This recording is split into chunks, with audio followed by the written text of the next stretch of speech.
close my eyes.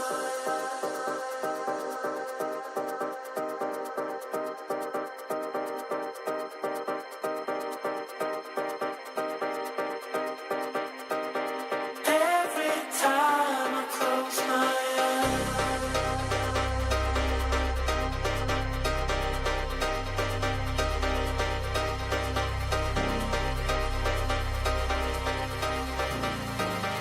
Every time I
time. Don't say I never told you.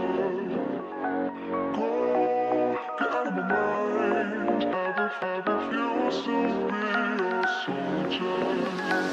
Waste my time. Don't say I never told you. Go, get out of my mind. I refuse to be a soldier. Waste my time. Don't say I never told you.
Chicken. New boss. Captain Crispy.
Good morning, good evening, good afternoon, wherever you're watching around the world.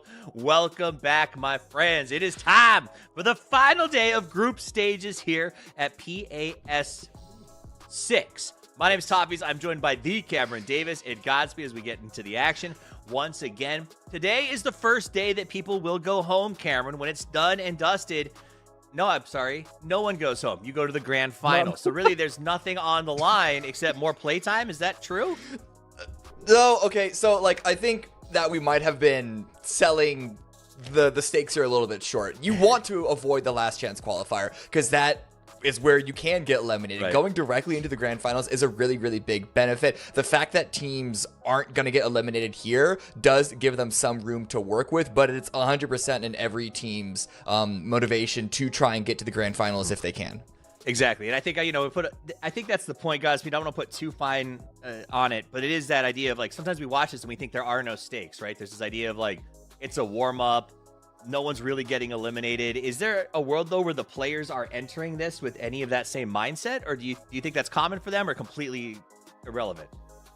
I mean, there is a bit of a safety net when you have a last chance qualifier, which means that teams who are kind of fumbling the bag, so to speak, will definitely lean onto that in order to, kind of supplement their poor play. But I mean, obviously you want to avoid a last chance because, again, you're just adding more variables at that point. Like if you don't make it through the traditional group stage, then yeah, there's just more variables, more chances to get frustrated when you go into the last chance. Granted, we've seen a lot of teams come out of last chance and even win events, but I don't think you actually want to be there. And so, yeah, I would say it definitely does add that mental safety net, which could be either good or bad depending on the team you are. Let's get into a little bit of looking back at what will be coming up. This is winners so far as we went through yesterday's matches. Yesterday was pretty good. Cameron, did you have any big observations off of what went on yesterday in Furia's domination? I mean, Furia's yeah, that's Right? basically it. Furia were getting so many points and even potentially dangerous. If it wasn't for Furia, we'd be talking about their performance as well because they got a huge number of points themselves. But Furia, I don't know if I don't think it was necessarily record breaking just yet. Like I think some of the Sonics from like a couple of years ago is still going to be up there, but they were running the game every single time. Even if they didn't win every single match, they were like, they got second on 2 of them as well. The final 2 Erangels were a bit of a miss for them, but only in the context of what we had seen in the first 4 leading up to it. And even with those 2 low point games, they still ran away with yesterday. Guys, you got any thoughts on yesterday? It was just crazy. First of all, it was a 92-point day for them, which is just crazy high. And like Cameron was saying, I mean, even if they didn't win the game, which they did win multiple games, just overall so far in the group stages, is they had multiple games back to back where they had 10 plus kills, double-digit kills, which is just crazy impressive. And so they definitely shut down the lobby, but potentially dangerous again is another team that was just behind them. This is a team that I've been talking about for a while. Steve, you and I were talking about them in the green room just before the show started. Like, the roster is different, but this has really been a team, at least this year, that's shown me quite a lot, and I'm hoping for their continued success. And man, this is a hell of a statement to make here at a major event here regionally. Absolutely. And I mean, how do you, as we look at sort of the other highlights that went on yesterday, Cameron, it feels like that is sort of a talk with potentially dangerous. The idea of this 3-man roster swap sort of starting over from the last PAS. But I mean, if you can pull this off, it's worth it, right? Oh, yeah, absolutely. Again, we got to see what they're going to have to do in the grand finals. It's one thing to look good getting there, but the points don't carry over. So really, it's more of just an observation of their potential form. But as we said before, teams have won events coming from the last chance qualifier. You can't guarantee that you're going to have the same level of competition when you hit that main point. So as we talked to Posa yesterday during the interview, he said that it's important to make sure that they don't stay overconfident because of their performance. And so the same thing is going to be there for potentially dangerous. Really good performance. Hopefully it makes both those squads feel super confident going into the grand finals, but they're going to have to do it there as well. I mean, let's ask that question straight up, guys. Should they feel confident? I mean, sorry, let me ask that. They should be confident not getting into last chance, right? I guess that's my next transition is, where's the cutoff, do you think, for this 8 teams that get to go to the grand final? Yeah, definitely, absolutely no chance that PD doesn't make it. Right. For everyone watching, just to clarify, those 2 teams are good. I would say, I mean, if we look at Europe, right, as far as like their cutoff, I believe it was 84 points. In fact, I believe it was a tie for 84 points between Twisted and Bushido. So I could imagine it would be somewhere in like the 70-point range, maybe even around there, I would say. If we're looking at this current leaderboard, okay, I could see it being around like, 70, 75, maybe 80. That makes sense. So coming into this, you could argue Pest Control Yahoo pretty okay at the moment, maybe, but that 79, I see you looking good. Yeah, you're right. Okay, so let's do this. Let's talk about teams that could upset those sort of sitting at that 8 o'clock cutoff, that 54 to 67. Let's look at some head-to-heads. I know that we've got a little bit of ROC versus Liquid to look at as we march forward. This has been interesting because ROC was a team, to me, Cameron, that had little expectation and has grown into them this year. Maybe not in so much in PAS, right? Yes, the last day, but still, through the year, been great. Liquid's almost the opposite story. A really big team with huge expectations that hasn't lived up to them this year. Yeah, I think both these squads have a lot to prove coming into today, whether it's from the legacy performance over the almost a decade, Cameron. We're not that old. We're not that old. there. Yeah, but not decades. Plural. Yeah, but it's still not plural. But no, so like Team Liquid and this roster, even with the moves that have kind of slowly happened over time, we expect a lot from this squad. ROC, and they showed us that we should start to expect more from them as well. Both of these teams didn't live up to those level of expectations. I think Liquid did a bit better than ROC Esports. 38 points. It's not great, but I think it's an okay starting position. And then when you remember everyone, Furia and potentially Dangerous yesterday got so many points themselves. 38 actually looks a little better by comparison. It just means that they're going to have to do just a little bit more than I think they would hope to have to do today to go to the grand final and skip LCQ. Yeah, the Pegasus versus the Rock, two mythological creatures going to war here, but with very different traveling to get here into the first place. Now, for me, when you look at, you've got Fantastico, which am I remembering correctly? MVP, EWC Godspeed, is that correct? That is correct. That is the and on MVP top of that, EWC. across from him, Purdy Curdy, MVP of everyone's hearts in his career. That's true. That's head also to head true. right there. Fun to watch them both showing up, though, getting decent points here in this event. Now, I'm going to turn it over to you. Talking about Toyo versus Team Falcons. A little bit of a different head-to-head in that these aren't necessarily always compared to each other. Yeah, definitely not always compared to each other. You can see currently, like, as far as numbers are concerned, very close. But, you know, when we look at recent performances, especially, you know, like EWC, even when you go back to, you know, PNC, as we know, Toyo does make up the majority of the Argentina team. Like, there's been some kind of less than stellar performances. I think EWC, you know how I felt about them. I felt that... Wait, they were at EWC? No, I'm kidding. Well, I see exactly what you mean, right? As we see Emmy and Shrimsy come up on stage, it was hard to see them there without really, quote unquote, seeing them doing much outside of a couple of big moments. Yeah. And again, it's just you got me all messed up. But it's just I want to see them actually really kind of put their foot on the gas, if you will. That's kind of what I'm looking for them. And I think that is a very fair assessment, being that you look at that roster, it's not a bad one. But these are the teams that are going to be taking the field today. Group B is sitting and waiting and hoping that some of these teams will advance. Teams like Yahoo, I think, are going to be watching very closely. Al-Qadsiya as well. Others feeling much more comfortable.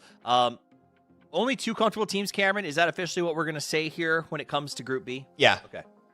Yeah, I looked at the ranges of the cutoffs in PAS's previously, and it has ranged all the way from like the low to mid 70s to the low to mid 90s. Yeah. So Al-Qadsiya, it's possible, and with Furia and potentially Dangerous taking so many points yesterday, I think that could drop it to the 70s area. So I think Al-Qadsiya, I want to give them like maybe an 80% chance. But Yahoo, anyone below them, I think is pretty much out of it. I think Yahoo is just going to barely miss the mark, unless there was another team that comes out and just sponges everything, which we have Liquid and Falcons taking the field. That's always going to be a possibility there. I think that's when you talk about, like, you look over at Europe as well. It ended today, EMEA, and they sort of had this idea of like FaZe out there cracking up a whole lot of points, which made that bottom cutoff end up being a lot closer than we expected.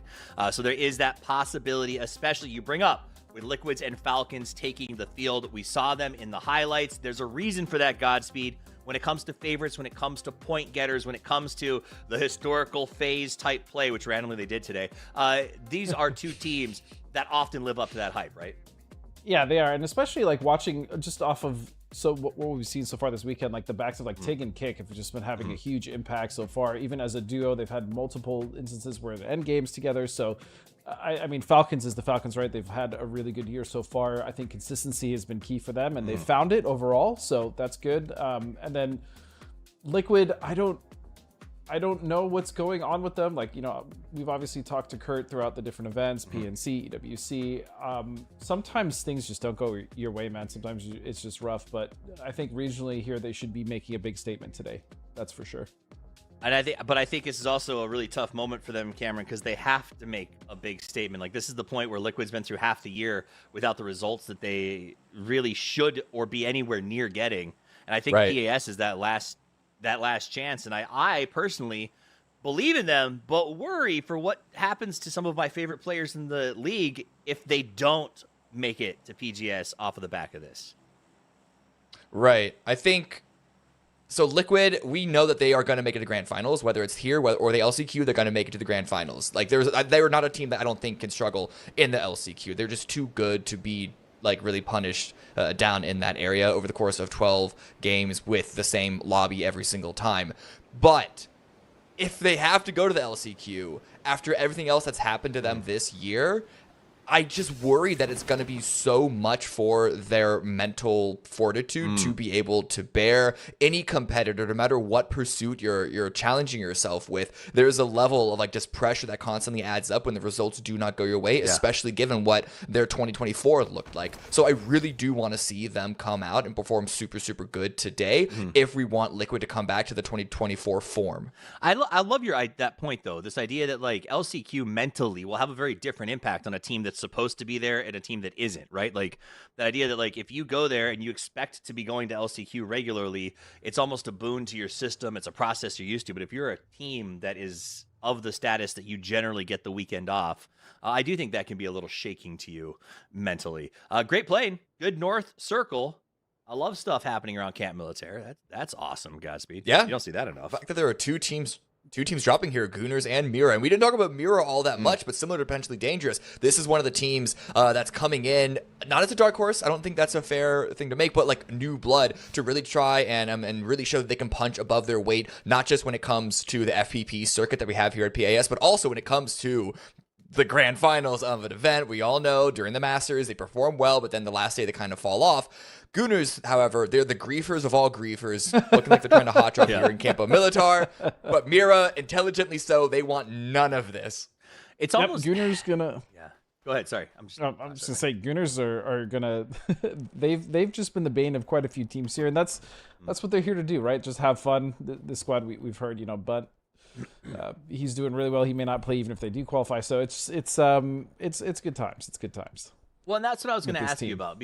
There is an aspect, right? The human in me, I don't know what you want to call it. The lover of games says that's what open qualifiers are for. You should be able to come in here and have a good time.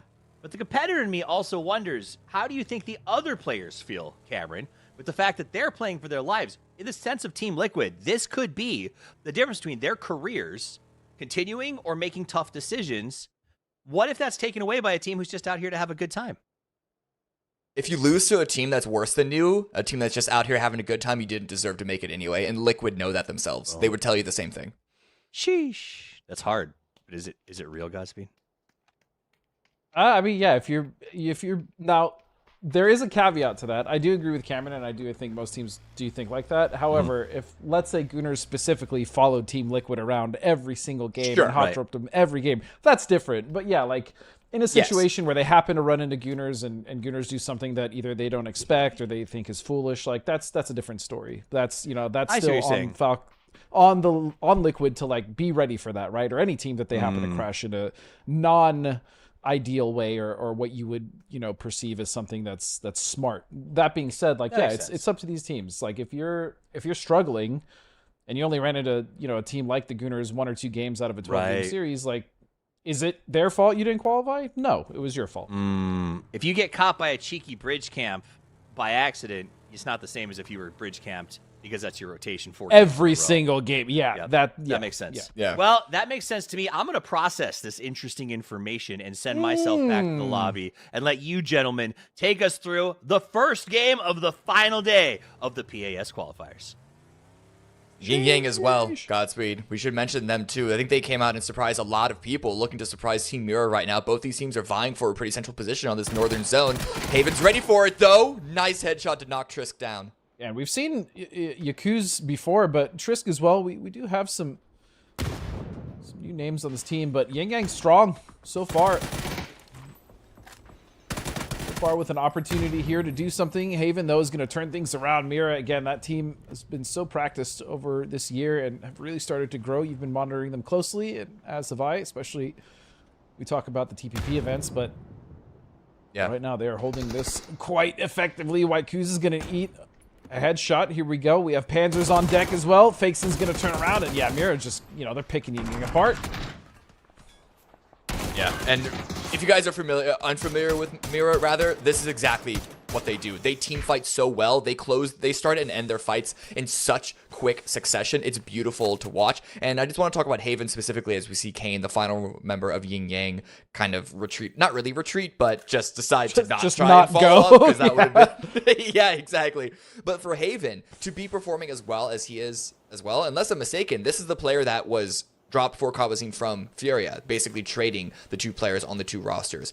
And so to, lose out from what is arguably at the moment the best team in Brazil, trying to be the best team in the Americas, to come into Team Mira that is also performing very, very well and, has a chance to try and take them out, especially come the grand finals, I think is just kind of makes that storyline so much more interesting. It is interesting, and even when you just look at Mira as a team, right? Like you do have LFP, Haven, right? Like some members, 4 members of 22 Esports, which found a lot of success regionally in the past few years. Like they were not a team where I would be like, oh, dude, that team is super sick at team fights, right? Like whereas now, right, I 100% agree. The speed and efficiency at which they've gotten mechanically in their team fights, in those micro fights, has been so impressive. I'd honestly argue even better than a lot of the teams that are still improving, like even your potentially dangerouses or all the other teams we talk about. Right. I really do feel like Mira is that potential next team to start to be one of the consistents of the Americas, as long as they can just close it out, Cammy. That's their problem. I know. They are so consistent at the start, but they just do not finish well. That's Mira's one problem if I had to critique them. Yeah, 100%. And it really just, it has to be a mental thing in play for everything that we've seen of them up to this point. No other kills have happened so far, but there have been a lot of shots and a lot of jostling for positions. DNL having to retreat away. We've seen a couple other players do the same thing. Liquid on what looks to be a bridge camp, but gets Wuju too. Lucid having to stop short against Lucid. Sparking and Alo, but No Enzito does chance. take Luke down, so it's not going to be completely bloodless on the side of Liquid. Oh, but sneak attack here, coming over the edge, seeing if he can get something. The flush is going to come out. He knew that, but now it's down to a 2-on-2. Hold on a second. Liquid now potentially being put on the back foot. Look at the spread. Purdy Curdy and Luke 12. Knox. Luke 12 is the anchor position up above. And it's actually going to be a 3-on-2 now. So Lucid down, but an opportunity here to finish off this fight. Nade's coming through. Alo and Sparking here on that. Oh, the nade still doesn't get it. Sparking gets knocked, though. All of a sudden, it's just Alo in a 1v3 against Wuju 2.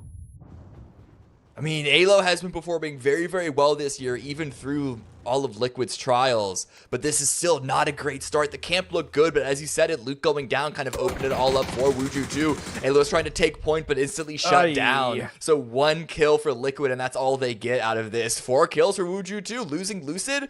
Probably not the worst thing, especially it's still so early on in the game. There's a blue chip revival center right behind them in Impala. Yeah. I think they should be back up to 4 relatively easily. Yeah, they're big chilling right now. Again, great counter fight from them.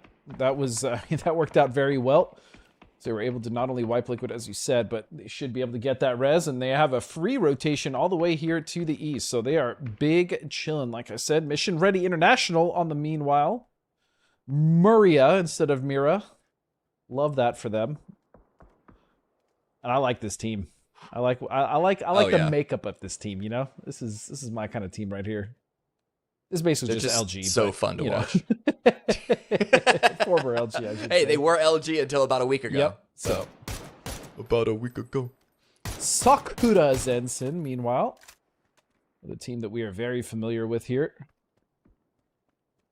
For these boys, not a bad first day. 35 points.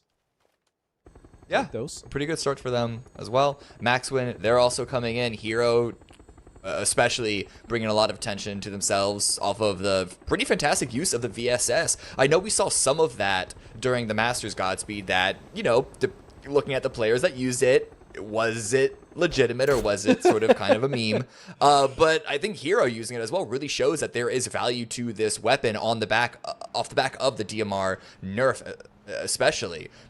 But this circle shift, medium shift, northwest, really good for Falcons now. We haven't seen them have to do much in their early game so far, but their position, I think, is looking really, really good.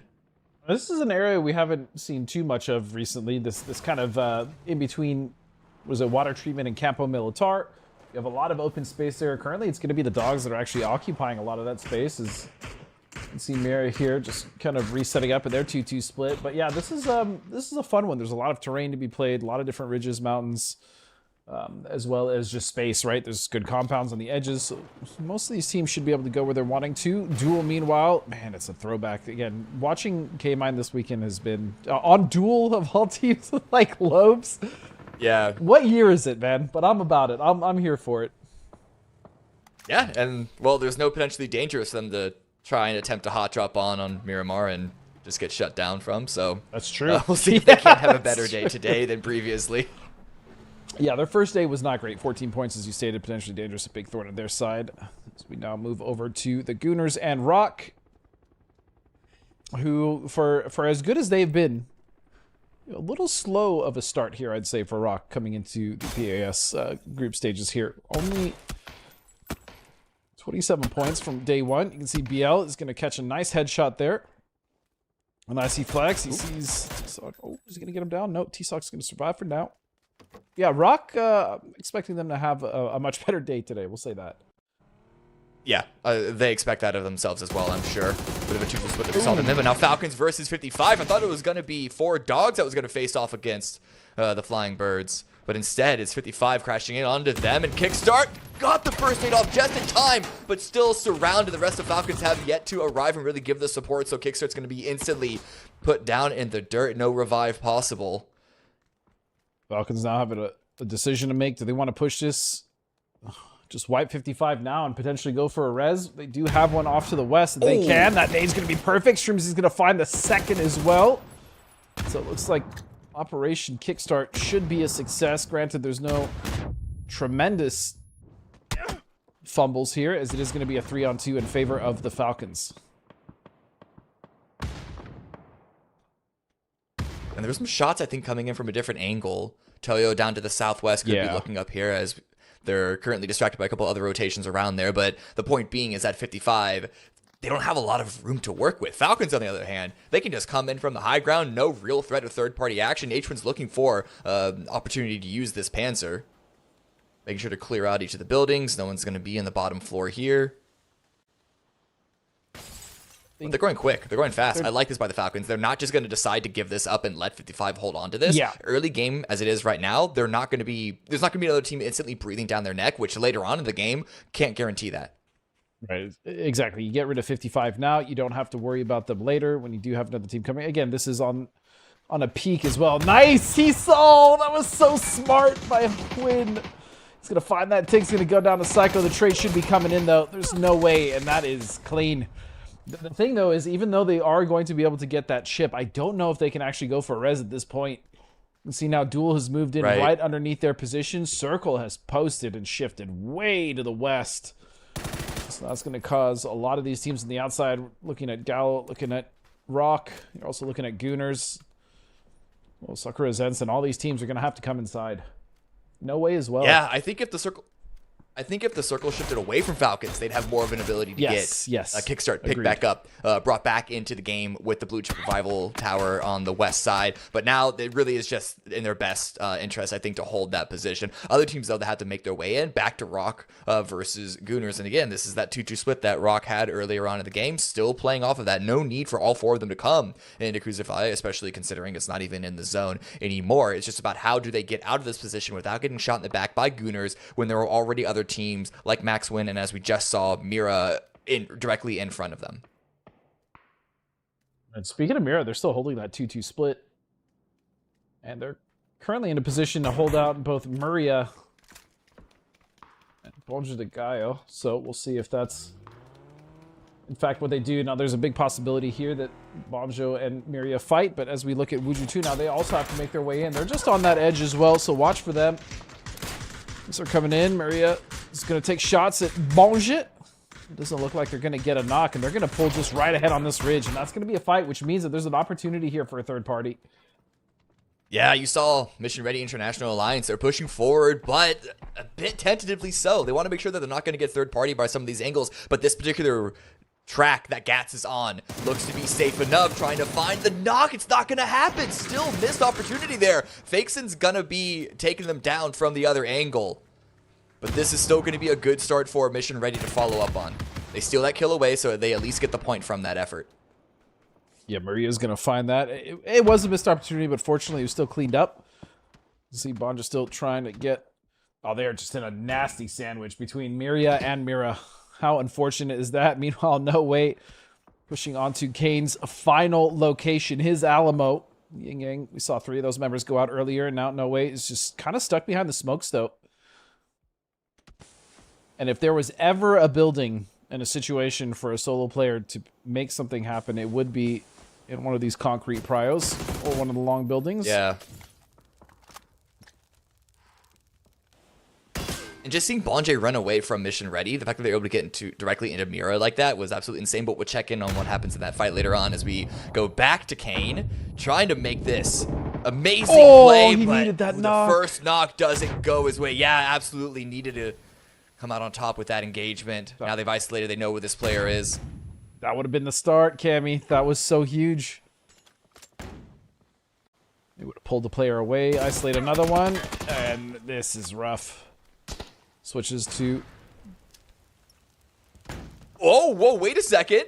Whoa, what happened? Wait, 3 knocks? No way. 3 knocks from the gas chamber, gonna burn them all fully down to a Chris. Sets this up into a 1-on-1, so we do actually have the clutch play that comes in on the stairwell. They ran through that? No way. I thought... Yes, yeah, their smokes were in play. They didn't really know what was going on, and now both have been tagged up by 4 dogs as well. I mean, that is... He should be able to get this. I only say that because the pressure is now on Sam Crow. Right. I mean, if Kane goes, he's playing with house money at this point, right? He is going for the res, though. I wonder if Kane heard that, or maybe he's giving him some time. Flash is going to come out, so he's going to stop the res. Very nice. That was crucial for Kane here. A second flash, and he's going to charge in. Sam Crow, though, just barely gets that one. The double flash, I think Kane played that perfectly, but the blind fire, sometimes it just goes your way. And that's all a bit of a heartbreak, but still got 2 points with what looked to be like a 0-point situation. Yeah, I mean, that was much better than what it was looking like for him. It was almost looking like he was just going to go out, but even still, again, the double molly play, that was beautiful. I didn't even realize it happened until it happened, so good on Kane to make that work either way.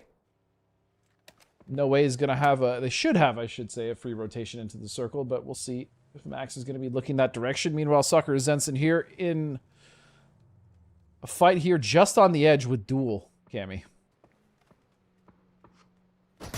Both teams need to have a good performance. Setting themselves up. Gunuz gets eliminated, so Rock are able to make their way out of Cruise without any worries of their game being spoiled.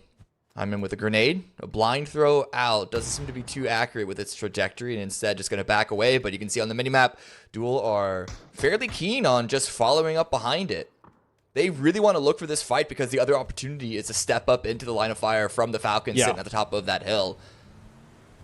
Better to get rid of this threat, not give Falcons an opportunity to come third party, because you know if knocks are accrued on either side, Falcons are at least sending one to try to sweep that up, but Wuju 2 coming up right below this. A lot of teams now coming up towards the Falcons, Cammy. So this is about to be an opportunity maybe for a Falcon sandwich. Ice Tech gonna find Sam Crow in the distance. Mira really hates. Yeah, the confusing initialism. Are these mortars gonna land? Okay, not bad actually. Just really behind close. Michael. Yeah, I got his. Oh, that one nails it though. On his first one was for testing. Second one's the truth, and Vox almost gets tagged as well, going for the revive. No, we get eliminated in the meantime. 11 teams left standing. But yeah, Vox is gonna go for the revive. But that's another grenade. Who's that pushing on? It's gonna be Toyo, seeing an opportunity and instantly gonna take it. Not bad, not bad. Toyo is gonna strike here. They've been holding this edge for a while now, and that, again, that was just What an assist from Mira, man. To get mortared and then naded by a complete separate team. That's a tilter for sure, but great mortar placement. Good opportunity realization there from Capitan and Toyo. He's going to take a spray. He's not going to get another part of Muria. That's going to be Gats driving away. 2 kills for Toyo. Trying on the lookout for a little bit more. I think one of the big criticisms that I've had of Toyo and their playstyle is that sometimes recently they can be a bit too slow to move themselves and will only work when they like feel 100% safe. I want to see them start to play more active, especially coming in from the edge right now. But Shaft takes down RBN, stole it away from Mira. Mira are really starting to try and make their presence known a lot more now. Fantastico, though, instantly trying to shut that one down, not letting them get away with anything for free. Goes down to a grenade by Haven. So still 3 members left standing for Mira. 5 kills on the scoreboard for this round so far. But again, I just love their willingness to just try to make something work. They're so proactive, especially when they're given room to work with. They can really kind of spread out. Again, this is a team that I used to, or at least some of the players in this team I used to criticize quite a bit for being much more passive, much more slow, and they have just leveled up.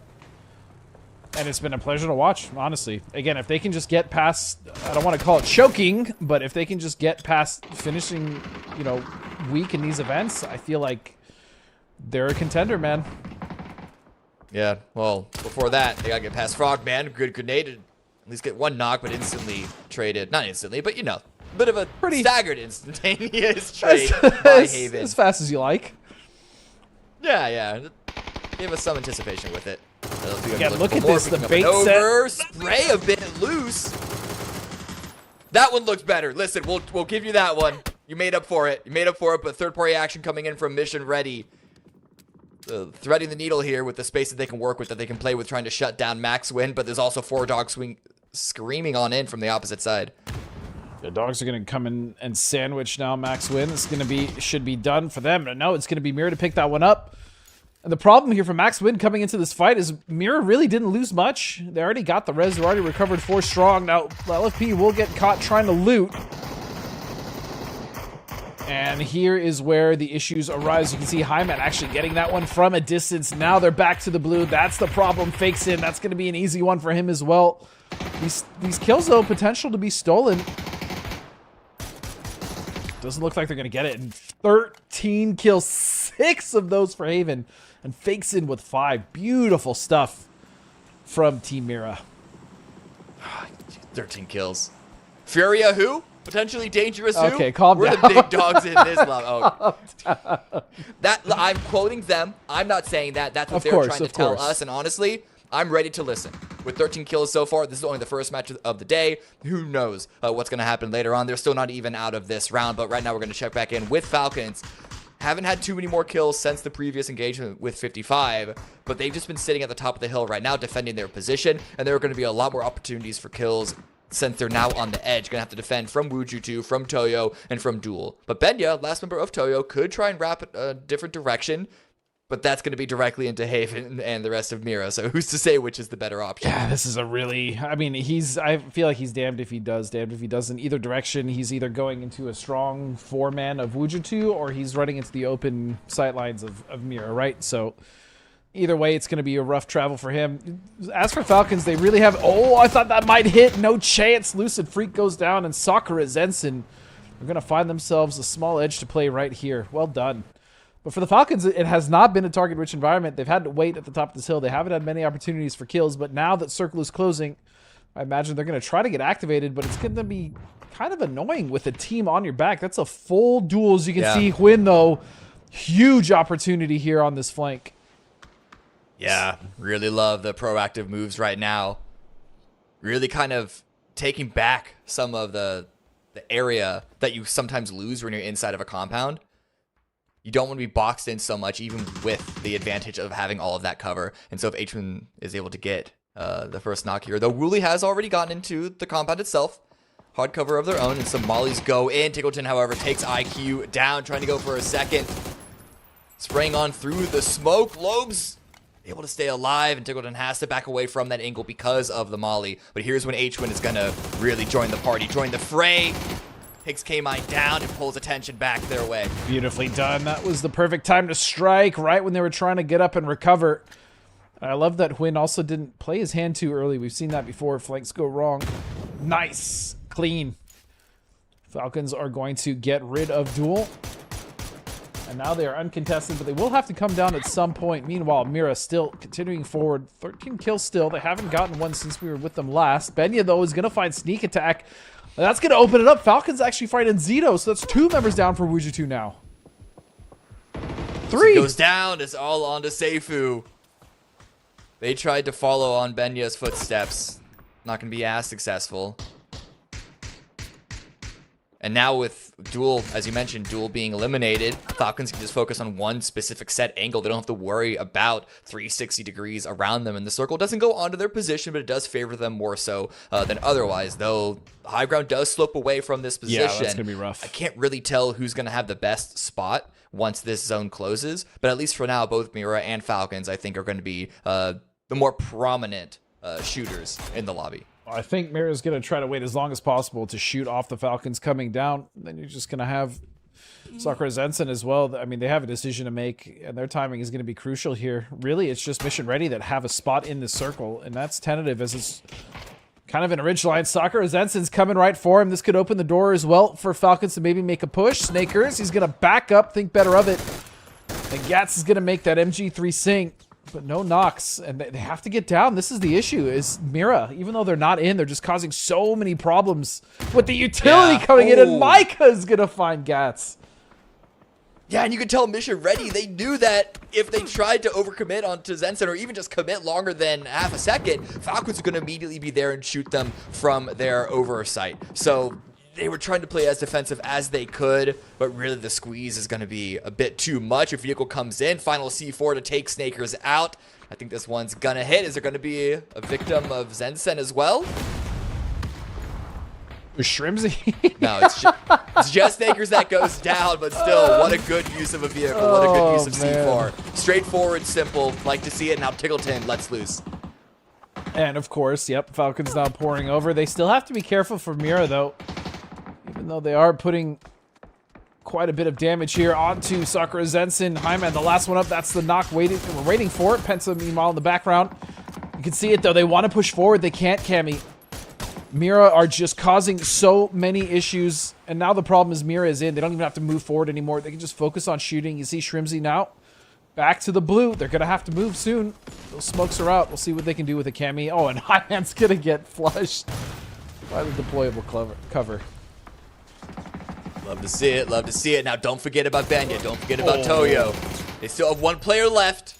The same cannot be said, however, of Sakura Zensen as Pentalol gets discovered. Shrimsy down to 6 HP. Has to drop another smoke. Multiple smokes going in just to keep that player alive because Mira are such a prominent force now with their position. Have so much cover there, and Falcons don't have a lot of space to work with. Haven's going to take this opportunity to push forward. But Benya, like I can't stop looking at this player. When are they going to strike? Whose game are they going to ruin? Where they are right now, it looks like they might just be in a position to make sure Mira can't take this brilliant 14-kill game into a chicken dinner. I mean, both Falcons and Mira both have 14 kills, so trying to see who's going to be the true leader of this game is there's a world where Benya wins. If this gets down to like a 2v2 or 2v1, Benya can come in from behind and just completely steal this. Especially because I'm pretty sure all the other teams have mostly forgotten about him at this point. Even with kill feed tracking, that's going to be awkward. I think he's shooting. Benya's shooting. He's going for kills. He's going to find Fauna. Oh! And then Tiggleton gets a the knock on 1v1v1 HP. It is very close right now. Who's to say he could win? Well, it's not going to be Falcons. They go down in third place. Fakeson shutting them down and realizing that they can't really go for the revive unless they want to give Benya a huge opportunity to push forward. Fakeson knows he has to, or but it is Benya knows he has to move. I like this. A lot of smoke. Benya set this up for their approach very, very well. Where's smoke going to go out? Extra heal just to top themselves off as much as possible. And Benya's at the center of the zone. That's what they have been able to steal. That's what they've been able to take. However, Fakeson is getting closer to an opportunity of a revive onto Haven. Just making sure that Benya isn't going too aggressive just yet. That's the issue, though, is Benya is giving him the time for that revive. So even though he does have center circle, or control of it, rather, now he's facing a situation where he can be traded out unless Haven doesn't get up here fast enough.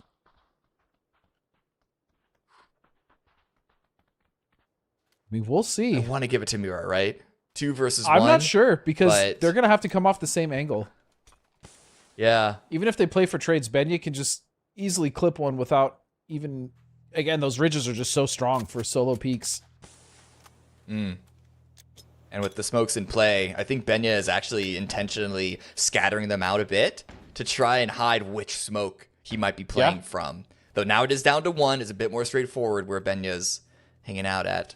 But if the first knock goes his way, it's off to the races. The good thing is they are trying to play as smart as they can together for trades. Benya now is going to be the one to have to move up. He's skirting the edge of that circle. Smokes all but one starting to dissipate. And I think his advantage is gone now. Well, watch this grenade. It looks good. Oh, it did for a second. Pulled it away. It goes a bit too far. And now position recognized. Surprise given up. Now Fakeson's going to be looking for it. Stun goes out. Spots the head. Molly gets shot out of the sky. And Benya's trying to relocate further. Haven still playing anchor on the top side. Waiting for the wrap. You know exactly where Benya's going to be peeking from. There it is. Nice There try. it is. Almost looked like playing with their food at the end there. Benya did what he could, but it is going to be a Mira victory to start things off. 18 kill win on the very first Miramar. I mean, he almost had it, man. Benya, there's an old adage in CS where if you're the last alive, they don't know where you are. Don't throw utility. But even still, you know, that nade, if he actually landed it, could have been the game there. But yeah, it was Team Mira with, man, they racked up the kills. Holy. My goodness, that was ridiculous. Shoutouts as well to the Falcons, also getting at least 14 kills in that game. That was an absolute banger ending. Well, slower ending, but banger to get up to that ending, I will say, Cammy. Yeah, absolutely. And with Falcons and Mira potentially being point sponges on today, teams like Bestia and Yahoo are, you know, they're going to maybe be a bit more interested in what happens. But we have 5 more games to go, so we're going to go to highlights and then back to the desk as we set up the second and last Miramar of the group stage here at PAS 6.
Welcome back. It is game 1 done as we're back for PAS game 2 just around the corner.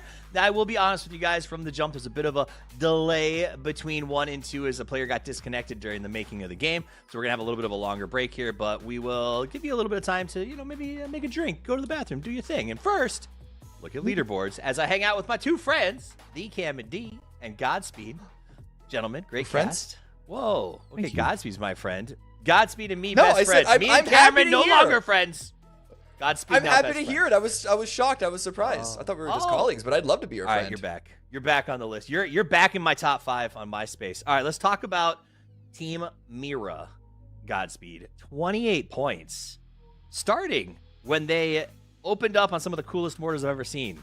I believe it was on MRIA. It was on MRIA. I think it was on. Was it on Vox? It was on. It was on one of them. Michael, I think, but or Vox Michael, and ended then up going Vox down got too. naded for trying to res. Something freaky happened there. But yeah, I mean that is a crazy game. Again, 28 points, 18 kills. Falcons were right behind them, but they were able to close that one out. And Toyo, I mean Toyo 7 kills. Considering the game they had, it was really just Benny trying to carry them from the depths. It's a solid finish for them as well. You can see Wuju 2 there getting 6 kills. But yeah, Mira just coming out and getting 28 points. And to our earlier conversation on the desk, like if Mira and Falcons continue, it is just the first game of the last day, but if they continue to sponge those points similar to a way that Furia did, I think our cutoff is going to be a lot more interesting. All right, let's take a look at the overall leaderboard. Remember, up at the top are the teams who've already played out their 12 games. At the end of today, whoever is in the top 8 will advance straight to the grand final. Everyone else comes back for the LCQ 12 games to determine whether or not you've got what it takes to get to the big show. Now, for me, I'm talking about the right side of that leaderboard. There are some disappointments as I go through this, Cameron. Team Liquid, only 1 point in that game. That is rough. I think. Is there anybody else down there? Rock, I think, as well, maybe, that has sort of dropped the ball for us here. I think Rock Esports and Liquid, we mentioned how on each of their individual first days, Friday for Rock, Saturday for Liquid, they didn't really show up. It wasn't terrible, but it wasn't the level that we expect. And then this first game opened up in the way that it did. I mean, Rock got a couple of kills, I believe, but wasn't able to turn that into anything much. I'm going to give the usual caveat that we always do, right? It's only been one game. The thing is, though, it's the first game of the second day after disappointing starts. And so there's always this fear of like, what is this going to turn into? I'll take a little head-to-head there of Mira and Toyo. We saw Mira using the mortar very well, but I also saw something that's been interesting. It seems like it's happening more and more lately, Godspeed, is I saw another player get knocked by the emergency cover. I think at this point, emergency cover may have more knocks than Gooners did in their event. Is it really that hard to control these emergency covers? Because it seems like team knocks are a regular thing. I feel like we've seen a few kills and team knocks both internationally and regionally. I don't think I don't think it's like gonna be a big issue, but when you're in those, especially when you're in a bowl and you're using those and like you just need that literal emergency cover, otherwise you're going to die. It's just a risk you're gonna take, right? Like one of these Doritos might just fall on you, and that's just the danger of Doritos is one day they may kill you. We're going to leave you with that final thought as we take a short break. When we come back, it'll be time for game number 2 in the Dusty Dunes. Every time I close my eyes.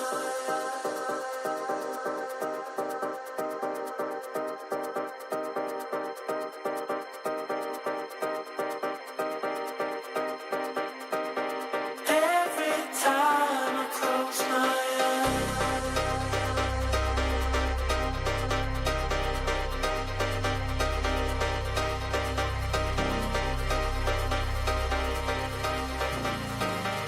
Every time I close my eyes.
welcome back. The break is done, and Miramar is about to get underway as we get ready for map number 2 of the day. My name's Tavis. I'm joined by Cameron, Davis, and Godspeed as we get ready to get into the action. First game was fun, pretty normal game, but this really seems to be coming down to that race to sort of the mid-pack, I guess I should call it, Godspeed, that 7 through 12 cutoff point, I think is where we're going to spend our day, or do you think we're still kind of looking all the way up into like 5 or 6 where people have enough space to push into? I'd say 7 to 12 is pretty good. I'd agree. Okay. 7 to 12 is probably where we should look, yeah. Cool. So we'll keep an eye on that middle of the board. Just remember, at the end of the day, winning here, Cameron, which is cool and builds lots of excitement, doesn't really matter at all, does it? I mean, it matters in the sense that you avoid LCQ. Right. It doesn't give you any sort of advantage going into the grand finals, but it means that you're not going to be at risk of falling out. You're in the grand final at that point. You just got to prepare to perform there. All the other teams have to run the risk of getting disqualified next weekend, which I don't, for the favorites especially, I don't think any of them are at that much of a risk. But we have had upsets before. So even if there is this expectation of like, if we end up in the last chance qualifier, we should be good to go. Should is not the most comfortable as like where we are good to go, which qualifying to the grand finals is 100% qualified. What a beautiful path down the middle. And I do guess you're right. The winning or getting through at least gives you a proof of concept that your strategy functions. You can take it to finals. I think that's the beauty of LCQ too, though. It tells a whole bunch of teams, Godspeed, your concept did not work and needs to be revamped. And to me, that's kind of the most fun part of watching LCQ. Yeah, and sometimes, again, it just comes down to, like, you're making the right decisions, but nothing is going your way, right? Like, and that happens a lot in PUBG, where it just feels like no matter what you do, no matter what adjustments you try to make, like, I mean, there's been days where you're just like, okay, well, today just isn't a good day. Like, what do you do from there? So we'll see how some of these teams who are potentially having or had a day like that yesterday, how they come into day and to adjust. Sometimes it is just sleeping it off, right? And other times it's a lot of prep work. We'll see what works for the teams that currently are just on that cusp. You know, there's an old disco song that I think said you can make all the right moves, but it might be the wrong time. You might choose the right time, but you might say the wrong words. You might have the right words, but you might make the wrong moves. And at the end of the day, like, none of that is inherently incorrect. It's just timing is so essential, right? You train 1,000 hours for the hour that you need to have your skills on play. So pretty fascinating. Looks like we get a hot drop, but not a hot drop, Cameron. Do you think this will stay pretty low key, or is this going to turn into a kerfuffle?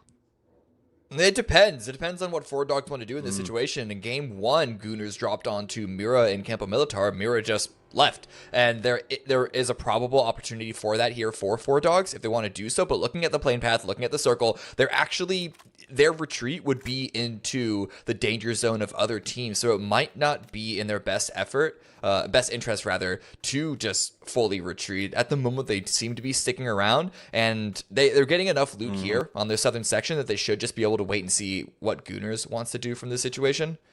Yeah, that's my expectation here. I agree. As long as they keep track of Gooners and just loot quick and get a vehicle, there's a hard spawn, I believe, to their east they can grab, if maybe they already grabbed it. Then they should be able to get out. But I mean, like we said, Gooners is here. They're here for they're here for a good time, not a long time. There you go. So I think you're right. I think it may turn into something. So I will excuse myself and turn it over to you, gentlemen, for match number 2 here on the Dusty Dunes. Gooners are pushing for it. They really, really want this, which is worrying because you can see a small little nameplate of Ice Tech of Four Dogs off on the west side. So if Gooners pushes directly into the southern section of La Cabrera, they're going to be running into a 4 versus 3 advantage against Four Dogs. That's assuming that Four Dogs doesn't spot it on approach, but they're aggressive is the point. Here's the real question, Cammy. Okay. Yeah. And I already know I'm going to get hate for asking this, but do it. I got to hear it. Do you think these boys got the dog in them to fight, or do you think they're just going to back off? I'm sorry. Oh, goodness gracious. It wasn't even worth the buildup. It wasn't. That's the best part. It really wasn't. It could have been a quick, but I felt the buildup was proper, because that's what this fight is, right? It's all buildup. And right. There's no delivery, man. That's what I want to see. Yeah, I mean, Gooners, for all the sort of For lack of, they're not jokes that we're making about them. I mean, they're trying, right? Yeah. They're actively looking for the dogs. Right, but they're not just W keying forward Right. into the danger zone. I think they Which I recognize respect. that if they push any deeper into that area, that would be, suicide. And the Gooners are here to try and stir the pot a little bit, cause some chaos. They're not here to intentionally throw the game. For all the jokes that we give about their playstyle and their intentions, for lack of a better word, in this competition, they are still approaching this as a proper esports competition. And I think that they are, at least in this specific instance, approaching this fight with a good strategy to it. In fact, they're even just rotating away. It's been over 4 minutes right now, and they dropped towards the end of the plane path, sure, but still, that's a lot of loot time that they've given over to 4 dogs, and the Gooners might even be considering, do we just leave? Yeah, it is possible that that's going to be their decision, especially because they have been, as you stated, they are trying to do this the proper way. They're looking to play for trades. They had 2-2 when they were initially skirting that ridge. They're now going as a team. But dogs just didn't give them the opportunity. Now we can see that Vorpal here is just, I mean, they're kind of just holding their edge. If anything, now Gooners with the opportunity to loot more and even get more gear and utility. But I'm surprised dogs actually just maybe didn't go for a vehicle and try to leave. Like I said, there are multiple spawns around here, but looks like they did not for that. Now Gooners is inevitably going to run into the 4 dogs. Yeah, that was that was a fake on us. They weren't looking to retreat away. They were trying to find a better angle, crossing the road in a safer spot once they had realized that 4 dogs were all holding that section on the southwest edge. Crossing the road is one of the most dangerous things you can do right now. Now they're playing in from cover of their own. Potential high ground overlooking. Seeing simply Matt rush forward, even try and grab a rooftop position. Could get caught up by Vorpal, though. Vorpal should be hearing the footsteps at this point. Yeah, and he is, I think, very close. Actually, no. Oh, there we go, though. It's not going to be sound cues. It's going to be Bliss. He actually sees them. And so now this buildup has indeed come to its climax. And I think I can answer my own question. It does look like they do indeed have that dog in them. I don't know what I'm doing. I'm so sorry. We love it. That's what the audience wants. That's entertainment, baby. That's I Hollywood. That's show business. I can respect that. But it is the first knock. It's going to go to 4 dogs. They will find the Gooners at least. Oh, this is a nasty angle, though, and it's going to be good. Oh. Icy flex. That's a gross angle. He can't even get the flush. Oh, there you go. Yeah, that was... we all saw that happening. We all saw... What's that one TikTok meme? The sort of the constant callbacks? I don't remember what it's called. You all know what I'm talking about. If you don't, oh well, don't worry about it. Isoflex now is getting approached by Bliss, holding out the Mini 14. A little bit of a tag there. Great pre-fire on the swing. Bliss is doing a really good job of just trying to stay active. Got the first knock there. I think the revive did go through for Gooners, so it is going to be a 4 versus 3 advantage for the green squad. But that is Sakura Zensen. You can just see on the ridge line. Have yet to appear on the mini-map, but could be getting close now that they're hearing the shots. Yeah, and this is something we didn't even really get to talk about, is the fact that this is in the circle.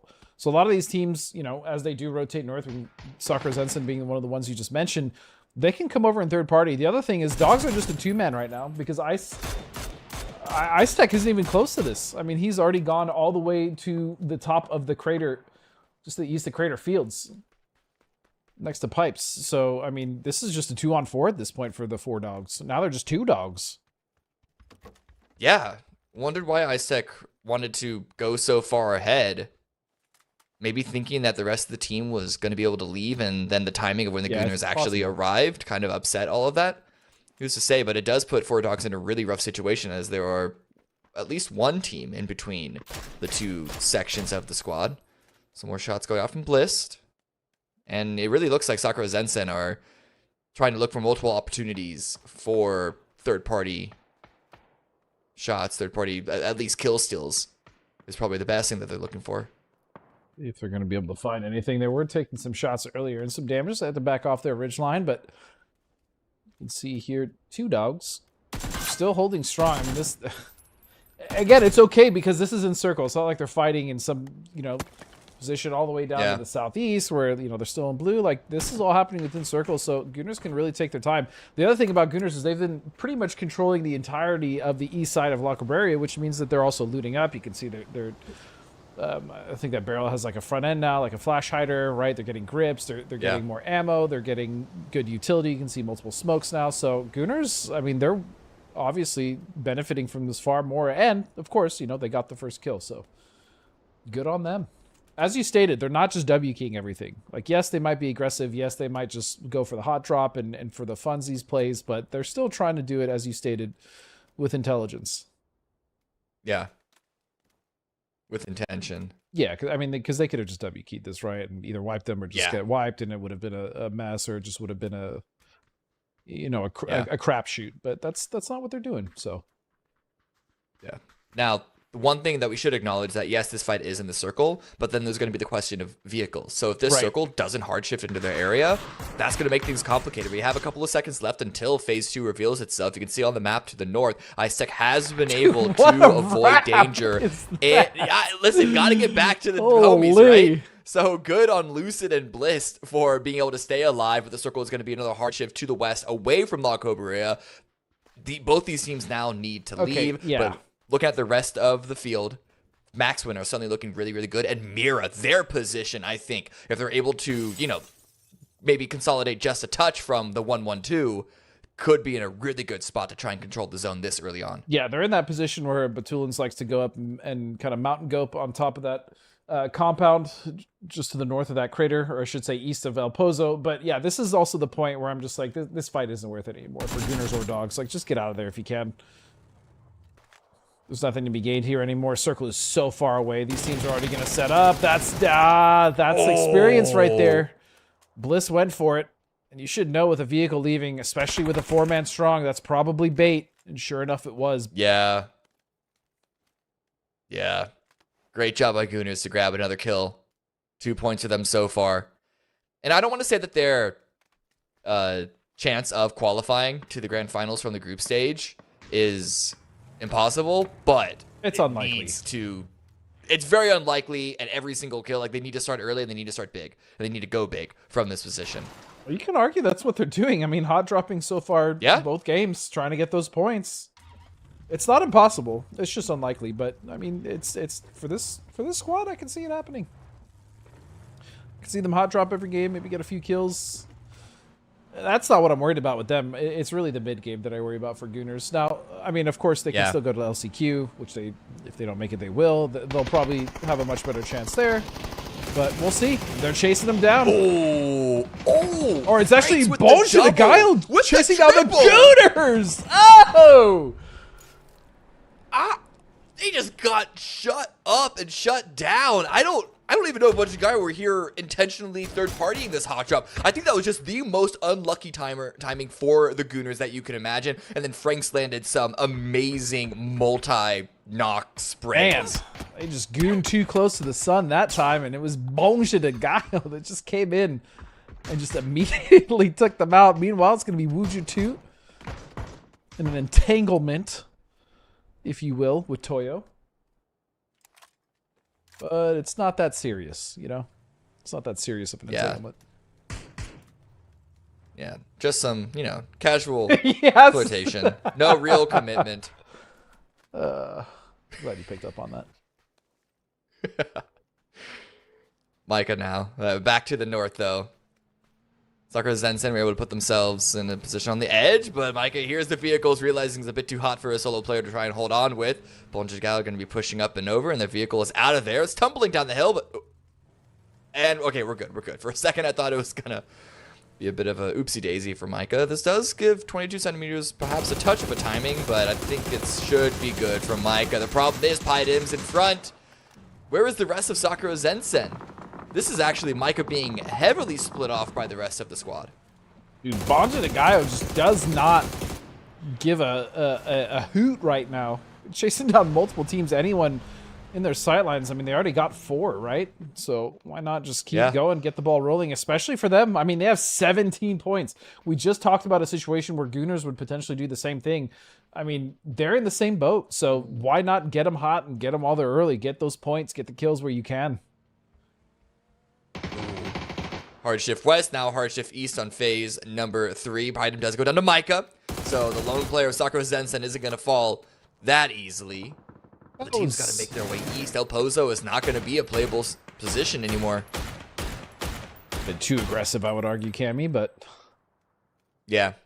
either way, they still have 3 members up. See what they can do with it. As you stated, a lot of teams were opting to go into Pozo, 55 being one of them, and then we got that pretty disgusting shift all the way to the east side, or the southeast side, I should say. Mira, though, or Mission Ready International, of course, not Mira. Muria, currently dead center in a flat top compound, or a concrete cryo compound, I should say. And that's going to be a great position for them. Duel trying to fly over. Meanwhile, Sakura Zensen now have to reevaluate their rotation. Multiple teams in front of them.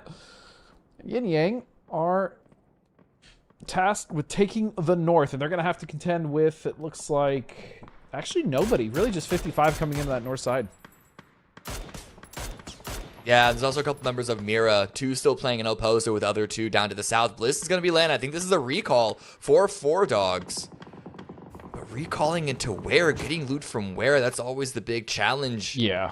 With the blue chips and esports. That's going to be, yeah, Bliss instantly going down. So another point going the way of Yin Yang, first of the game so far.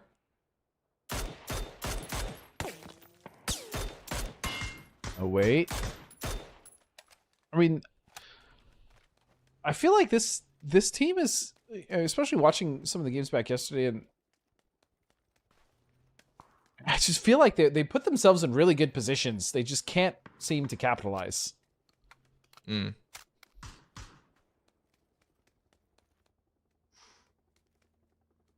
Okay, good flare gun pickup by Vinny. That's a great find, but there aren't any more BRDMs. And that's the real advantage of getting that flare gun.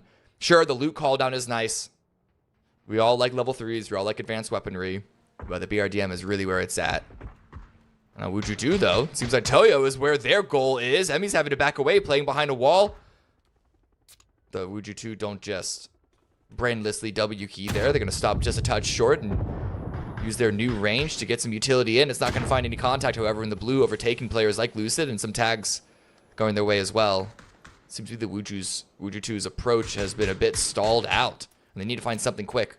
Yep, they do need to make their way quick into the circle. Like you said, Toyo, I mean, gatekeeping pretty hard right now. They're having issues, and they might even opt to go around this on the north side if they go for that rotation. Meanwhile, Liquid is going to be in that 2-2 split. Oh, that's a gorgeous split. You have to imagine they're going to want to consolidate, but that's hard. You have that anchor position in the barn. That's safety. That's good.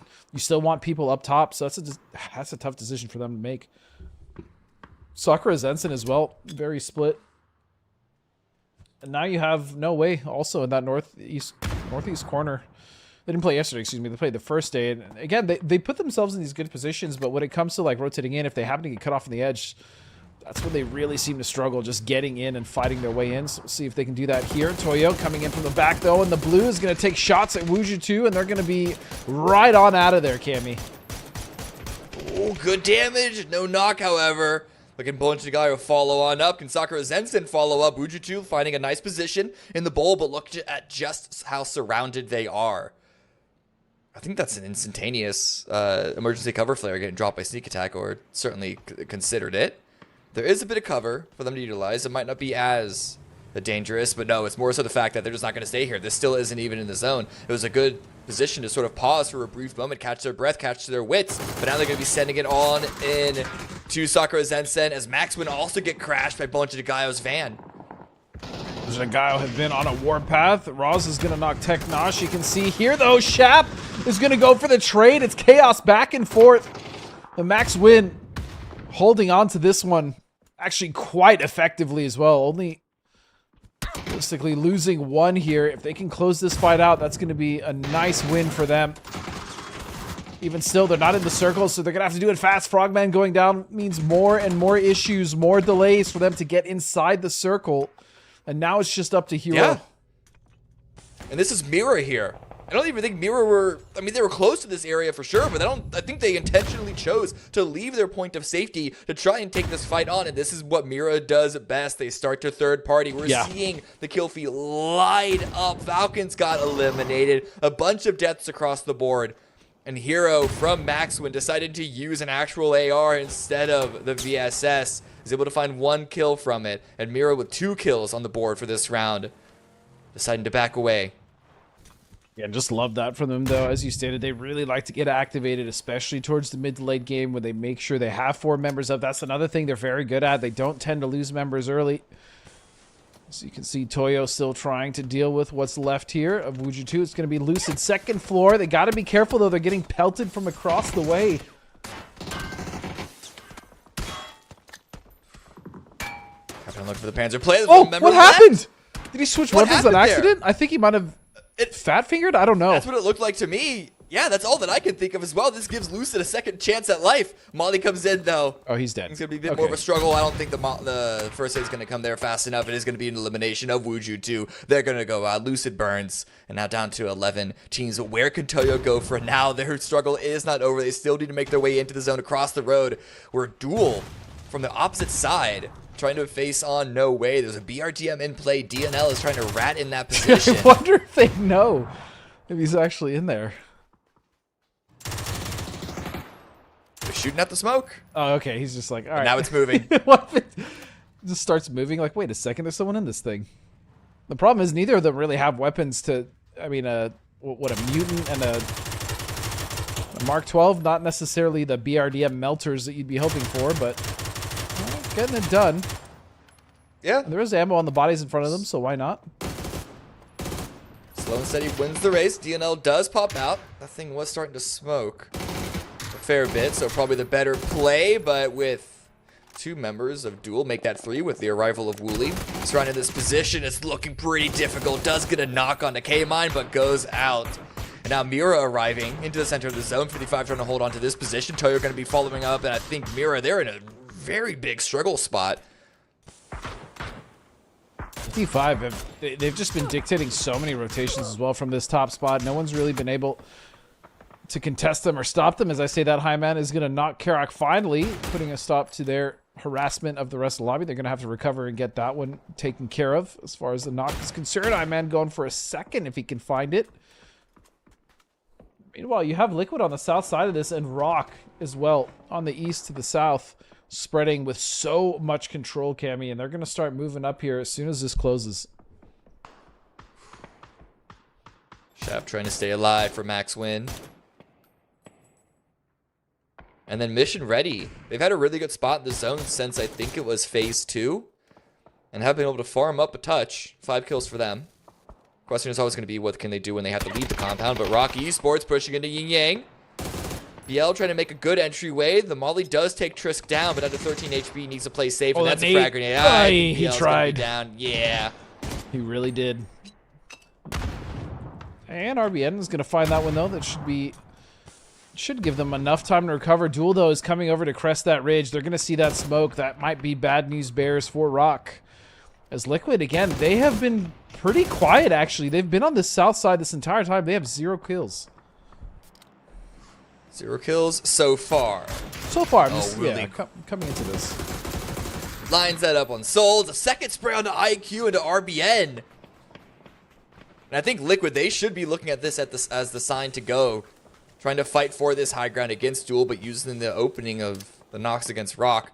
Problem is, though, we see some pressure from teams like 55, maybe deterring Liquid just a touch. It's going to be a medium shift to the northwest as Rocky Sports get eliminated. How many kills is that for Duel right now? That's a fair bit for them. Yeah, they cleaned up quite a few, actually, players. At least 2 teams so far that we've been able to see. You can see the new circle now favoring Mira and 55, who, again, have been here for a while.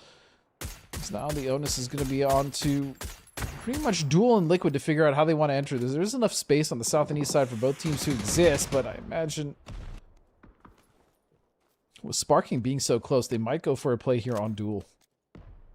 Yeah, they tried to get the first initial knock, but it wasn't to be found, and now Duel know that there is a Liquid to the south of them. Neither of the teams are in the zone.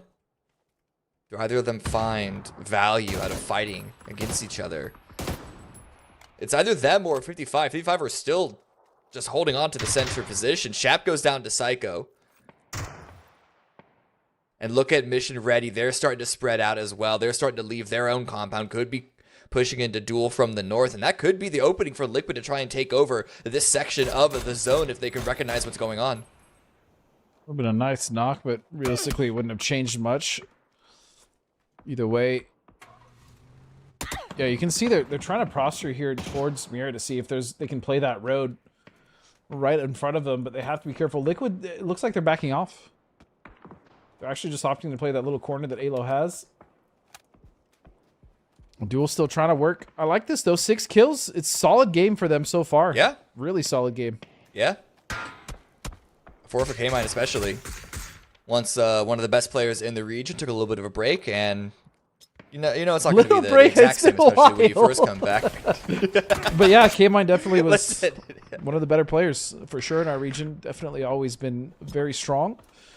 It's kind of fun, cool seeing him back here. I got to talk to him a bit in Korea as well, so glad to see the lad is back in the scene. Yeah. Just having fun and, doing their best to sort of turn back the years. Currently 4 kills right now and only 3 kills for 55. I thought from this position with how much action we were seeing that they would have a bit more. But, it is always the downside of being in the center position. You don't always get the same opportunities for kills, but tell you right now, with the cover that they have, the smokes that they have, they are making teams like 55 and Team Mira as well have to work for it. Yeah, and 55, I would be much more critical if they had more sightlines, but their ridge is really good. It's just that there's really not a lot that they can see as far as like the immediate kills that have happened around them. So I don't blame them either.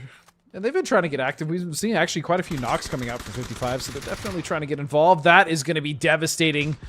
Oh, I think it's going to go right onto Stakers and Gats. Oh, they actually spread out. Had that gone down just a bit earlier. It was a great attempt, though. I like it.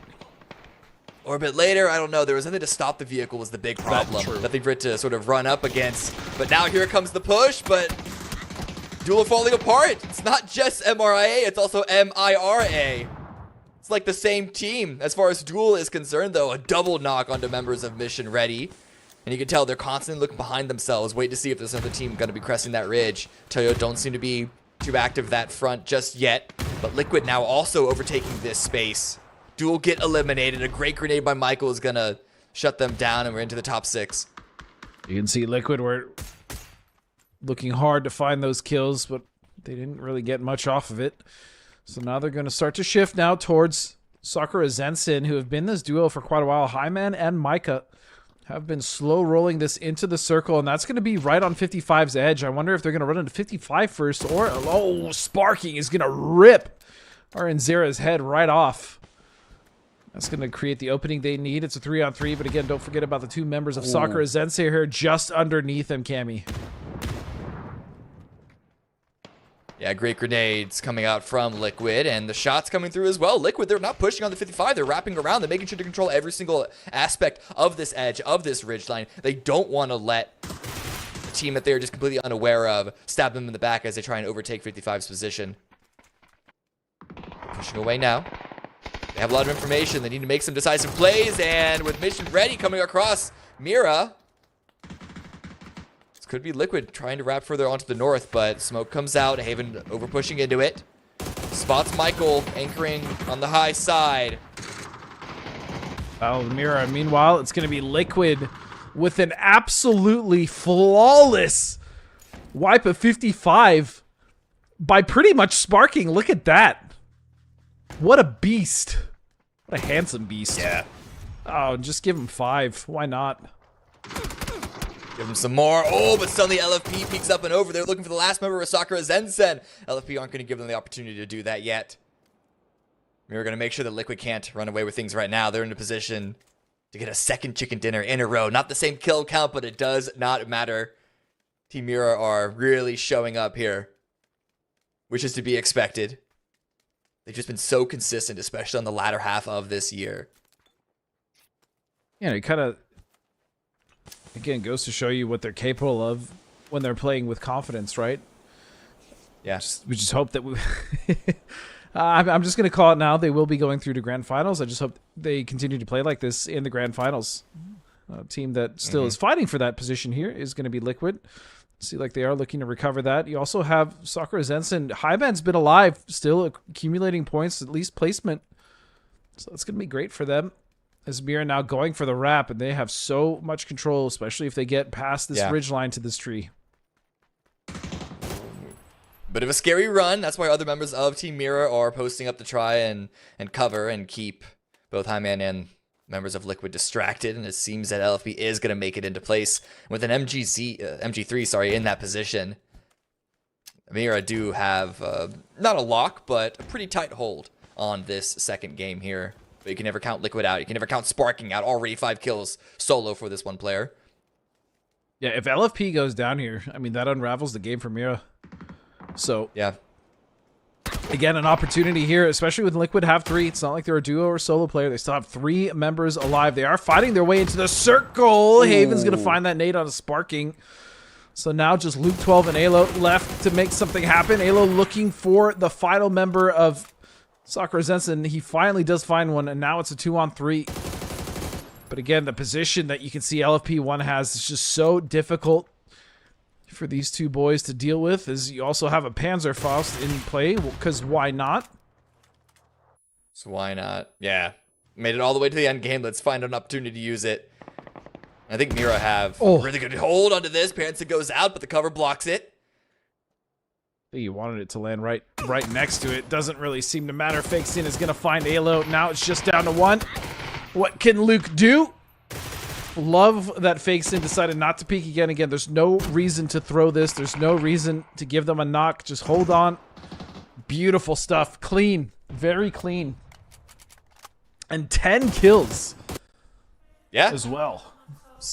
Still looking good. That Panzer at the end by LFB, you could tell he was getting a bit bored. All the action was still staying on the south. His position, as crucial as it was, did not need to come into play just yet, but it does not matter. A win is a win, and I'm sure they're all going to be celebrating a second chicken dinner in a row. Yeah, not bad at all. Again, finding themselves with 10 kills. Again, qualifying to the grand finals, but a good game for Liquid. They absolutely needed that. You also had Mission Ready making it to the end game there as well, which is nice to see. And then you also had the team of Duel actually making it into an end game, as you stated, Cammy. It was K-Mind who was able to accumulate some kills. But again, that is going to be it for Miramar. We're done with that map for the day. In fact, for the group stages, as we're going to set up for the next segment with none other than Toffees. We're going to throw you to the highlights, and we'll be right back.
Welcome back. Game 2 is done, and Liquid is on the run, though Mira seems to be leading the sprint to the top as they get another big game for them. My name's Toffees. I'm joined by Godspeed and the Cammy D as we break down the last Miramar match of the group stages. Let's see.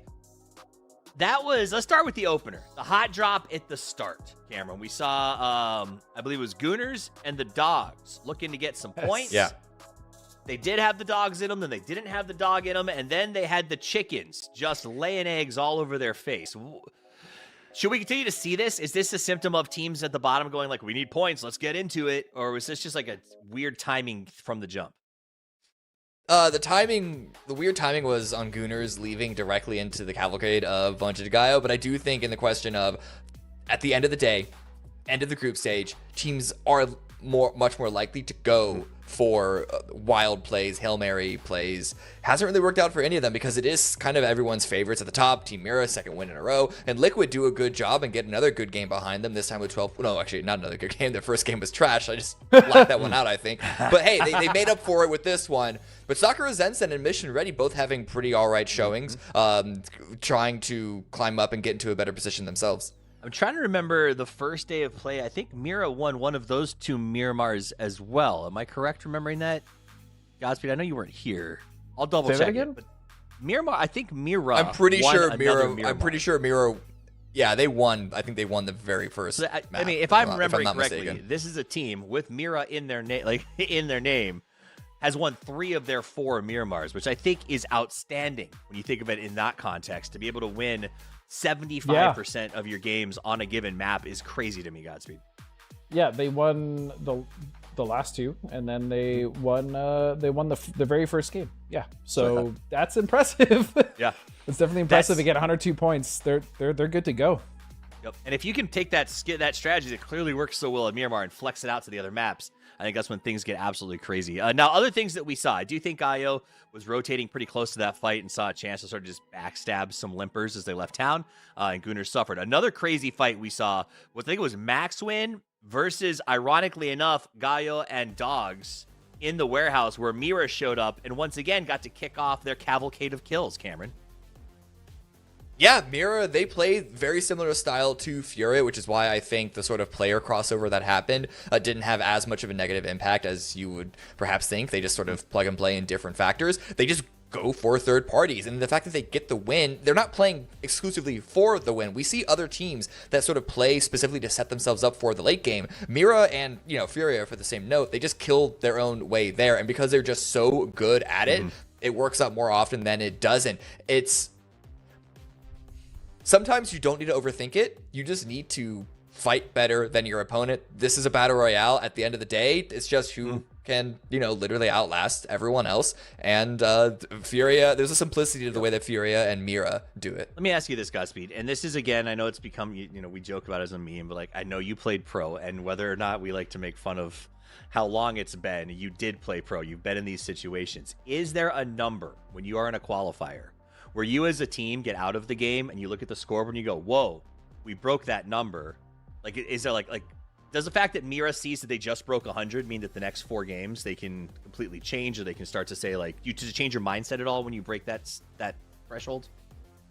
Not really. Okay. At least, again, at least for the teams that I played on, like, if we were doing really well, we just continued to do the same thing. Like, we really didn't let it affect us until the last days, which, man, we were good at throwing. We were really good at throwing, but like what seems like it's breaking a threshold and stuff like that. Like, unless you're like breaking some record or something, it's like, oh, that was really cool. But yeah, it's just business as usual, right? You want to maintain the same mindset and the same kind of strategy that's getting you those points and breaking those point thresholds. Now, a fight that I think was fun for you guys, but also had to be very confusing for Duel, is they fought Mira and Maria at the same time. Like, it seems to me like, as a player, that would become very, like, I got to knock on Mira, I got to knock on Maria. Like, there's got to be an aspect of that that has to be a little bit difficult to deal with. But again, I also feel like that's relevant to the fact that those two teams keep coming up against each other over and over again, Cameron. I don't think they meant to troll name themselves specifically for this reason, but Mira keeps finding Maria on every single map. I mean, it's close enough that I think they actually might have at least appreciated the opportunity to butt up in the kill feed with Mira like that. But for Mission Ready, though, this is a team that I want to see step up even further. Godspeed said at the start of the show, this is one of our favorite teams to watch. I think they're just super enjoyable in their play style. It's silly, but in a way that feels correct, and it's not a cynical silliness in the way that they approach the game. They just go for weird plays that, oftentimes can work out more often than it doesn't. It's been a bit of a slow start for them in the group stage here, as well as the two Miramars. But I think especially if you get Vox into a BRDM, you're going to see some magic happen. It's going to be unprecedented. It's going to be a bit out of the ordinary, but in a game where there are 15 other teams that sometimes kind of all do similar things, there is a general strategy and a flow chart that a lot of teams stick to because it's what works. If you can kind of break the mold, even just a little bit, you can find some really good dividends from that. So, official statement from Trevor, who's working with Mission Ready, was it wasn't a troll, it was looking for a competitive advantage since they had to change their names anyway. So they picked one that they thought would confuse other people. Every edge. Right. Take Trevor with a grain of salt in that if you'd like. But I thought it was pretty funny. He's like, well, if we're going to change our name, let's do something that messes with other teams, keeps them on their toes. Would have been pretty funny if they stole the same icon as well.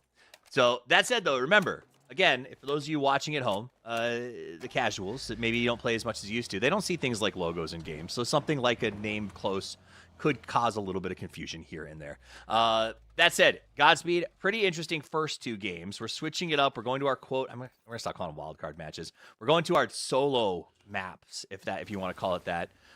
This is a pretty good circle. South of the rivers, nothing down by Hosan, nice big open area in the middle. Do you think most of the teams are happy with this circle?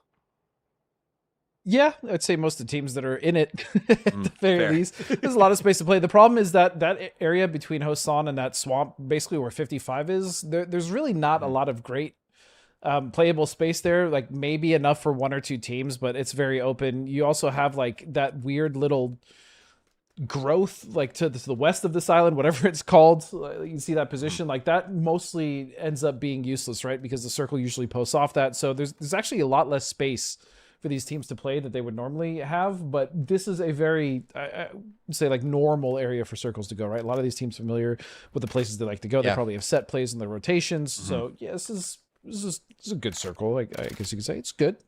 Which so far is what I want to see in a final, Cameron, because I think some of our final days have been a little crazy so far. So the fact that we've had 3 in a row that have been consistent is nice. But it looks like there might be developing action, so I'm going to head out, leave it to you, gentlemen. Game 3 underway.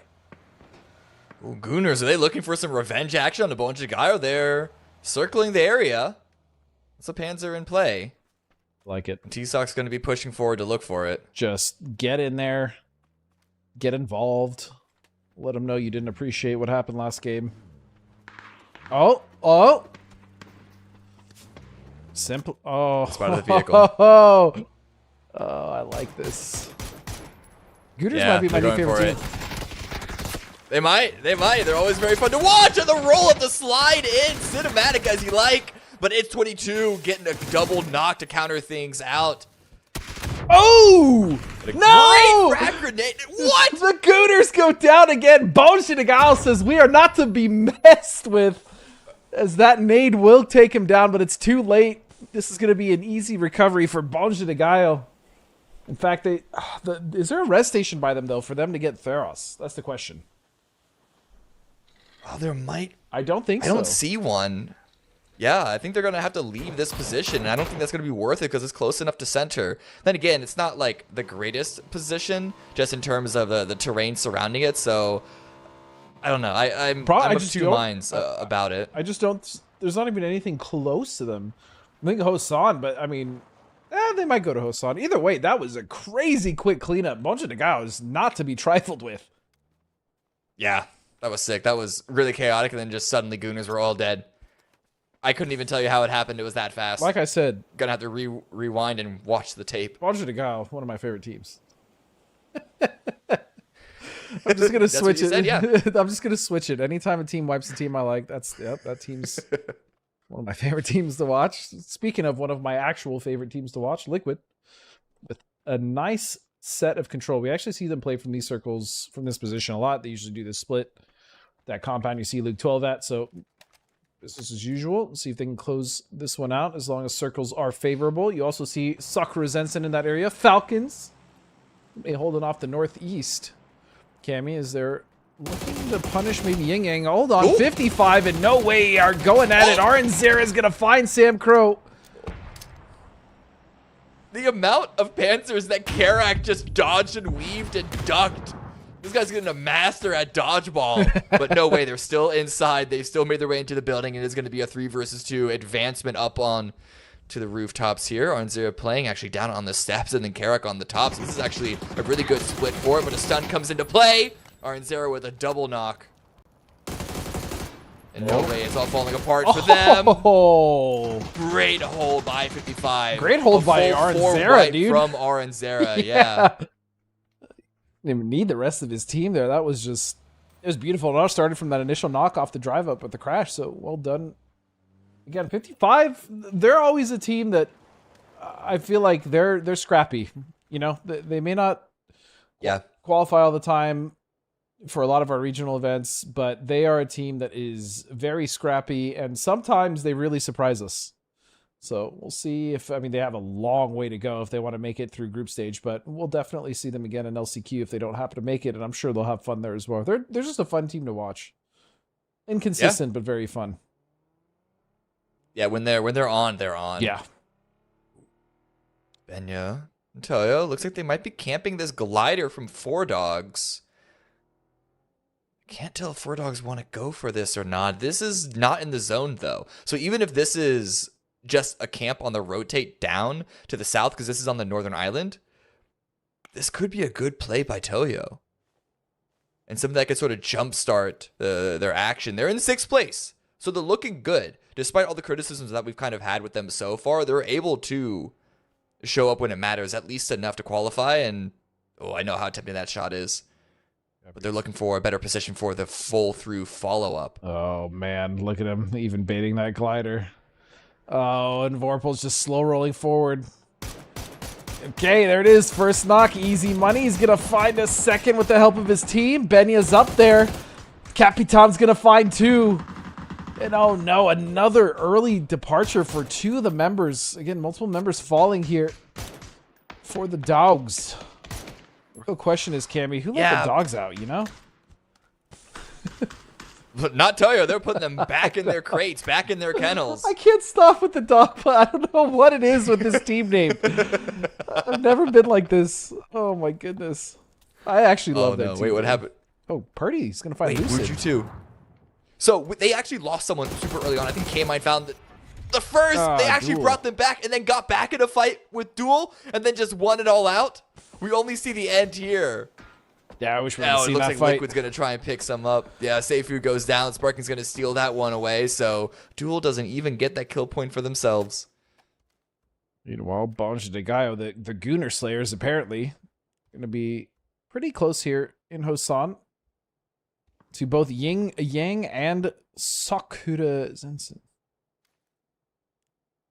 See if they're just going to continue this position. Again, this is dead center circle. Neither of these teams are going to move. I doubt we're going to see much action here.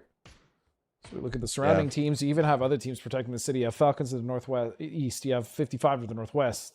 Rock even holding that swamp area I was talking about. Everyone is pretty much comfortable except for Mission Ready, as they're getting the freest rotation coming out from the north side. They're going to be able to cross into fishing camp, and actually they have really good options ahead of them. Yeah. There are just so many teams in the center, like the ones that we're watching now. Just so many teams have decided to instantly stack up on Hosan this early on, which, you know, it's not the worst decision. It's still the center of the zone, right? And for most of these teams, they're in a spot that they can rotate out cleanly enough. It's if other people start to join, then things can maybe get complicated. But that does leave the opening, the north, to be pretty free for the final teams that are having to rotate in, like not just Mission Ready, but also Toyo and, you know, the remaining members of Four Dogs. A bit of another blue chip recall by Wuju 2. Second of the game for them. They're going to get Seifu back and play back up as 4. Really important, especially with how early this game. I mean, this is still phase 1, so it's going to be great to get them back in. You can see there's no punishes coming here. With how dense this is, I mean, that's going to be the freest res known to man, as the circle is going to post, and this is where we may see some complications for these teams, but otherwise, I mean, this is, again, very fair circle, super spacious. And there it is. There's the hard shift to the east. There's the nonsense we're waiting for now. So the teams of Rock, max win, Wuju 2, 55. Less so, we'll have to make a decision later, but we'll at least have circle now. And even Murray, Mission Ready, they're all going to be, again, finding space within the circle, but there's just a lot of abundant space on the east now, Cammy, which means that the pileup is going to be on that west edge. It really is, especially Hosan's going to limit the angles that teams could approach around that spot. But Jagayo spotting Sakura Zensen kind of rotate clockwise around them. It's going to be Liquid and Mira probably trying to take advantage of the available space in the center, but Yappa rather gets a nice knock and a kill onto Theros. So distracted by a team on the south, it gets struck by a team coming in from the north. One called that the smooth criminal move. Seeing still with 3 members alive. Ooh, a headshot from Micah. Okay, it's immediately landing on Kane. He's going to get out of there, but again, this is all happening within the circle, so just minor micro adjustments here. These teams want to get to the east side of the Hosan so that they can at least rotate out if necessary. It looks like sneak attack is just going to barely get out of there, actually. It's just fine. Not even scathed. Not even a little bit. What is... No. Oh, setting a mortar down? Is that what's going on? I don't know, but it's a tire popped regardless. So it's not looking good for Rock Esports. They tried to catch Wuju 2 out on the rotate, but they instead themselves end up falling a bit of a victim to that. Kurt getting a knock in the kill feed on a high man, so good for Liquid to try and make a good showing with their position. Again, if you open up the map, have that on the second monitor. We always recommend it. You can see just how much space Mira, Falcons, and Liquid have, keeping so many teams in Hosan from making their way through. And Pentalo, another knock on Apidem. Grenade out, should be looking to finish this. Oh, but it bounces just enough away. Apidem now, and this is a decision you make. If you're Sakura, do you go for that push? Probably not, right? Because you have to deal with other members, potentially losing knocks. We know that there's no teams that could immediately punish them, but it's always the risk. So they're just going to hold on to that knock for now. It should... Oh, actually, Penta even gets it. Okay, never mind. I thought they should be able to res that. I think with the number of angles, the threat positions around Hosan, Bajagayo are realizing that they don't actually have as much control as maybe they thought. Yeah. But all of them are going to be pressed under the thumb of Liquid. Only 1 kill for them so far, but you've seen them land a couple of really devastating shots for teams that just peek out even for a brief moment in their direction. But of course, the veterans as they are, Liquid are not going to get so tunnel visioned onto one area that they're kind of forget about the other degrees surrounding them, making sure that they're not getting slowly approached from other angles, other trajectories. We are making their way into the circle now as well, as we can see Wuju 2 kind of setting up to look for Mira if they're able to punish or maybe get to them later, as Mira with just a great position right now. Great split, 55 again. Opted to just stay on the west side. It's probably smart as well, considering they didn't need to overextend their rotation too far. Circle was right in front of them, and they were able to get this high ground. Bonja Degayo, meanwhile, is now going to have to deal with the great escape of Hosan, which all these teams are eventually going to get funneled into that eastern point. And man, getting out of Hosan is awful if you're stuck in there, let me tell you. Yeah. I'm just shocked to see so many teams go into the city. It wasn't even in the center of the zone in the previous he was center in phase, circle but now it's 1, gonna shift. but yeah. Yeah. Not since then. It's just no one wants to play outside of it, especially with teams like Miro and Falcons already taking position. But teams arriving from the south now. Maxwin up against Wuju 2. Lucid gets a knock. And then other members going to arrive for the support. Heroes swinging around the side. Panzerfaust in hand. With Lucid and Sneak Attack both going down. Suddenly things are turning the way of Maxwin's favor. Man, this is the second time they've been kind of pushed upon and they've turned the fight around. We saw it last game with Bonja Degayo, even though they were helped by Mira. Even still, Maxwin able to kind of just put their foot down in these fights and hold their ground. And look at this. 3-on-2 in their favor. I don't know if I would have recommended the attempted vault there, especially once getting shot, but Teknaj back up on their feet. Seifu, I think, is the last member up. Bit of a jump over. Seifu spotted the Panzer, though, and now it's going to be the VSS coming on out. Swinging around the side. It's going to be a grenade to finish them off. Fantastico stole one of the kills away, but that's still 3 points going the way of Maxwin. That was very well dealt with by Maxwin. Yeah. I'm impressed. Now it's 55 versus Mira. 55 crashing into Mira's position. And some great grenades come out of Fanta specifically. It's all down to R and Zera. And make it 0. 55 get eliminated. Haven does go down. I don't know if Mira are going to be able to revive them back. There is a blue chip revival center not far from them. You can even see it on the mini-map. But, oh, it looks a bit too vulnerable this far into the game. I really hope Mira continue to build on what they're doing here today.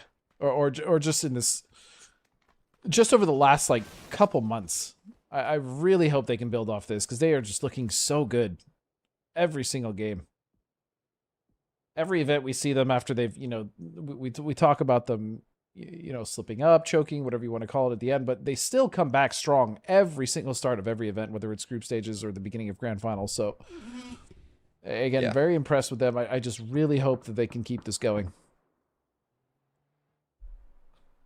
Mission ready, takes space on the east. And then Toyo, late arrivals to Hosan, late arrivals to the zone after the bridge camp or rotation camp of 4 dogs. Sent it into Hosan, looking for a way for them to exit back out the north. I believe it's pronounced the 4 dogs, my friend. 4 dogs, my bad. My bad. Toyo stuck in the... well, they're not stuck. They do have Rebo up to the north. So they do technically have a wrap on that side, but they're going to have to deal with the Falcons. The thing is do you stay and try to get the kills in the city, or Cammy, or do you try to go for a push on a team like the Falcons, take their position and try to win the game? That's a decision you have to make pretty much now, right? Like if you are a team like Toyo. Ooh, Capitan stayed behind. Very sneaky maneuver by Capitan to find another kill for themselves. The timing does seem to be, though, to answer your question, they're going to stick around and they're going to take the fight because they would need to be crashing into Falcons now. Yeah. Rebo has pushed forward. You can see them just off in the distance. And so Toyo, they're kind of trying to play both ways. I actually like this a lot, yeah.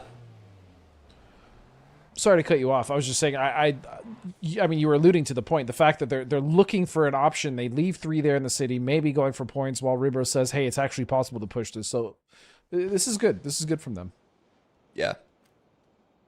It's always where the knocks come, what opportunities arrive. And looking at the minimap, Kickstart and Shrimzy are kind of putting themselves into territory, though Micah with a nice shot takes a bunch of guy down. Shrimzy goes down.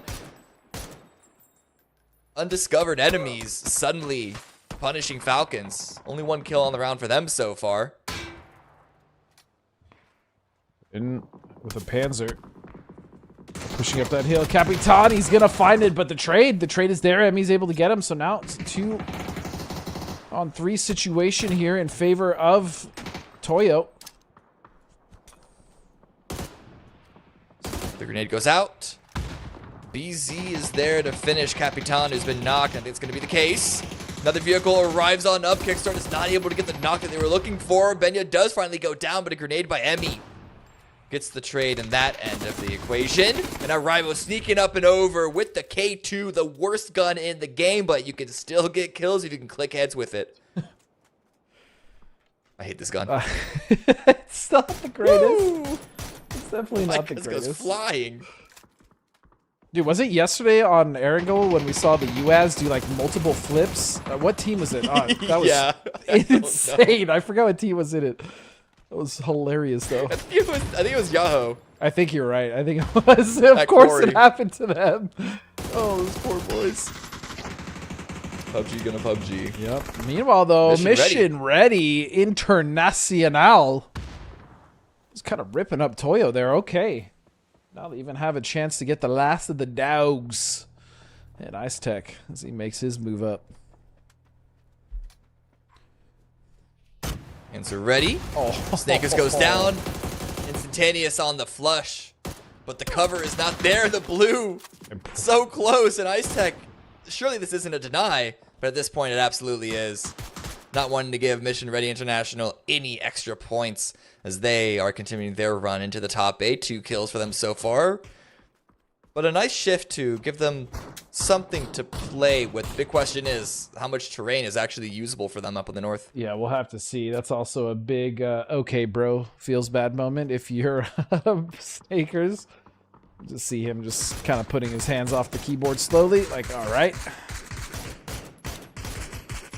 Sakura Zensen now pushing that same angle. So they're going up towards that north side, seeing if they can contest with Mission Ready. As the mortars are coming down, and those are dangerously close to Max Win. Yeah, I don't think Max Win has any real hard cover to stop it if it does nail them. Now Sakura Zensen rotating away. Mission Ready. Vox looking for a couple of extra shots. Good damage, but Sakura Sakura Sensen are going to be able to rotate away from this team up here, but they're going to just run into more. They're going to run into others. It's going to be LFP that finds Micah. It's all down to Adam. A rock and a dream. Oh! What a jump! What a skip up and over, but it doesn't matter. Kane's still going to go down. I wonder if they saw him Man as and they were Technosh are there. flying over that thing. The bump. So yeah, good dip for them to take for an initial move, but it's not quite yet in the zone. Bolty in play for Max Win, looking to find a knock, but now we put our eyes onto Rock Esports, who have Team Liquid to push through. Liquid down to 3. Rock Esports, they might be going a different direction. Not quite comfortable with a northern push. I mean, there's a lot of room here for Liquid to work with, but there's also a decent amount of work for Rock to kind of pull up underneath them and work that ridgeline if they so please. Mission ready now. You can see they're on edge here. Or they're in on edge here, but they're also looking for their next play. For now, yep, just kind of leave the vehicles in a safe spot. Do what damage you can. Open, maybe create an opening for yourself and then move forward. Meanwhile, it's going to be Max Win, and they need to... Yeah, oh goodness, is this going to be a clown car situation? Well, not quite. 3 of the 4. As let me tell you, the backseat in that vehicle is not comfortable. In fact, there's no vision. No. You can't lean out. It sucks. But they're going to make it to this ridge. This is actually just hoping great. and praying. Yeah, you really are. You're at the mercy of the driver and the co-pilot. We all know the backseat, the job of the backseat rider is the snack distributor, and that's really all they can do in the pony. Yeah, pretty much. Oh, but Technosh finds a nice little headshot onto Rock Esports. So with this initial move, as scary as it was, they seem to be finding some good footing. Will they be prepared for Adam Sakura Zensen? Will they be prepared to continue that push up north as there's another hard shift? Liquid are loving this circle change in their favor. They just took this northern section, and now I can see they're immediately expanding back out because they should be expecting Rock Esports to come in from their south, but it's also going to be about Mira. They've been hanging out in this compound, been in the zone for a while, but now they're likely going to have to move a little bit. Yeah, they're very aware that Mira was in that compound, or Miria, or at least there was a team on that ridge above them, but also the team of both Miras, I should say, Miria and Mira. You know, Liquid is aware that they're going to have to move, especially the northern team first. So mission ready impossible in the sight lines and very much being expected from Team Liquid. Mira, not so much. They do have that corner of their compound still in. They are going to have to move after that. The shift, Kurt's going to find some damage onto Voxcam. I saw C4, I think. Technosh, no! Misses the opening, too much smoke in the way, and it's just going to be Technosh going down from that. A follow-up grenade by Fakeson drops Frogman. And so a 3 versus 2 fight now. Oh, if only he knew what was in. It doesn't matter. A blind spray, a blind fire. And Mira, listen, they don't need a third party for the kills. The kills just come to them.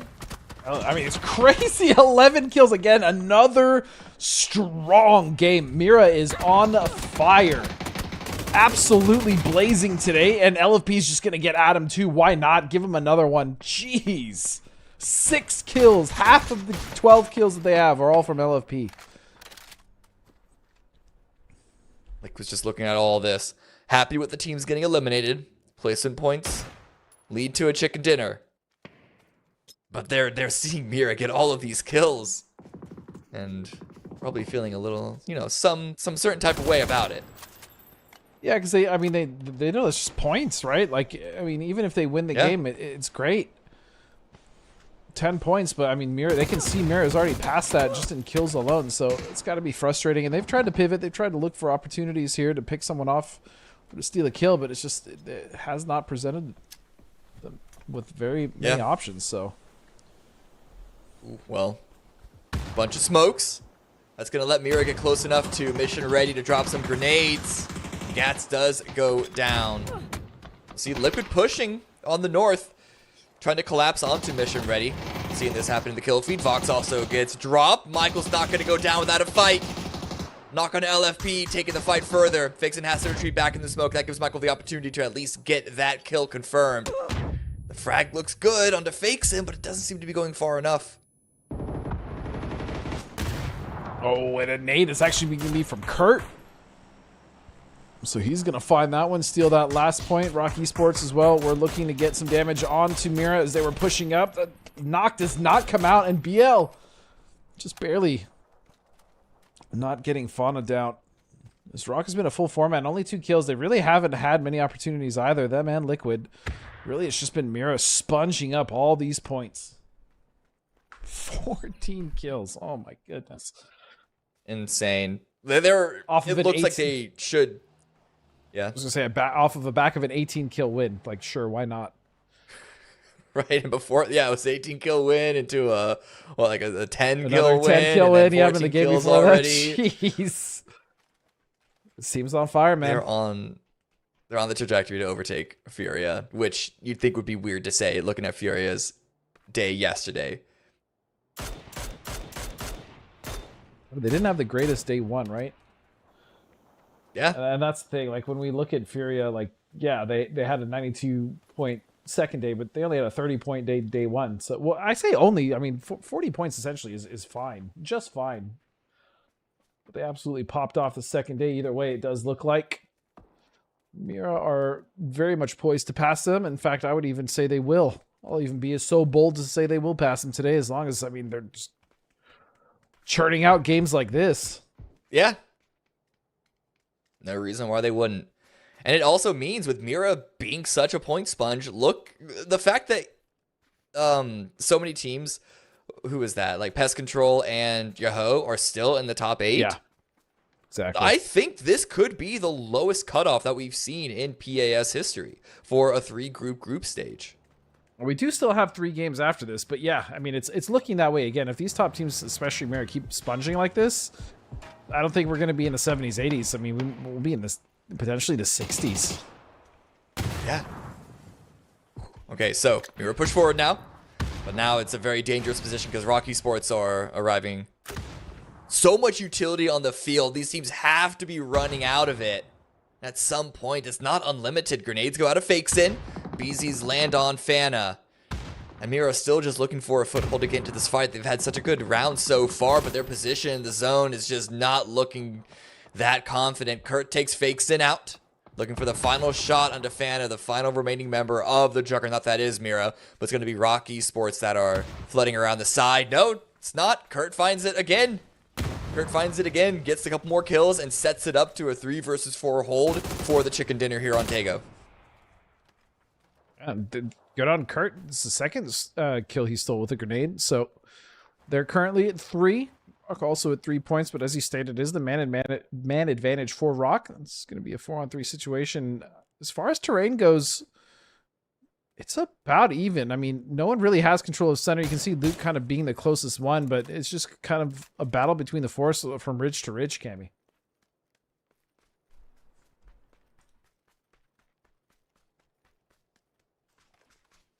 Very low kill counts for both teams at the top right now.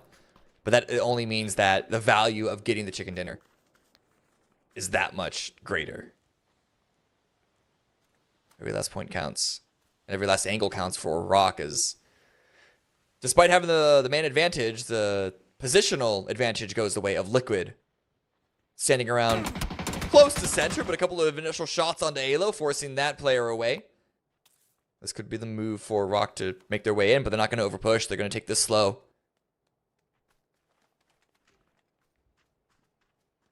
See here, as you stated, they are going to indeed take this one slow. Liquid trying to maybe take some semblance of control over center circle, but again, it's hard. Both teams about equal distance from it.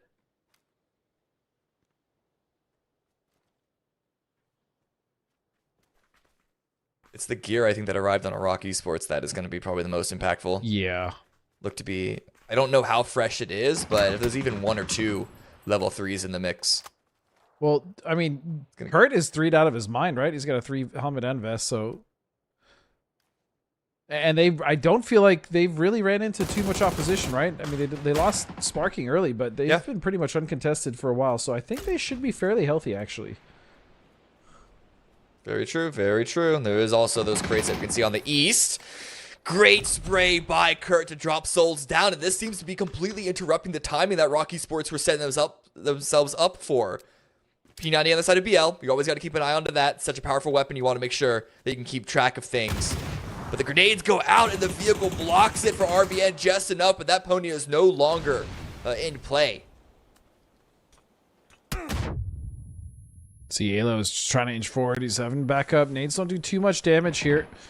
Kurt's still holding that off angle. Phase 9 slowly pushing these teams closer and closer. You can see how much utility is starting to come into play, but it's all missing. It's really just smokes cutting off some sightlines. But no one has fallen, Cammy. Oh, as I say that, of course, I had to open my big stupid mouth. BL's gonna find Alo with that nade. It's 2-on-4 now. Oh yeah, now here comes the P90 swinging around the side. 180 back up onto Luke 12. And once they get into the mix, Rocky Esports cannot get stalled out. 6-kill win, but again with Mira's performance, all our attention is still going to be on them, but we do want to give love to Rocky Esports, a team that hasn't been hitting the group stage with as much force as we expected, but every single chicken dinner like this matters, every single chicken dinner counts. And I think they are going to be in a pretty good position to make their way to the grand final and skip LCQ. Yeah, and you know what? I'm okay with it, right? Like, as long as they're finding consistency, they don't need to necessarily have the crazy, back-to-back-to-back double-digit kill games like Mira has, but I'm also okay with them not being like group stage monsters, right? I'd rather them, fine, they have their hiccups now, then they go into grand finals after they've made their mistakes, kind of, get a little warm and then head into there with a much better mindset as far as just already knowing where they needed to kind of make those things up. That being said, again, that is now 3 games down. We only have 3 games left of this group stage here at PEA 6, so we're going to go to the highlights before we set up for the desk, and we'll be right back. Stay tuned, guys.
While the big birds do take the big win and the chicken, I think when we see that leaderboard for the match, it'll probably still go towards Mira as winning another one.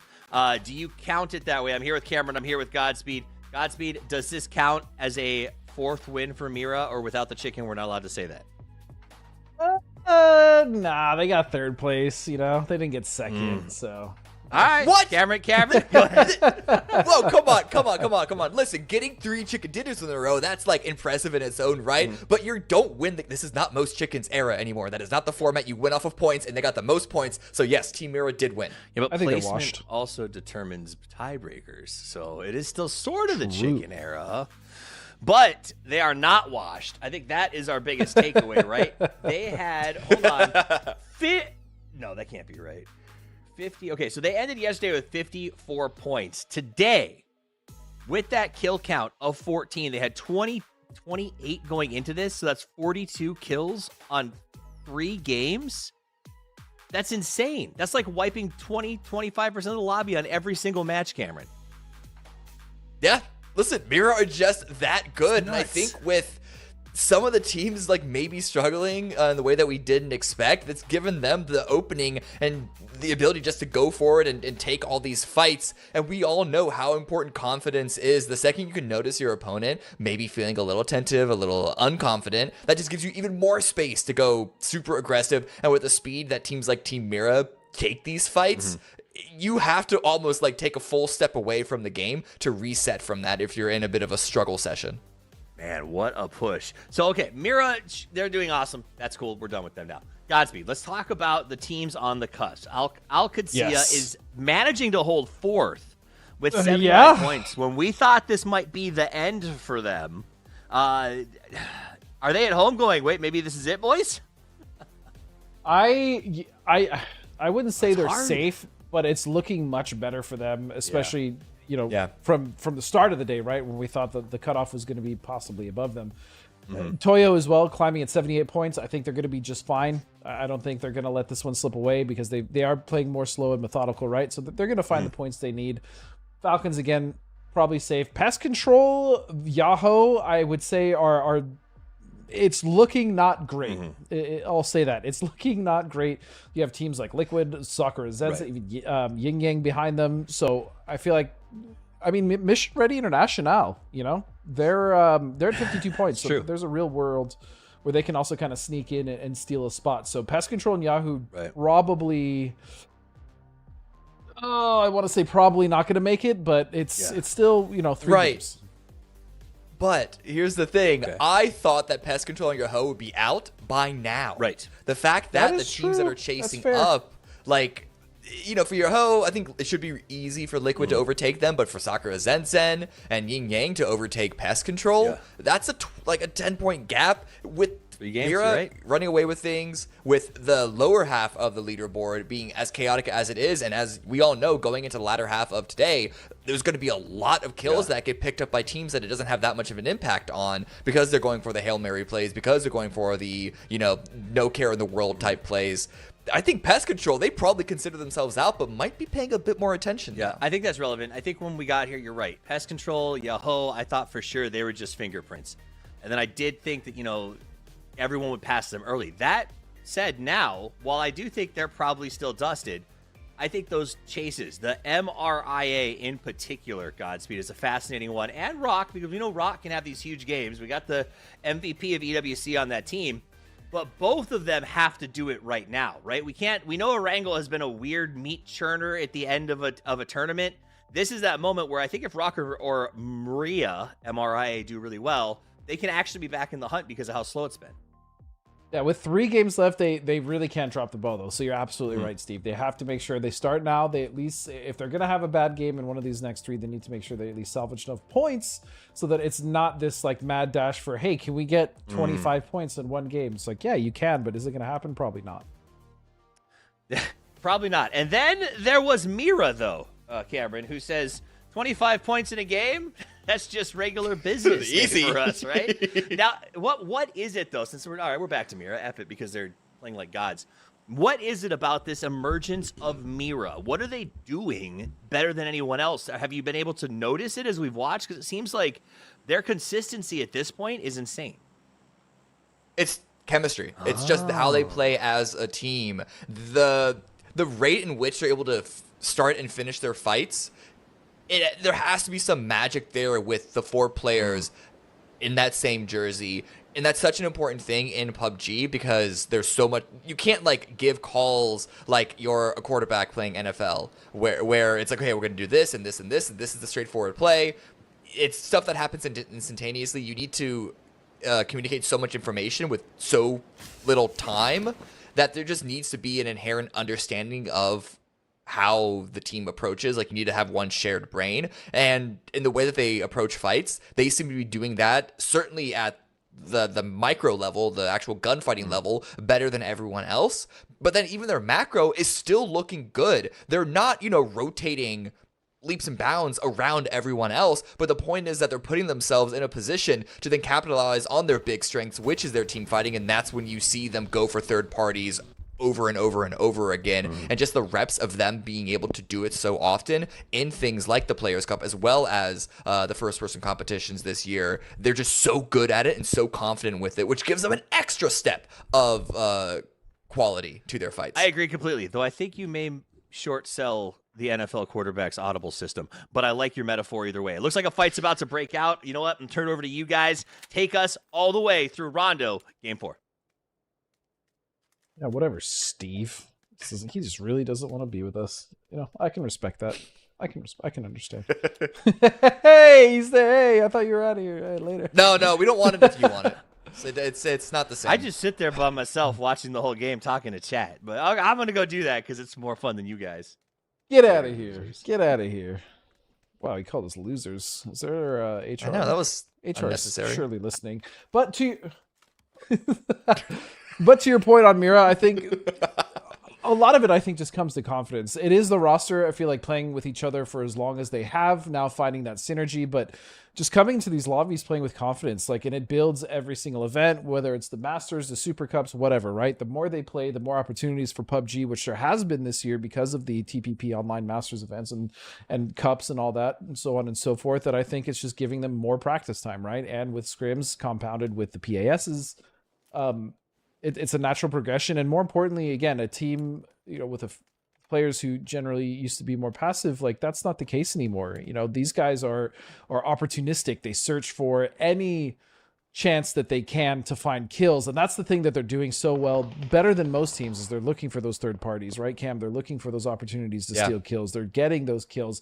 They're putting themselves in good positions. And more importantly, they're not afraid to get aggressive anymore. This is a team that is very confident in their team fight, as they should be. And that's why they're finding success. Now, K-Mind had all of that years ago, but now he's back, right? And now he's looking for an opportunity to get a knock onto Bonji de Gaia. Ooh. Hide him running around. No weapon in hand. Seems to be caught. Oh, almost got caught out of swords, but then it's going to be K-Mine going down. Turning the tides, turning the tables on to Duel. I can't believe Pyden was able to get out of that. It looked to be what should have been instant death. They're not pushing on it, though. And now the arrival of the remaining members of Duel are going to give them a chance to try and turn the tides themselves. K-Mine just needs to crawl back, though, in order to get revived. Lobes now making his approach. Again, Bonji de Gaia does not seem like the team you want to mess with early, as that's going to be a knock onto IQ and a flush onto K-Mind. They just seem to be unassailable in the early game, Cam. Yeah, and where even is this on the map? This is Yulin, right? It's in this. It's in the zone, but not by much. And well, neither is Lobes, as it's just Wooly left, driving away. When Gaia will say, "Hey, we'll take these kills." And when both the teams saw each other drop, this wasn't a surprise approach by Duel. Maybe it might have been a surprise return. But we saw No Way also arrived and maybe looking to finish what Duel at least attempted to start onto Bonji de Gaia. I said Bonji de Gaia was not a team to be trifled with in the early game. Now in the mid to late game, they do falter, but this is when they're strong, man. This is when they're strong. I do like this though from No Way. I like that Vinny's not committing too hard to this. They are looking for an opportunity to maybe get a kill on a team that's not expecting, well, it's not a third party anymore, but it is going to be a backstab. And this is happening, Yulin just to the southwest side of the circle.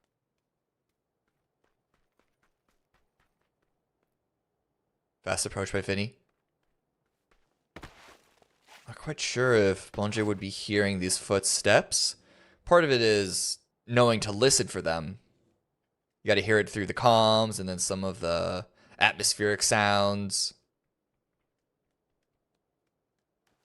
Birds chirping. Yeah, Vinny is going to still play this a little slow. Yeah, birds chirping. In my case, the traffic outside, just outside my door. The ambulance or the police car is just driving by with the sirens.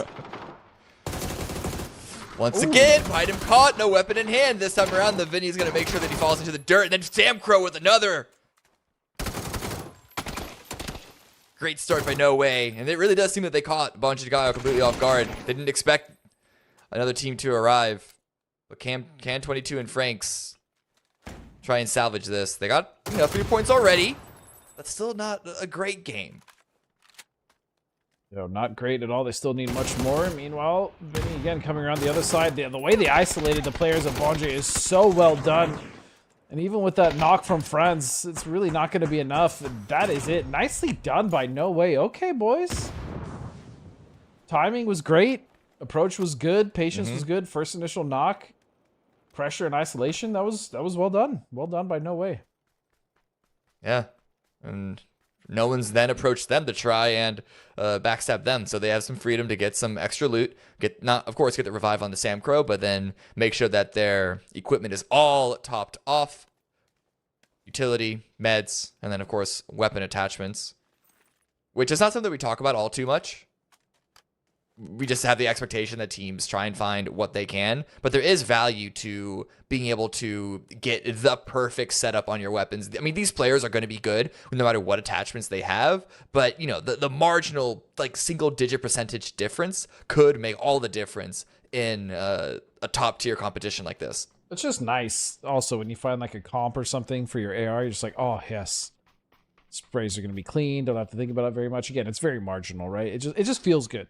Feels good to know that you're going into a fight like, oh, my gun is perfect, my setup is perfect, and then you peek, and then you get headshot immediately by a bolt, and you're like, that was useless. All of that prep time. Sorry, I'm just talking about my personal experiences. And we've all been there. We've all been there. But to your point, I run agree. back to Yulin. Yeah. We saw Wooly run back to Yulin, maybe trying to find an extra opportunity of surprise there. We'll see what comes out if we see it in the kill feed or not. Wuju 2 around the coastline of a little bit of, do we call this a river? It kind of gets cut off, but it's a small stretch of water, so I guess it counts. Is that a river? Oh. Just don't call me late for dinner. Okay. All right. I don't even. Sorry. No, you have. With the dogs references today, I should be the one apologizing still. It's okay. Is Liquid with nice control on the northwest. Yeah. Sorry, go ahead. No, you, please. No, that was it. That's all I just want to say. I'm really glad. Okay, I'm just really glad Liquid has good control in the northwest. It's a test track circle, right? We're so used to these. Every team is in the circle. There's no movement here. This is very standard, and that's fine. It gives the teams some space to breathe. Kind of calculate what their decisions are going to be if circle posts in a bad position for them, and then it also gives us time to take a breather as well before the game gets hectic. Yeah. Yes, Matt, we see that. That's a very good idea. So, Blunt and Icy went out. Not to Wuju 2 because they don't have any kills. I wonder if that was to 4 dogs. Dogs. But you can see that Matt has this set up. But no, this overview really shows what you were just talking about. This is the most straightforward circle that we can get in Rondo. Everyone's so used to it. But now 4 dogs arriving right onto Team Mira. LFP pushes out. Even avoids the drop shot turnaround by Bliss. And Lucid Freak also goes down to Haven. LFP holds the angle. They are just reading 4 dogs like a book. Not my beloved dogs. No! Put down before their primes. Damn, that was clean though. Dude, LFP. What is that boy eating?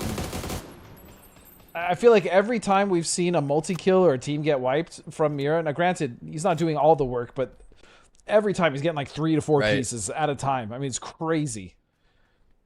Yeah, it's really hard to identify a single player on the side of Mira that is like the star player. It's like one day it's Fana, one day it's Haven, and then today it's LFB. Yeah, that's it's just absolutely ridiculous how deep that squad is. Yeah, it's a very good point. It's not usually like the LFP show where, that's actually very good, astute observation. I mean, and that's what makes that team so solid, right? Like they don't necessarily rely on just one player in order to be successful. I mean, they all have had to grind and come up from their respective teams to where they are now, and I mean, it's working. It is working both rotationally on the macro as well as the micro and the just their team fights and mechanics, man. Super solid. So a member of Maxwin on the tippy top of that mountain, and Mission Ready seemed to be aware of it. But the hard shift to the southwest, it's still a test track circle. It's still part of the game plan, but it does mean that 55 and Falcons not quite as dominant in their initial early game positions. Wujuchu now swinging on in onto Rock Esports, who got a quick little kill onto another member of Maximum just a few moments ago. Can they weather the storm of Wujuchu pushing on in? Souls peeks up and over, gets the nice spray down onto Lucid, and the frag grenade following it up, hoping to finish that one out and maybe even get a second knock. See, yeah, Rocky's pushing the pace here now. Looking for the finish here. Souls, though, is going to catch some to the chest. Is going to have to back up here, and Lucid will go down. And Zito, though, I like this push, knowing that they're probably not going to be able to recover unless someone takes a chance and goes for that off angle. That nade could spell trouble. It is. Sneak attack's going to go down as well.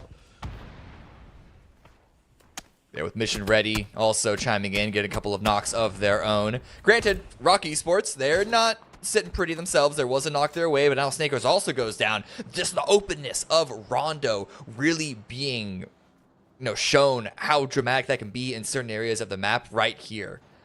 So Snakers should be able to get picked up. Technosh, this is the bolt action. Trying to line this one up from the high ground. Not as powerful as a position as it was before the shrubbery nerfs. And Rybo trying to find another knock with a bolt of their own onto Vox. Yeah, before you could pretty much just crouch or prone up there and you were almost invisible. So definitely much needed nerf. It was a little too strong. But you can see, I mean, still good amount to work with. That crash glider, though, is a bit suspicious, I would say. If you are someone looking up, you're like, I wonder if there's a player up there where that glider happens to reside. As we're going to get the shift here, it's going to go kind of center, a little more towards the east, though. That's going to put Rock dead center, Kim. Yeah, which is good for them, but at the same time, we saw a couple of, cracks in the position, even just what Technosh is currently giving us a bird's eye view of. That if they get pushed by too many teams, could spell trouble for them. It's not going to be an instant win position. Certainly not yet. Certainly not in phase 3. Here comes the arrival of No Way. Technosh not able to hit too many of those shots. Really just looking to play safe and try and give back up to Frogman, who is the other solo of Maxwin, just a touch to the north. Yeah, normally I wouldn't be a big fan of it. Oh, he gets this knock. Oh, it was a body shot, but it was a knock nonetheless. Yeah, normally I'd be like, I don't know about this, but as a duo, I mean, they're essentially just playing two solos, and when you lose players that early in this type of circle, I mean, that's what you have to do. So it was absolutely, it's probably like their best option. I would say Technology needs to be careful he doesn't get knocked, because then that's just going to leave Frogman solo, but I mean, he's on the edge of the circle anyway, so he might as well do what he can. Look to deal damage, picking up a kill or two. Sure. Here or there would be great. But ultimately, actually looking to steal kills is probably the name of the game, which is why I think a DMR in that Tough position for the would bolt, probably though, be yeah. better than a bolt, yeah. LFP. Watching Emmy swing around in a circle. That's going to be on the east side of the map. And now Mira find themselves on the edge, already with 4 kills against 4 dogs. 55 to the north of them. And this is, I think Rondo is probably the most challenging map for a team like Mira to play. Again, just because of how open things are. Playing from edge, third partying, it is even easier to then become the victim of an extra additional party yourselves. So we'll see if Mira can be successful from this position, especially, is probably going to challenge them. Yeah, that's going to be the real test. Again, the sandwich there in between Toyo, 55, as you were stating, and then just, I mean, Falcons have a lot of room to work with in the north as well. They could flex realistically to the west or east if they really wanted to. So we'll see what they choose. As No Worry have, again, found themselves just underneath. You see Max Wins, Technosh, and Frogman. Liquid very aware of their position. Actually, yeah, just pelting them right now.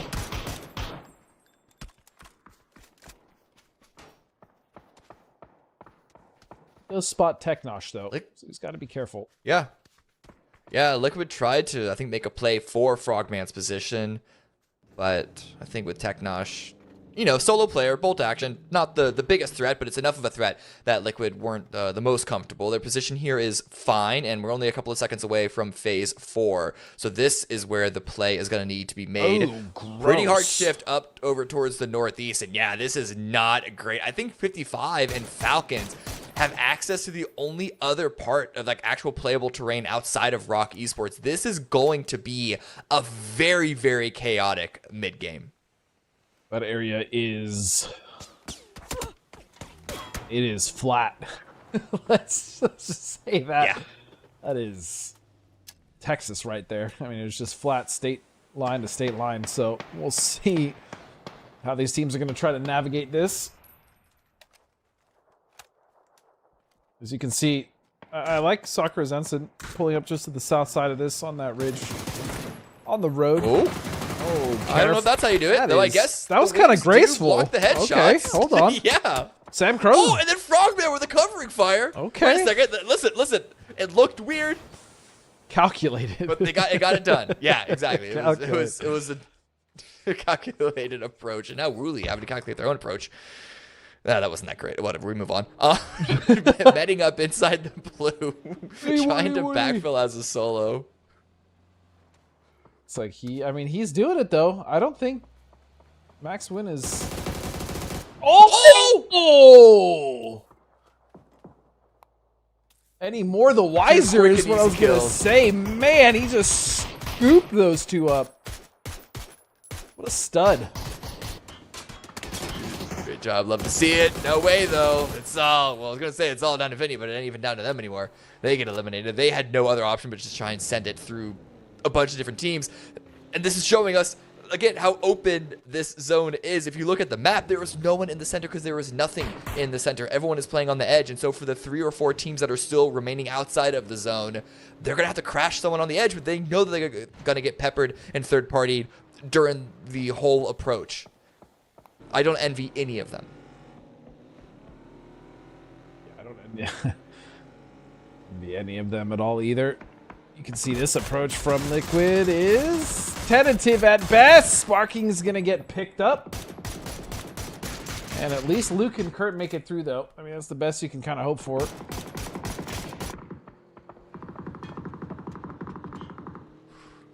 Only lose one, and they find another vehicle there to try and set things up, but Luke intelligently so pulls away so they're not into one position to get easily grenaded. Micah with a great grenade on a Michael and Vox.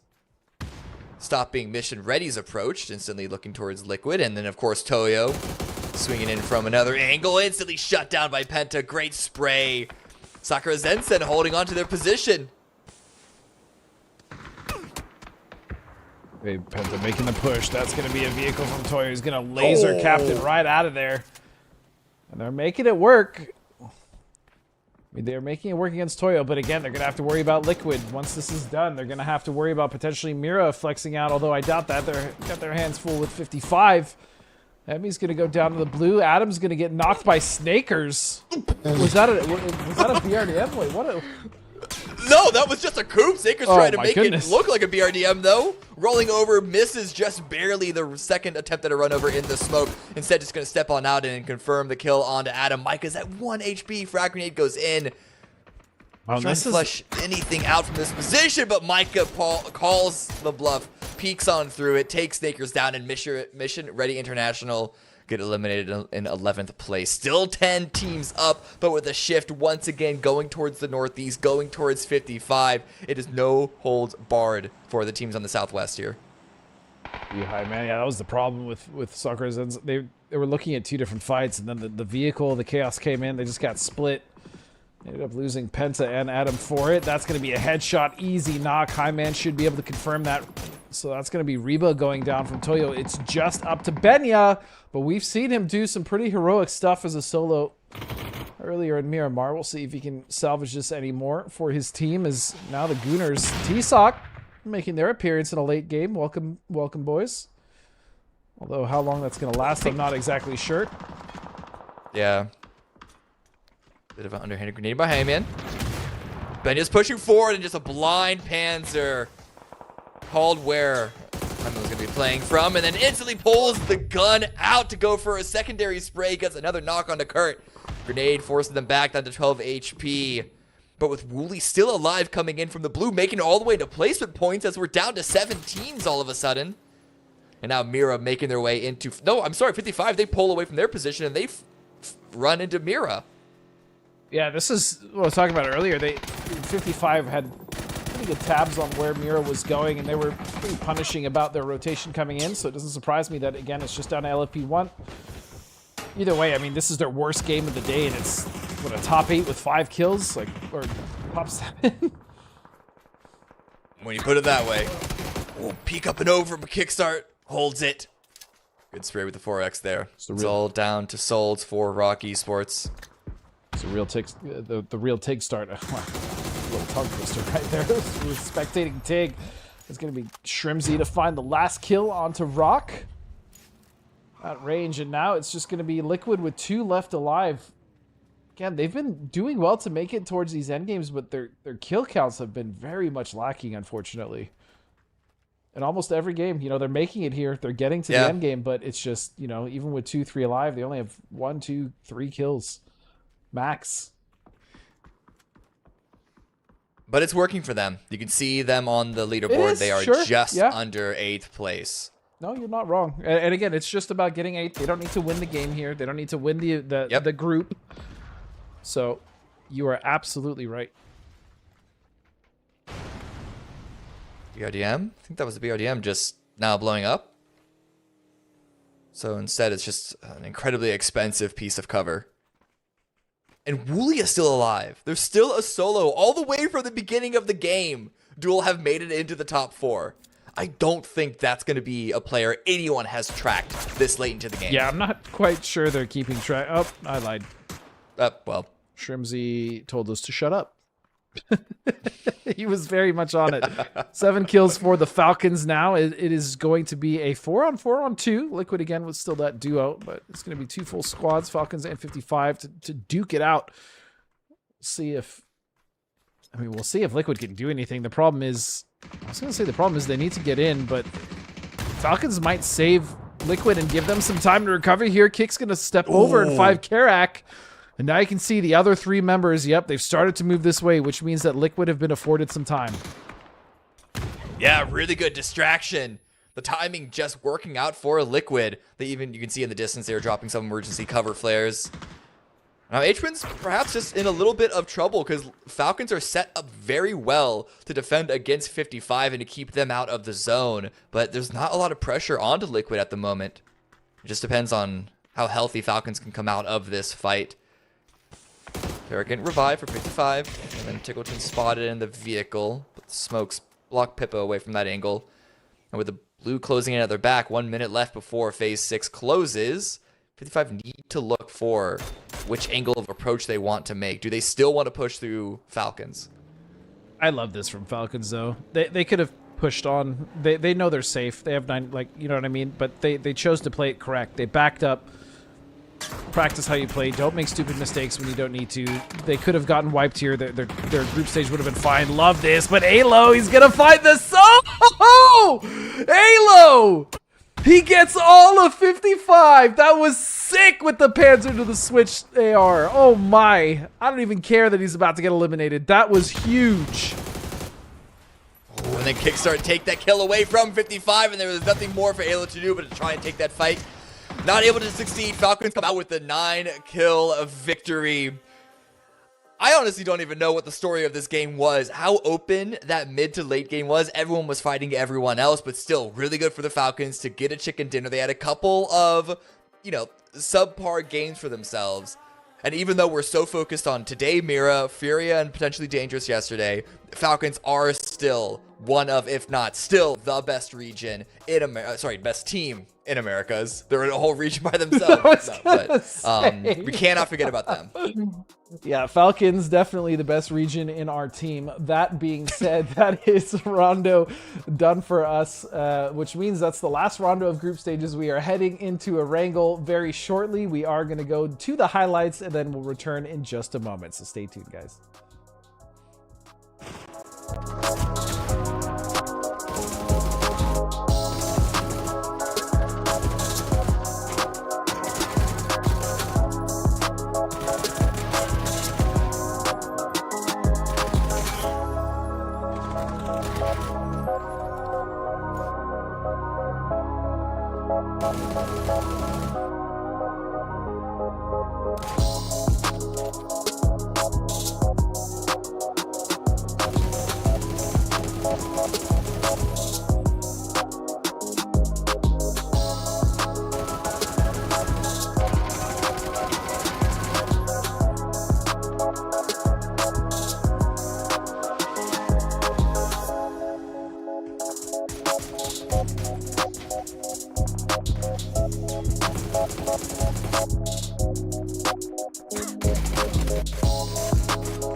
Welcome back. The game is done. Rondo is test track. What else is new? And Ayla with a Panzer is something spectacular to behold. My name is Tavis. I'm joined by Godspeed and Cammy D. We're going to show you the leaderboards, take a quick break, and when we get back, it's time for the final 2 games of the day. Falcons walks away with the 19 points in the chicky dinner on that match. Liquid, thank you, comes out and gets second place with 11 big points, which will help them feel for the first time above 8th place, Cameron. Yeah. I mean, I expect them to make their way there. It was slow and steady. And, you know, Godspeed mentioned that they aren't getting a lot of kills towards the end game, but I think for a team that had the struggles that they've had this year and a couple of recent performances as well, making sure that they at least have a good approach to the game and then start to pick up the kills is probably the right direction that they're heading down. All right, so take a look at that overall leaderboard. Furia still in first, but just barely, as Mira only got 5 kills on that last game. It felt almost like they were playing with their food before they take over the first place after the next game. Potentially dangerous, good, and comfortable at 22. Falcons climbs into the safe spot, Toyo as well, and Al Qudsiya falls to 6, making them what we're going to call basically the cusp team as everyone surges to try to get past them. Top 8 will advance to the grand finals. Everyone below that has to make a massive push at the LCQ, which is just a place that you don't want to be with 12 games and anything able to happen. We're going to take a very short break, and when we get back, it is the last 2 games of the group stages. This is where rubber meets the road, so don't go anywhere. Every time I close my eyes,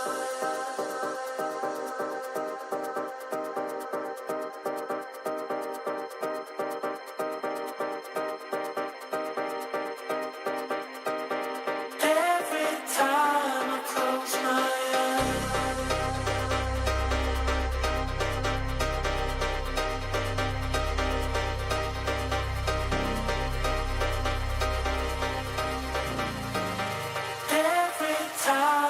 close my eyes.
Welcome back with 2 games left to play. It is a race for the middle because the top of the pack is just so much better than everyone else right now. Let's call a spade a spade. It is a race for the middle, and it is becoming very contested down there, due in large part, Godspeed, to the fact that Mira and then before them, Furia had just spent, both teams spent the last 2 days just mopping up points and making it very, very difficult in the mid pack. Yeah, between Mira potentially dangerous and Furia, I mean, it's just been crazy with the amount of points they've sponged. Double-digit kills back-to-back, wins back-to-back for teams like Mira. Furia was also there. I mean, it just makes this cutoff even more tight, and that's the thing. Like, it gives hope to a lot of the teams that are still chasing, but for those teams that are also on the cusp, it's that much more stressful because so many more teams are catching up or right behind you. I saw white hair. I've been trying to pull it out for the last 10 minutes. Cameron. I got plenty of them, dude. It happens, man. Crazy. He's like, get out of here. So it's been pretty interesting games. I think towards the end of the last 2 or 3, we started to see a sense of desperation developing by our teams in that mid-pack. Some aggressive pushes, maybe some willingness to take or become a part of a 3, 4, 5-way fight. And now here we go to the island of Erangel, which for our second to last game has been absolutely messy in the circles that it has given us. And once again, here we are touching Military Island. Yeah. Yeah, I never feel safe once we come onto this map until we see phase 1. But I'm actually surprised that we haven't seen more desperation plays. That's true. When we've hitting the last 2 maps now, I mean, this has to be when it happens, right? At this point, you can usually expect to see not just teams like Duel hot dropping on a bunch of guys. Gooners, I mean, they play like this from round number 1, but I'm not seeing that much more of these sort of desperation shots come through. And I don't know how many teams actually have a chance of qualifying, but like Wuju 2 and Max Win, they're not so far away from the current 8th place cutoff that it's impossible. They need to start it with a win. And, I don't think going for a hot drop right off the bat is the best start for that. But certainly once the circle reveals itself and we see what the early game looks like, then you expect to see like, okay, let's actually take this one over. We got to go with a high kill count. Thankfully, though, despite the plane teasing something else, this circle is as straightforward as you can get. Nice in the middle. I think a symptom of not crazy, though, guys, is the fact that LCQ starts next weekend, right? Like, you're going to piss somebody off or you might have to fight them next week. Yeah, like, like, you could knock me out of the tournament next week, theoretically. So maybe I don't mess with you too much in an event where, at the end of the day, if I end up in, what's the last 24th place, it's not the end of the world, right? I mean, even if like you go through LCQ and you try to do a mad dash and you're just kind of annoying a team like, let's say, like Falcons or, like Mira, like probably not best, right? Because you're going to see that team again in grand finals. Even if you don't make it there right now, you're still going to go to LCQ and see them again later. So also for some of those teams, it's like, is there really a point? 16 points for Gooners, right? Like, there's no disrespect, but like they're just not going to qualify off 2 games. I'm sorry. It's just not going to happen. So yeah. Is there a point to just go? Now, granted, I still think they should play and practice, being spicy and hot drop, sure, because they're going to have to do it again in LCQ. But yeah, like just needlessly pushing teams just because I just don't see a point. I doubt they do that. Sorry, lobbing bullets with a Dragonov at a parachuter hundreds of meters away just seems unfun. As a prospect. It is until you hit a shot. Right, and you're like, oh! Did you guys see that? That's pretty good. All right, well, I think that about does it for me. Gentlemen, the game is looking like it's getting ready to get underway as we kick off our first section of rotations. So I'll turn it over to you, but remind everyone at home, 2 games left. Top 8 go to the grand finals. Everyone else has to slog through LCQ next weekend. Let's see how it plays out. Ooh, well, currently Yin Yang are pushing on to T-Sock. Gooners are completely split up. Thrown down with a micro Uzi and still comes on top with the knock there. Yappa's trying to rotate around. Hiding in this corner. Catching T-Sock completely unawares. And the struggle is, there's mission ready. They have members here already as well. I think T-Sock was kind of caught out of the loop because was stuck in a fight with Snakers and then Yin Yang arrive. And this is where the real chaos of the final rounds of a group stage reveals itself. It's not so much in hot drops. It's not so much in griefing. It's just teams get into fights that they have no reason to try and separate from, so they just continue through and almost like an ego thing. Because like, there's another fight happening here. Falcons versus Toyo. It usually happens in like weird rotations, right? Which is what we're seeing pretty much here. As you can see, Capitan going down. Rebo now in that warehouse, probably going to back off to the waves just to the north there. You can see Benya kind of driving past that area as well, but they're probably just going to disengage altogether and leave this area. Yeah, there's no reason to be here. Unfortunate thing is they lost the chip. Right. Well, Snakers goes down. So mission ready. Oh, and Michael's very low. Gats is also down. It's all going to be on to Vox as Michael is getting found out and gifted one frag grenade more into his pocket there. Can Vox salvage this? Like mission ready. If they had a good game here, they could be on the way to a top 8 finish. Yeah. But unless Vox can pull something out, it's not going to be that great. But another Gooners member with a micro Uzi. That's the thing. You said it.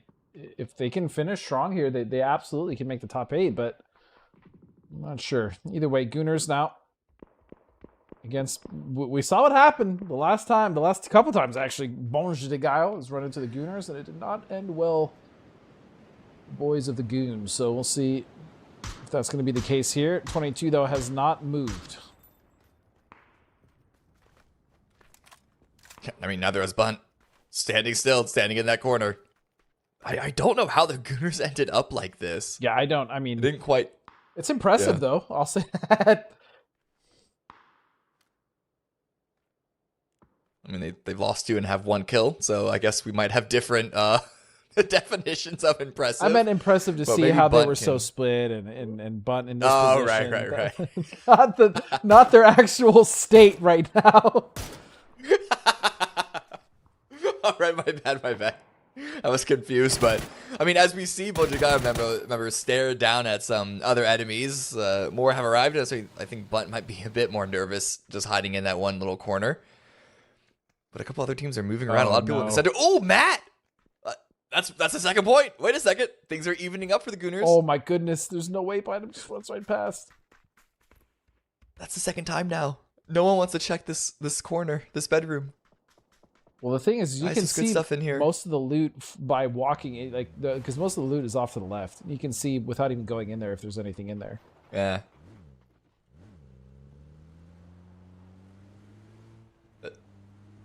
Is that bait? Okay, no, the footsteps should still be there. Bunt's not going to move. No, Bunt's gonna be good for his one at least, and you're right. He's not gonna move until he gets it. This position currently kind of in the center of the circle, so there's a good chance that Bonge de Guile is just gonna kind of hover around. Keep this as a base. You can see 22 just letting off death pops to make sure that people realize that there is a team there, even though it is just a solo. Well, technically it's a duo, 2 solos, but I just gotta say, Is he I gonna love finally- the set cams here. Yeah. It reminds me of like old school Resident Evil games. dude, they just there's nothing.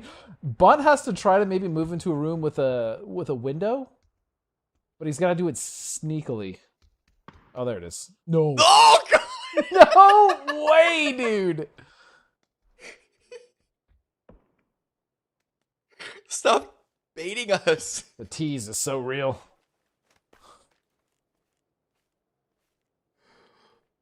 Meanwhile, looking on the map, just to update everyone as we watch this unfold, pretty much every team has made it into the circle, into a position of safety. You can see Widger2 on the southeast. Rock also setting up a camp. We may see something there with Solds, and not a camp. Rock's actually looking to rotate and loot and rotate, but they're about to get caught with Widger2. Maybe we can pan and see what that's looking like. If not, we'll just hang out here. What's strange to everyone watching them on the map, Liquid dropped on Military Island. They were as worried about the first circle as we were, and the plane path did not favor their ability to go to North Georgia Pole either, or South Georgia Pole, whatever, Georgia Pole. They took a pretty early E pickup, but instead of going to the center of the zone, they actually went all the way to the north around Stalber, and even separated themselves to continue to scavenge loot from there, which I thought was, could potentially be quite risky, but no one was around the area, and they seemed to be good from that. So a very interesting approach, had some element of danger to it, but Sparking's in the zone just south of Yasnaya, actually not too far away from where we're currently watching with Sakura Zensen, to shepherd the rest of Liquid in. Not bad at all for Sparking and that, as you said, position to get them inside. Meanwhile, Wait. He didn't even Wait, he Yappa? didn't even get the knock, nor did he get the kill. The What? bleed out, the Oh timer my just clocked goodness, in that's between crazy, bullets. dude. What? That's actually insanely unlucky for Punt. Oh my goodness, are we sure they didn't get that? No, they didn't. They still only have 2, right? That's the chances of that happening are so. I don't think we've seen that before. I don't think I've ever seen that. Unless he just That was Whiff the spray. Hmm. Oh, that's frustrating. It's got to be. I am kind of worried about No Way, though. This is actually a very wide split. I don't know if they can hold this. And you can see Sakura Zensen just above the southern split of that team. So, I mean, we'll see. You can already see it's like Vinny looking for an early rotation. They're starting to move. You can see a lot of these teams in their vehicles ready to move before the circle even posts here in anticipation. That is going to be a shift that at the very least, Cam, cuts out that lake and Yas and all that water. Yeah. So it gives these teams a much better idea of where this is probably going to go, or at least where they can set up in stages for the next couple circles. Yeah, but the problem is school apartments is really prominent in the center now, and it's not the same thing as a test track finish, but it does have some flat areas surrounding it. And so if it continues on that way, it is going to be another game where it's the case of the haves and the have-nots. Potentially some crashes going into apartments. We'll see what the teams do to get to that point, though, because there's still a lot to play around. The ridges to the south, the hillsides to the south that Bonjigayo and other teams are playing around could see quite a bit of action. Not wrong. A few shots. You can see Bonjigayo here, again, setting up center. Around this res station as well. They're fairly heavily surrounded, so the chances of them really running into anyone, unless it's an errant rotation, probably not very high. So we can see Liquid up on the northeast. I like this again from them. They are safe. They should be safe for the most part, as far as the leaderboard is concerned. But again, taking a nice edge here up on the north, not pushing it. They have good control, good sight lines. They have good rotations forward if they want it. So very Liquid play, especially given the circumstances and the kind of path you've been watching them go through this game, Cammy. Yeah. Still 16 teams alive, and most players have found their positions. I think this might be what people are oftentimes referring to when we say that Erangel has been, quote-unquote, a disc, figured out. Is that there are the set areas. Everyone knows what's playable. Everyone knows what's not playable, where you can and cannot push. But with 16 teams still alive, despite a couple of kills going every which way, we have 2 teams that are down to 1 player each. This still, I think, is going to set up for potentially explosive phase 4, if not phase 3. We still have a couple of teams that need to make their way into the zone, Rock Esports being one of them. Duel, just to the south of Bonjigayo, have arrived into just northwest of Farm, outside of Death Road. But it's just waiting for phase 3. Yeah, Duel's been coming in from the south. As you stated, they are now on Death Road, and they have options here. I mean, even if there's hardships, they put themselves in a position where they can at least wrap far to the east if they wanted to. Or even the west. They would have to deal with Bonjigayo more directly if that was the case. But again, they have options, so Duel coming in. Again, 4 alive on the south side. Most of these teams still 4 up, aside from Mission, Goon, and Toyo, who's only missing 1 player.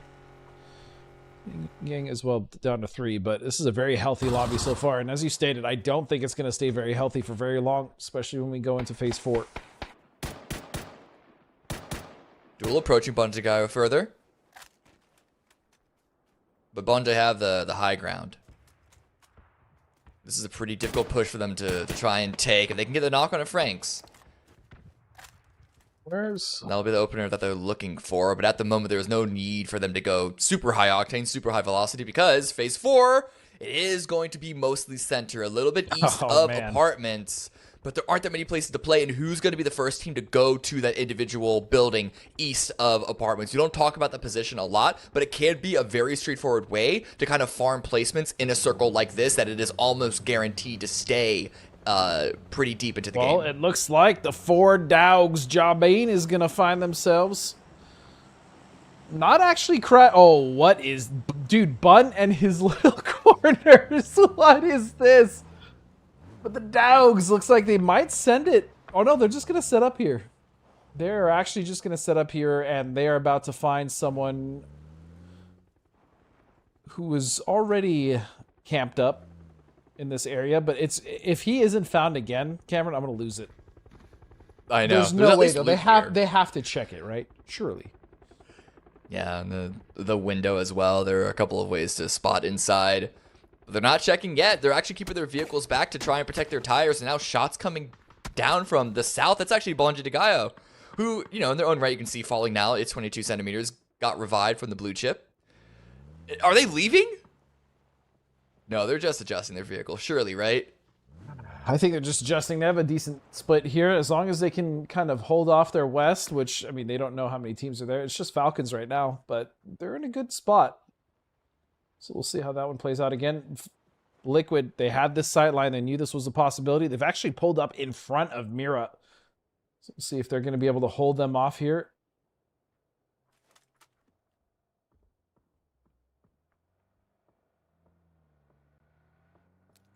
Mira just arrived. Liquid were here initially to begin with. But as we know, very difficult team to fight against, whether you're attacking or defending. Team Mira are, so Liquid need to keep their wits about them. Yeah, there's a lot of angles in this compound. Very difficult to push. As you can see, Sparking's going to be the first. And Alo with a double. Dude, Alo, oh, he's so good. The close range god. Gets dropped by Haven, but Sparking's initial distraction gave Alo the opening opportunity. Now Kurt also pushes forward. Haven at a low HP. Has to hop through the vehicle. And this initial strike, this initial trap pulled by Liquid is netting dividends. We even have Luke swinging in from the north to find an extra angle on the back of Vanna. It's not needed because Sparking's going to find it themselves. But Alo goes down. A little bit of extra shots coming in, not just from Vinny, but also from some other members down to the south. Toyo had an angle onto this. That was crazy. So it's not safe. It's not easy for Liquid, but they still should be able to get the revives here. Well, that's an upside down car, but it landed in perfect cover, so yeah, it's not working for them. They will be able to recover. More importantly, they can recover. They can split that shack and even try to maybe go for a school play here. But I imagine they're at least going to play that northern shack, maybe even split 2-2 with the other shack in the close vicinity, just above apartments. As we look at the rest of the teams, it is going to be the Dogs. They're actually just sending it straight to school. And it looks like Bunt has finally struck. Or maybe not. What happened to Bunt? Bunt's still alive, by the way. I think saw He was another kill left in the alone. kill feed and tried to That's see if they could crazy. find it. Yeah, He's I don't left think alone, dude. It was not by finding the kill again. Journey With that so many bad teams is crashing in. Oh god, 55 now collapsing onto Toyo. Emi needs to back away, but a bit caught out in the open potentially. We'll see how fast 55 go, but so many other people are rotating through. Teknosh coming across Wuju too, and then, well, once again, we have Bunt in the corner, but who is actually going to stay here and try and post on up? A Panther goes out, massive damage! Lucid tries to fight, but the rest of Wuju too are staying put. I'm sorry, it's just crazy. This man has been around he's around a war right now. Just chilling. It's the third team. 4 teams have run into this man, and he has been solo, and he still just has a micro Uzi with 16 bullets, and he wipes Wuju. No way, dude. And now a shotgun when Duel have arrived, but it's Falcons coming in from the south and Toyo looking for an angle in the north, so it's still not going to be great. Another kill goes the way of Bunt, and then swinging out with the molly, because everyone knows that there is a rat in the midst. On top of the vehicle, spinning around in circles, ringing around the Rosie. It's not going to be the case for Gooners anymore as Bunt goes down, but what a ridiculous game for them. He's got to record that. That was just insane. The amount of teams that drove by him, and eventually, Falcons though. Hold on, we'll get back to that in a second. Or maybe never. Falcons now pushing forward. Duel really is just down to Lobes. This has been a rough game for them as well. Running into that solo of Bunt, ruining the game. Now Falcons coming in. Kickstart goes down. That should be a res. Yeah, they're going to be able to get him. He's on that shelf. But Bonji de Gallo actually above. You can see Tig saw that. So he's going to try to put as much damage and deterrence into them as possible to go for that res on kick. Time is ticking, though. And that should be enough. He's just gonna stick gets there in time. Yep. Nice smoke from Hwin as well. Beautiful stuff. Yeah, understanding your timings is important in this game. Tickleton has it down to a T. Bonjay are going to be stopped short. Liquid making a whole around-the-world rotation. I think they came in counterclockwise, and Sparking's going to go back up to this compound to hold position around school as we wait for phase number 5. The rest of Liquid are putting themselves in potential harm's way up against Bonja Dagayo, but they could be looking for kills themselves. But Kurt goes down. Pretty hard shift southeast into the middle of nowhere. Rock Esports looking good on the map.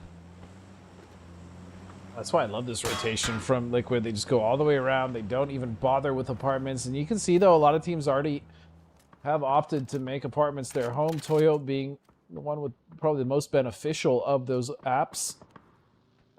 So they're going to be facing the south, which is where the majority of the center is. Again, this is very open. You stated it, Cammy. Very open circle indeed. But there's at least some different elevations of ridge lines. It's going to be Darrow's actually knocking Sparking with an arm from distance. It wasn't even pied him. Kurt back on his feet. Sparking has been knocked himself again, but Liquid are ready to take the fight with Bonja Dagayo. Grenade flies past. Sparking, I think, might be looking to get finished. A great spray by 22 centimeters. Kurt's Alo down, but Kurt's going to answer back. Sticking the res, trying to play for not just this fight, but also for the late game. Don't want to lose any players, not this early. Oh, God. Bite him up in the smoke, swinging around, finds Alo. Luke there for the trade. Came from a distance, and they're going to clean that up. But, so much damage had been done at that point by the time that the Falcons came in. And, yeah, that's going to be it. Liquid will fall. Now is Kickstart going to go? I don't know. I think Kickstart is going for the run over with the BRDM, but just can't pick up enough speed. I know, uphill on this thing is miserable.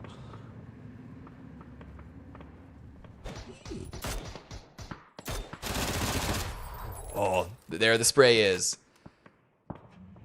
Gets a kill, gets another re-knock, and 22 centimeters still up. So, I mean, this means that even Liquid, they don't get any kill points from this fight. Looks like Kickstart and Falcons are cleaning up the rest. They're at 77 points. They're just on that cusp, too. I wouldn't necessarily say they're super safe, but look how tight. 9th, 10th, 11th, 69, 67, 65 points. Sakura's Ensign, Rock still in 59, 65 points respectively. Oh, and Kickstart quickly going to take care of that. But yeah, like I said, Sakura's Ensign 65, Rock 59.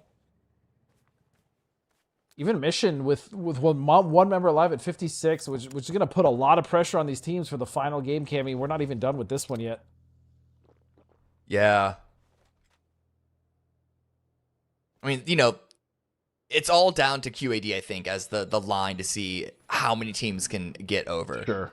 Yahoo are out, Pest are out, Bestia are out. But, even at 8th place, Yin Yang, they're not looking comfortable because they could get overstepped by multiple teams if they have a bad final round. They still have a couple of players in this one, but phase 6 pulls away from Apartments. There's a tiny sliver of Toyo's position still in the zone, but for everyone else, they're going to have to come into a position that, frankly, is all Team Falcons. We haven't talked about them specifically so much this game, but 13 kills for them so far. They came in very aggressively from the west once the fight started happening at that plateau, and they were just taking over the kill points. But now it's a question of who can survive coming out from Apartments. Yeah, this is really going to be a mess. And you can see Falcons already on their way to kind of look over this to see if they can third-party. Pippa is going to get Emmy, is going to get Benya as well. Benya is going to knock Pippa, though, in return. Karax going for the flushes. 55 looking good, though. 3 up still. 1 knock with the potential to get him up. That's going to be it. Clean as you like. But they will lose Pippa. That's a fine trade just to get rid of Toyo in that position, so they'll take it. Yeah. Hopefully now they can then clean up the rest of No Way and Yin Yang and be the real gatekeepers, or the next gatekeeper from the exit of Apartments. Taking some time to trade out loot. 13 kills for Falcons. And Falcons are waiting for, they're waiting for the next team to come into their crosshairs. The shelf is so strong. You can see, they pretty much have vision about it. Really the biggest threat is if Rock goes for a wrap towards the southwest. And they try to come up from above, but even then, there's still a shelf for Falcons there. Again, this position is just so strong. You do have the Daugs, though. Are 2 members of the Daugs. Yeah. Whoop. Solts. Shutting Tickleton up, at least for a second. Yeah, 4 dogs pushing in from the west. I'm not sure if Falcons are even aware of it. Samcro goes down to Micah. After Micah got after Samcro got a knock on a Hyman. Oh my god.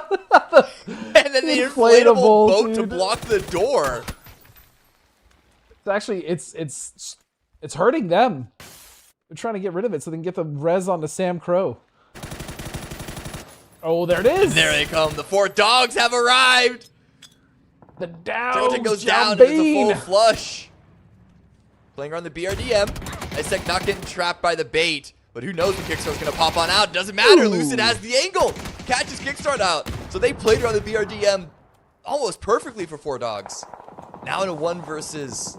I think it's a 2 versus 1. Is H-Win the last one standing for Falcons? They had such a good game, but it all falls apart. Or 2v1, yeah. Sorry, 2v1 in 4 dogs' favor. Crazy start again. They were so quiet on the backside of this. They did not shoot. They snuck up. The backstab was almost perfect. Getting 2 members immediately. And there was only 3 of Falcons, so you can imagine now Lucid Freaks stealing the BRDM and hurting Quinn into the sightlines of Ice Tech. Well done by the Dogs. Look at this with Yin Yang going out and Sakura Zenzen still in here. They have then overtaken them in 8th place. So this game and the last, it's still going to be a lot to play for qualifying to the grand finals here from group stage. RN0 with a great run just out in the open. Super aggressive, catching Sakura completely off guard, and then Psycho with a separate angle. It's going to be Santastico that finishes that knock up. It's just Pentalol left, and we know how vulnerable these shacks are when players get close. Not even going for the grenade, trying to go with the foot push, but even with blind, Pentalol is still able to get the knock and the full flush. Well, that should be the end of Penta. He's just got to wait for that nade to explode, and... Wait, what? Penta's still alive. That is actually shocking. And Santastico! Santastico! Ah! Another kill. How is he alive? Pick on up. That's correct. I thought that nade was in. I swear it landed inside the shack with him. Even from wall to wall, I feel like that should have been a knock, but I guess not. It dealt damage, so it must have been in the shack. It knocked him down to 1, yeah. Unless it bounced out of the door. Idea. I honestly don't know. Yeah, that's got to be a feels bad, though, for 55. Pushing up on the shack in a position to maybe push up towards Rock and start getting their game going, and it just, Santastico and Penta just ruined that for them. But, you know, it goes to what we were talking about earlier with 55. Solid team. They usually make good decisions, get into the late games, just cleaning up some of these fights and some of these situations that are awkward that they struggle with. But, you know, there's always been promise on that team. Yeah. And even this round itself, 10 kills for them. That's it's a really, really good round. That's all things considered. I mean, not only that, but top 4 with 10 kills. Great round. Yeah. Also, I just realized it's a 2v1 v 2v1. This is almost anyone's game. Yeah, everyone's edge to edge. I would say Dogs with the advantage just because, or they don't have the BRDM anymore. Never mind. I thought they had the BRDM.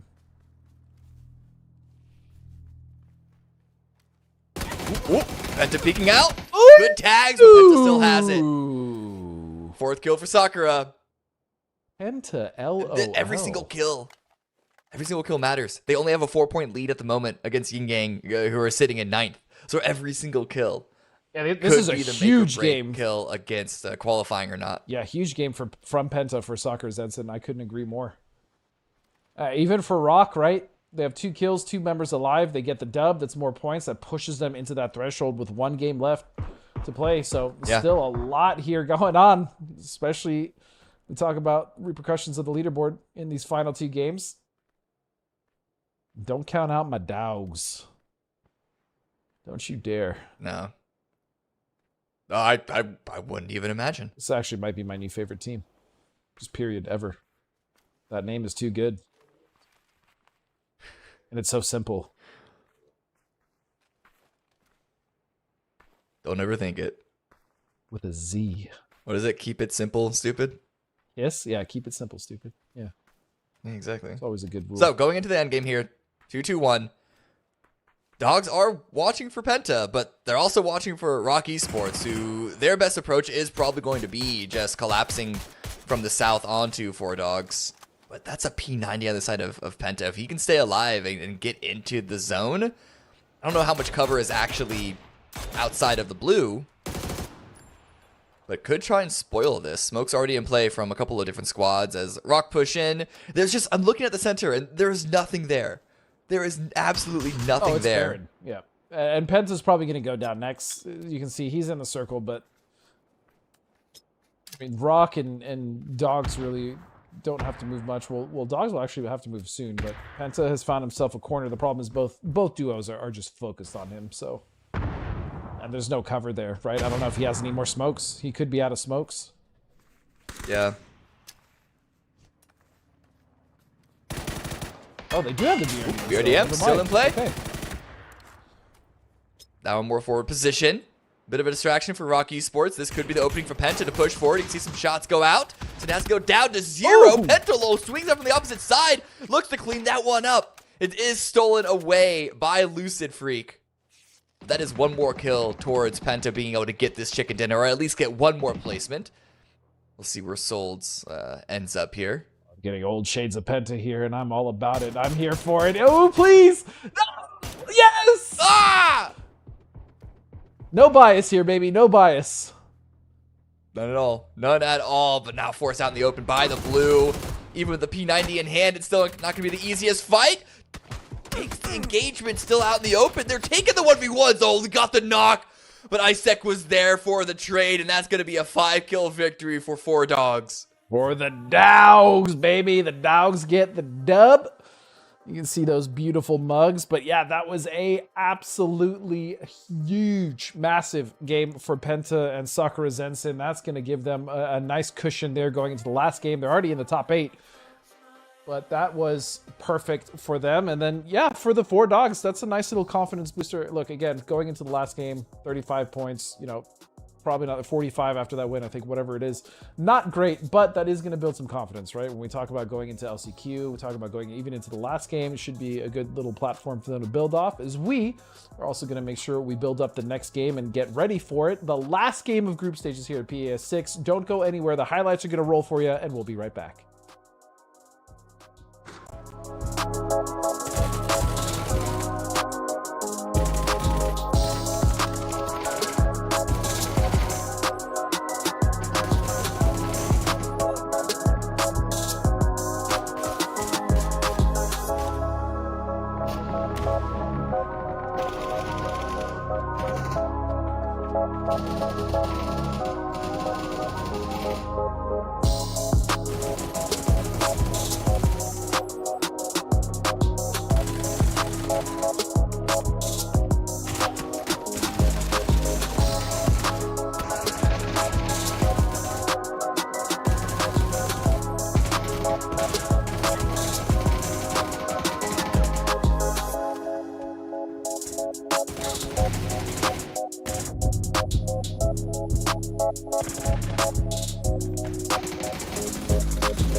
Oh, boys, that's 4 Dogs in the fight as they come away with a big win. I'll always be a Dogs fan too, Godspeed. Hey, you ready? You ready for this? Hey, Godspeed, who's your favorite team? The 4 Dogs?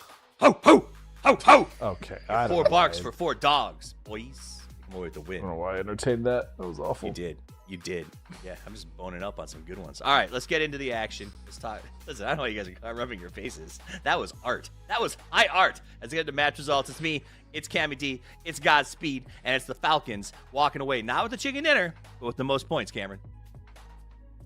Yeah, I mean, listen, they might have gotten backstabbed by the dogs on their late game reign of terror there, but still, Falcons did the most, had the most control outside of apartments through the mid to late, and that fight around that doghouse that Bun was hanging out in for the longest time got very, very complicated. That was such a weird story for not just the Gooners, but like specifically Bunt that game. I don't even know what caused all of that to begin with, why they were so separated. But hey, ended with 4 kills. Right? I mean, a Bunt is a tiny hit, but that Shack was a huge hit for me. I think everybody enjoyed watching that, Godspeed. I actually clapped out loud as if I was watching a game in a stadium with friends when he like leaped into the car. Well, he like zipped through the car and popped out and got the shotgun double back. I don't know. That was actually tons of fun to watch. That was Bunt sick. that entire time. I mean, he dealt with Bonji the guy, right? Like there was that weird interaction where he's in the room. Then he went to the shack. Then I forgot what team was above him. Then they left. Then it was the Dogs, I'm pretty sure. And then there was another team that came. Then there was another fight that happened. It was just so much was happening around one man that was just sitting in a doghouse. It was entertaining as hell. It was super entertaining. Let's talk about the teams who are currently in the doghouse, Cameron. As we head into our last match of the group stages, top 8 go to the grand final. Everyone else gets stuck in the LCQ. Let's talk about who's going to be stuck at that cutoff point. QAD, we thought they might be in trouble when the day started. They're at 79 right now. Will they survive?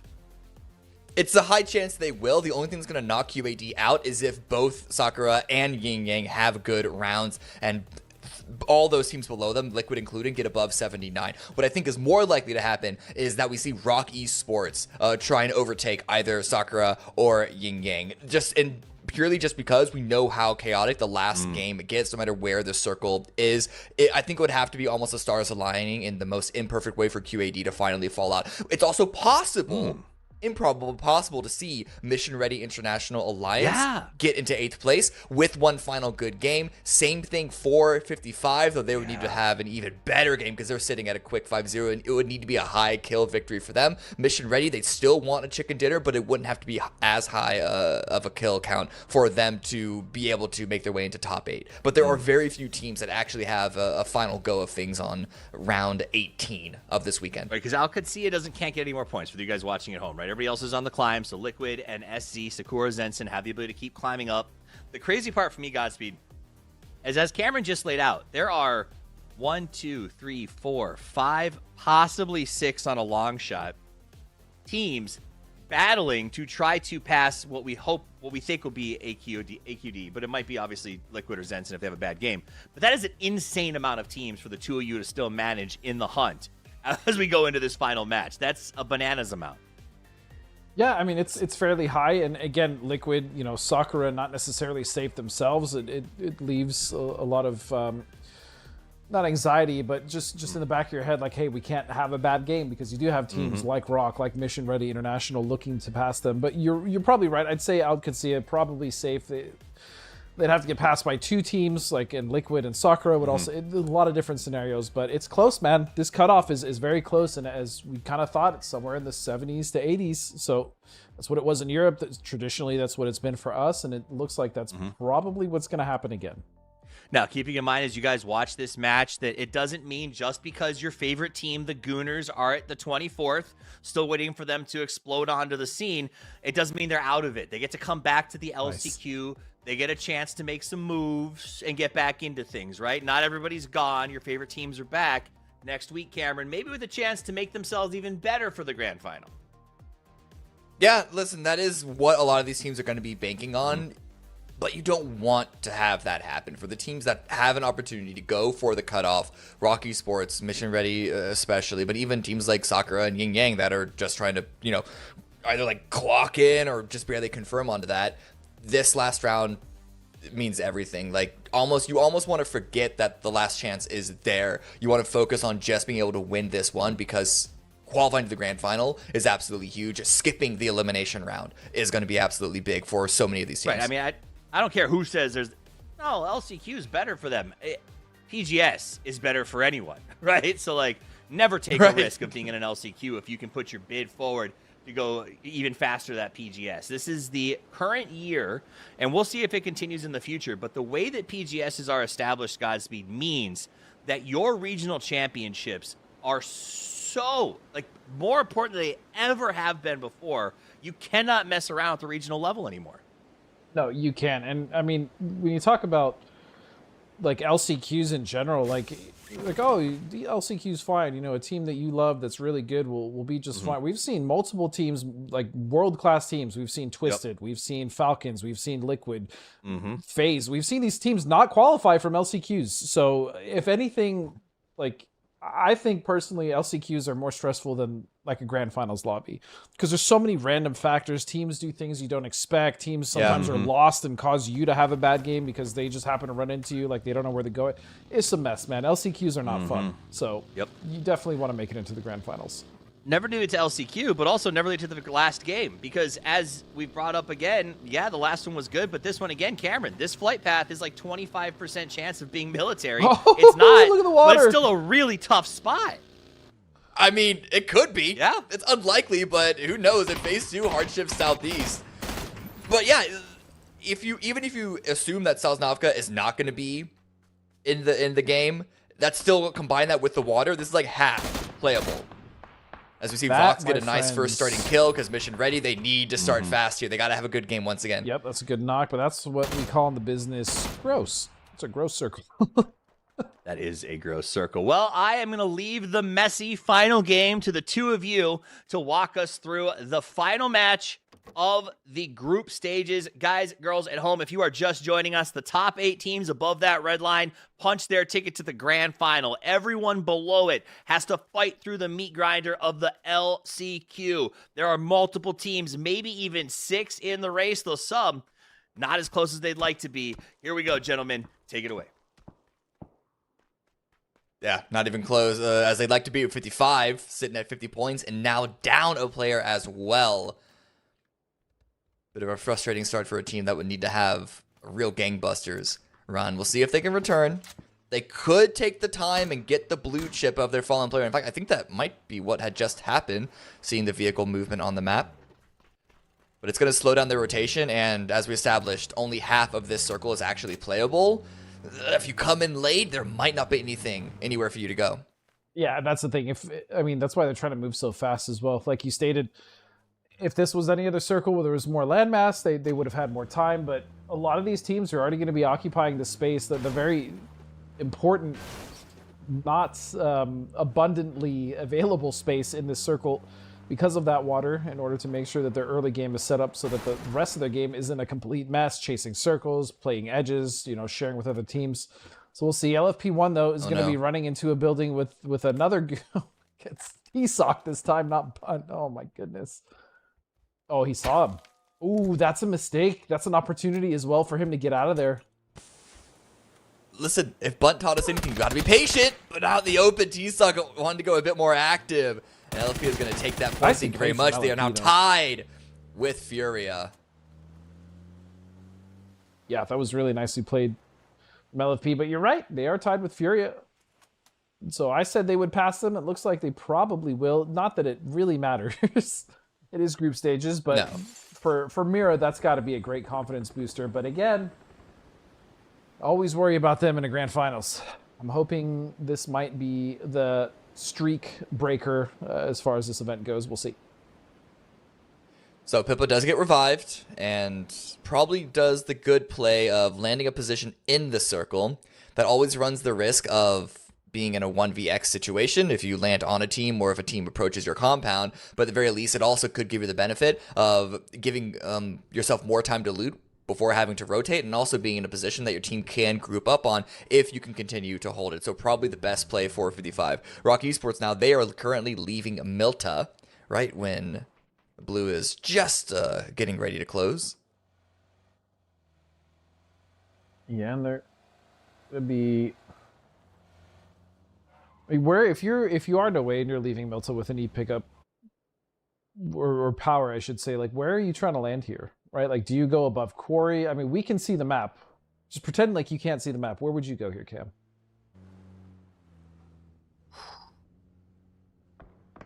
I would probably. There's no wrong answer, by the way. I'm just.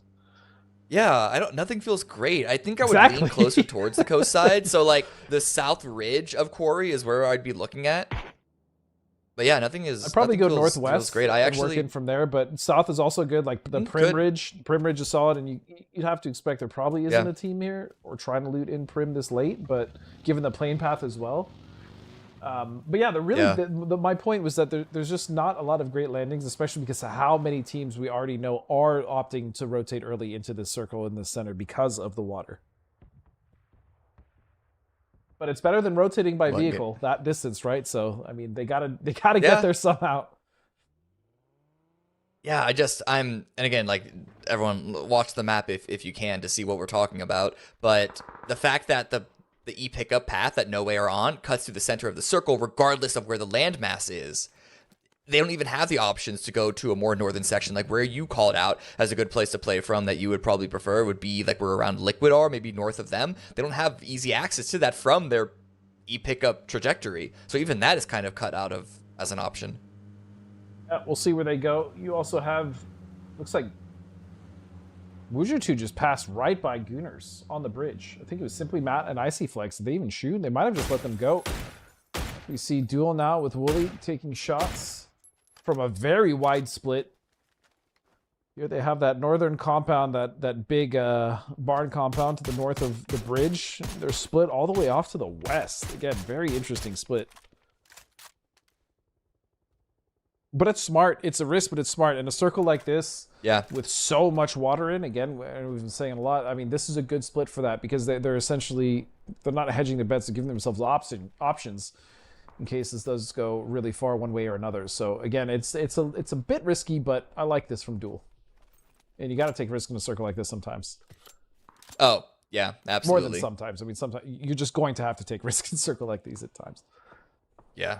Well, let's see where No Way wanted to land. It's going to be right on top of a bunch of guys. That's not great. 22 centimeters going to step on out. Look to get a kill of a parachuting player falling right on down. Reloads the weapon. Second spray still doesn't find the knock. Deals some good damage. But No Way have all landed. Pydam is forced to be brought back. And there is Wuju2. You can see on the minimap just a bit to the east. And it's going to be Samcro with the first knock on to 22. It's going to trade here, though. This is what we were kind of asking. Where were they going to go? They opted to go south, like you were saying, Kevin, but they unfortunately ran right into Bonje de Gaio. But it looks like they're backing off. It's not just that, it's also Wuju2. Yeah, coming from the bridge. They're bridge. arriving. They're salivating. They'd like the kill points, I'm sure.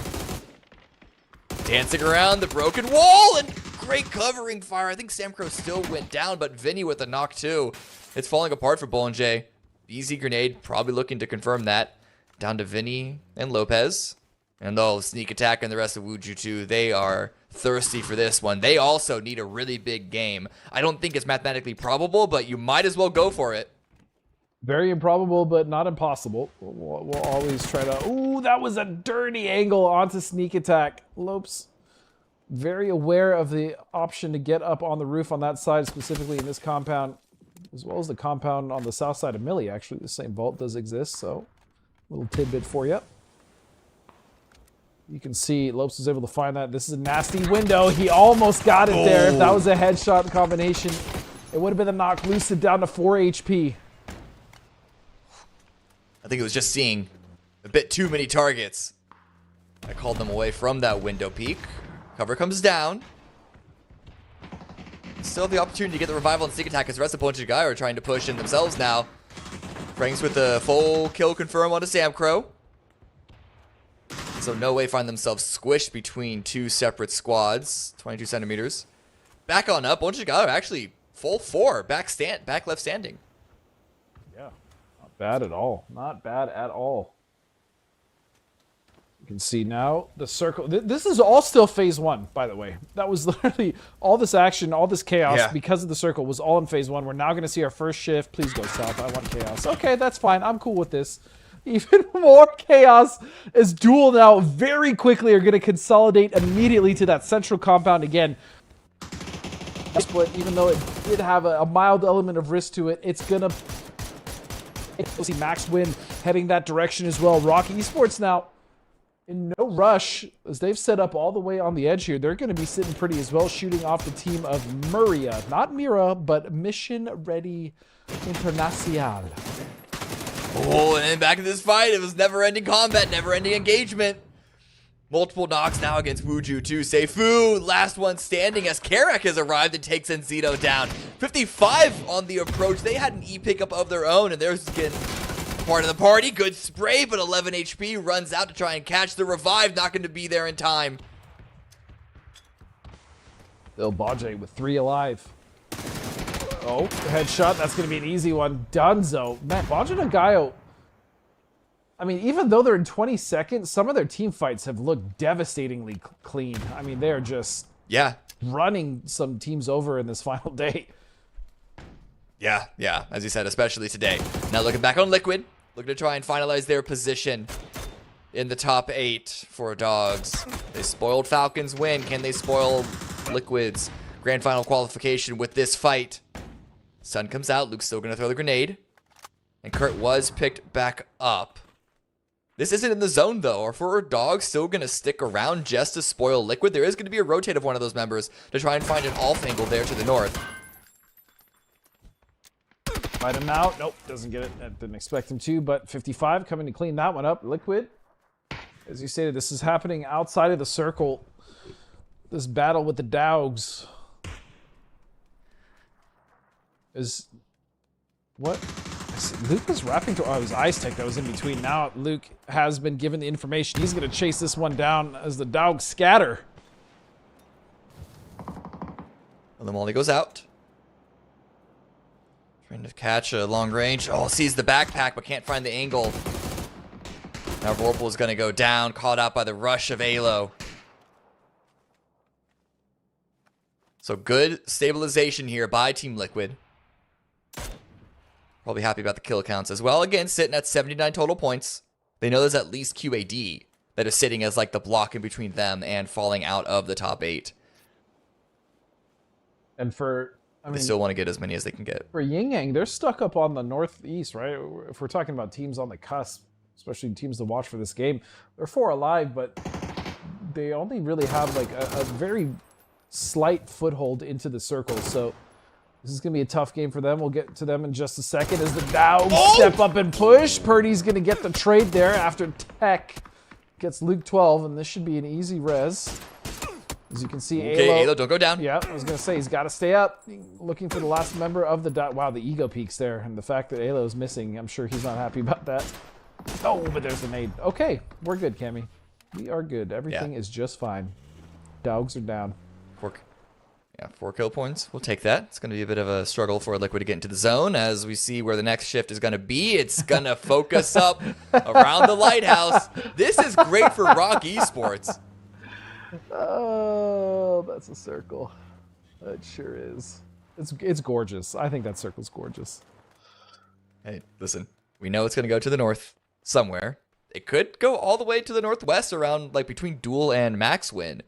But at the very least, Rocks are probably taking one of the best positions in the zone right now, beating Toyo to the punch. Do Toyo continue their path forward?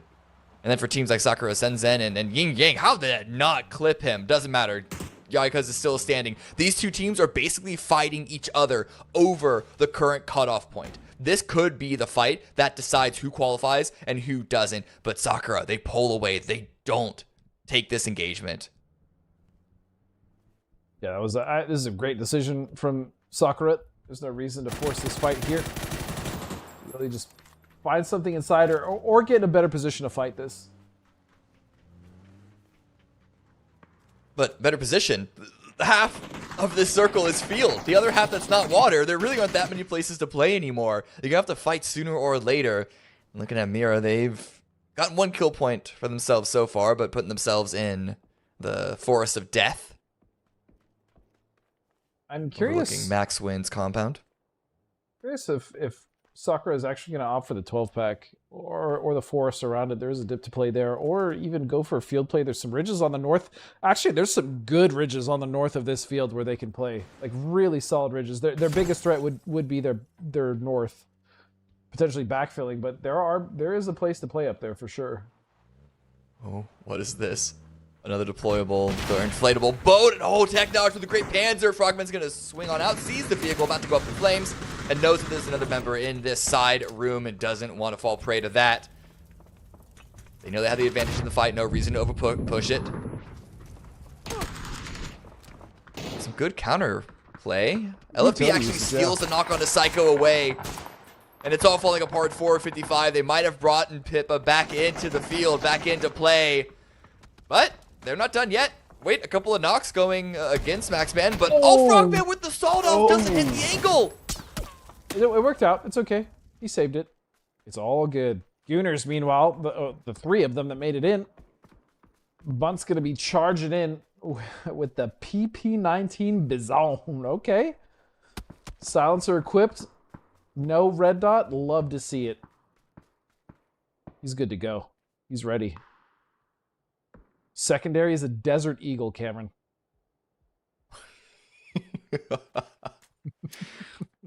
What sort of video game is this? It's not PUBG with that loadout. I love it.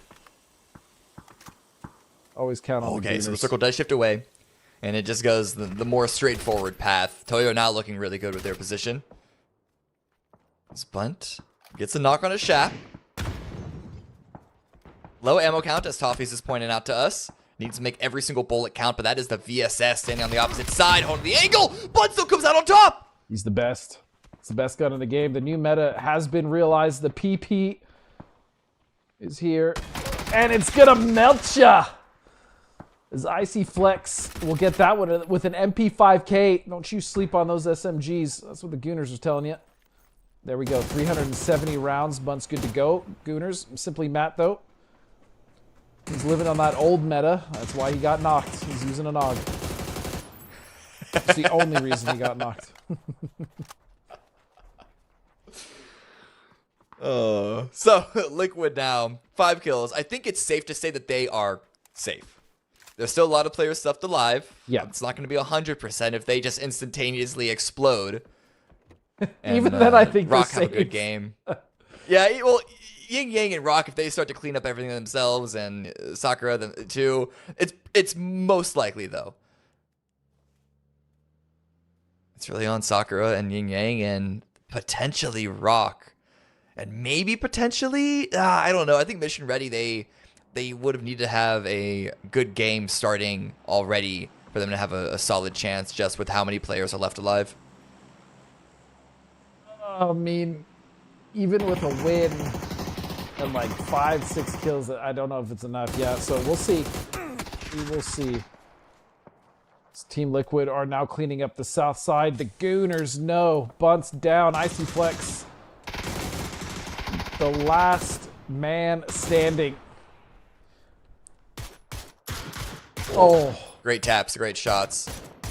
One more shot on the foot, but Fana stepping up to the plate. They've kind of stolen a couple of kills here and there. LFP even gets a knock on a Kurt.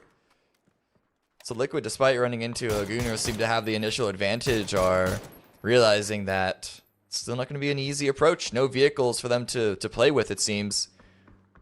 They might just have to wrap along the coastline further towards the east. But they're running out of time. Running out of time. Sakura are rotating all the way on the north side. They're going around. Looks like the Falcons. And Penta is going to find this, and it's actually putting Falcons in a really rough spot. This is one of those ridges I was talking about earlier where it's really, really good, but it's terrible if you have a team above you on the north. That's exactly what's happening to the Falcons.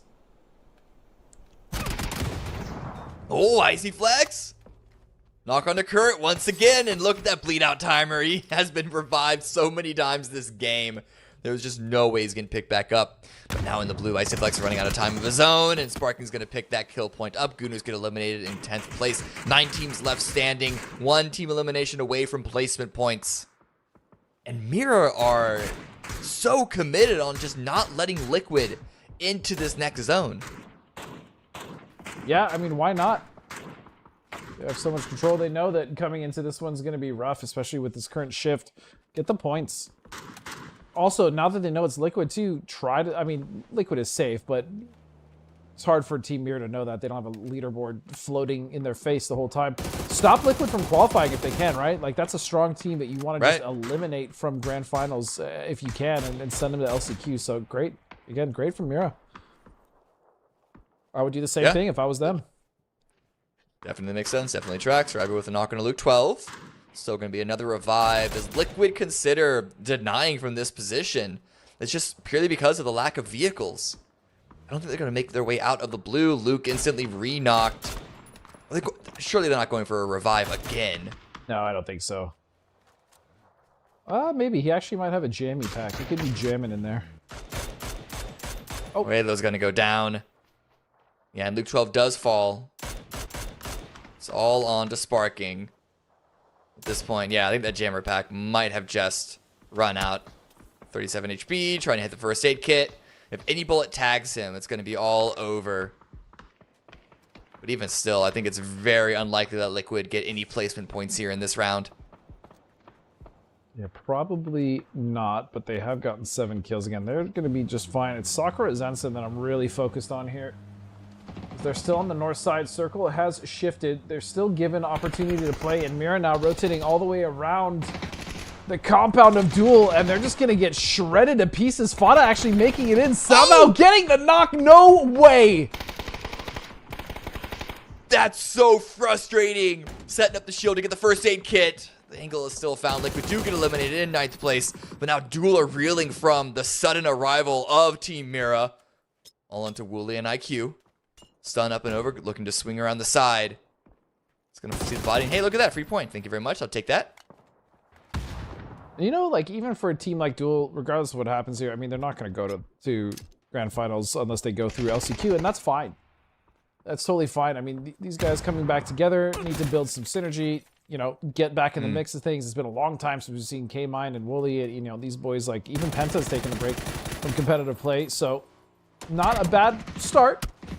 Definitely some things to work on, but LCQ's right there, man, and Duel is very much a team that I think can make it through. It looks like the Falcons, though, have made it underneath into this compound that was occupied by Duel, as well as Mira coming in, and so now they're going to have to push onto the team of Toyo. I'm just looking at the overall map, and there's like nothing. It's nothing there. Esports, though, this could give them the opening, the firing line to start getting the kills to really take over. Yin Yang, they're still alive. Where are they even playing from? Are they out in the blue? I don't see them on the map at all. I can't track on who's alive, who still has a shot into this, but Falcons, they are stepping up to the plate, trying to take the game into their own hands, but it is going to be Rybo and Capitan. MG3 lets it rip. Even continuing to push forward despite having low HP. Capitan is just that desperate for the kill points and as well the safety of the smoke.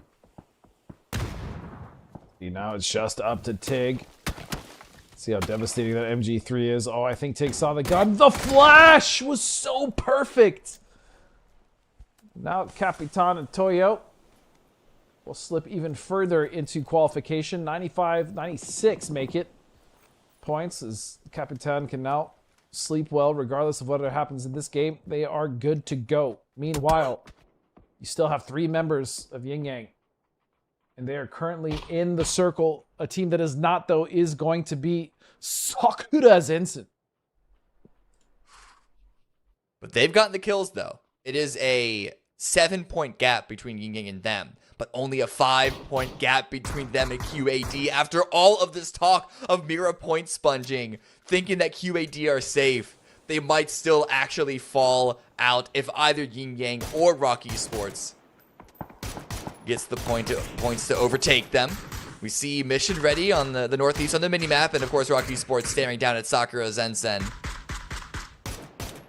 It's crazy to think about shield too, up Rock's just in time. journey just today, right? Like, just what a rebound. Great job fixing things. They're right there. They're on the cusp, man. They are 8 points behind qualification. And they have 4 members still alive. 3 kills.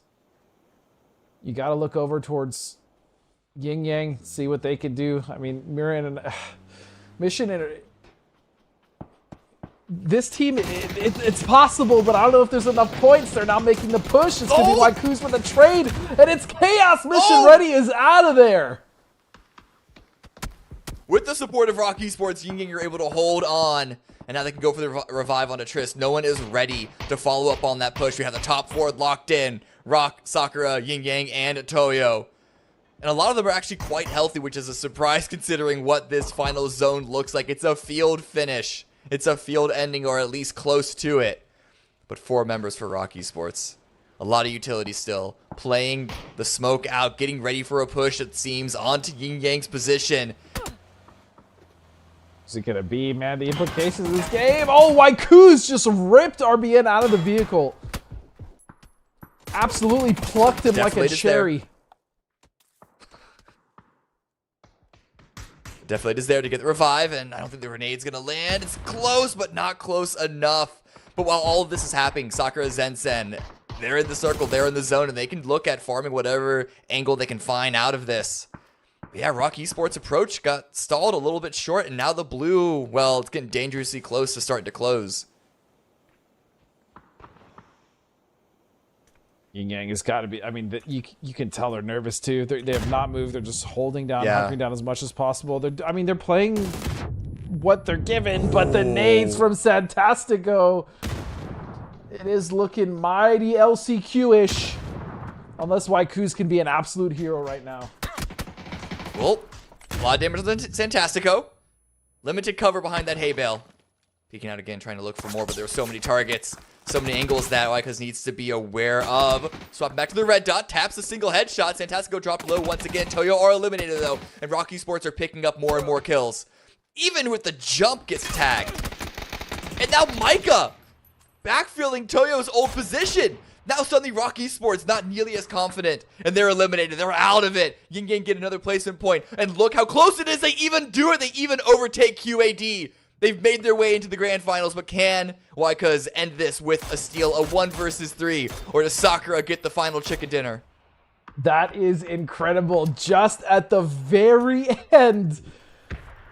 Oh my goodness. Alcadzia is pushed out, and there it is. Our top 8 is determined, but it literally came down to the very last, almost the last circle. But Sakura Zensen punching their ticket with an exclamation at the very end, getting a nice 6-kill dub, and great rotations, good movement from them overall, Cammy, and they earned it. They earned it, man. Yeah. Listen, guys, it has been a very exciting weekend. We're not going to hold you longer than we have to, so we're going to go to the final highlights as we go into the final desk of the weekend. And maybe have a surprise guest to talk with for a few brief moments. So you're not going to want to miss that. See you guys in a few minutes.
Ooh, baby, it has come to an end, and we have seen the greatness that is Mira, the passion that is Furia, and the patience that is Sakura Zensen, as they slowly but surely grind their way up to catch QAD in a I mean, that ending was crazy. It's me, it's Godspeed, it's Cameron. The fact that it came down to, like, Rock right there head to head with them, Toyo like trying to keep that last placement point away from anybody, that was Chef's kiss, Godspeed. Chef's kiss. It was an exciting way to end. Again, it came down to almost the last circle. Sakura holding Thrive, and then Yin Yang, man, they scraped by the skin of their teeth, but they made it work. And because of that, those boys will be skipping the LCQ, which also means that if you look at the team, I mean, we'll get into it here in a second, the teams that are actually going to be in the LCQ, that's going to be a really, really tough lobby. I do not envy those guys. So real quick, match results at the end, 16 points for Sakura. Toyo also puts up a big push. They had to sort of secure their spot. Rock Esports closes out a tournament better than they started it, which is exciting to sort of see, Cam. But at the end of the day, it's all about those kills getting you qualified. Here is your top 5 kills for the tournament. Yeah, not a surprise to see Falcons up here at all. And as we saw from yesterday, Glock is an absolute demon. But two members of Team Mira at the top. The growth of this squad, there is a reason that we have been hyping them up so much. Sure, they failed to get it over the line before, but they're still at it. I still believe. Better, faster, stronger shooters. All right, top damage here. Also going to see a little less Mira, still 2. But it was BL'd. Not bad. 4,000. You know, I think a lot of that probably came from those last couple of games, though, guys, because they turned up and they turned up. They did, but I also want to say LFP1 being on both top screens as well was just from today, man. The amount of like triple and triple kills he's gotten today. I think he got a quad as well. I think he just got a straight up ace himself in one of the. Well, it's not really an ace because it's not 5, but you get the point. He got a clean wipe by himself, so I think he put himself up there today. Again, incredible play from LFP1. He's been getting better and better. But this is it. This is your leaderboard, Steve. This is your leaderboard. Team Mira takes the win at 136 points. Furia, led by some incredible kills from their new player, takes second. Potentially dangerous. Surprises a lot of people with that third place finish. Falcons, Toyo, Sakura Zenson, Team Liquid, and Yin Yang slips past Al Qudsiya to tie it up at 79. Do you know what the tiebreaker is, Cameron? Do you know how close it was? How close? Yeah, it was a 2-point placement point on the side of Yin Yang. Isn't that nuts? Which means that I mean, it's 2 points, not 1, but still being able to outlast in that field.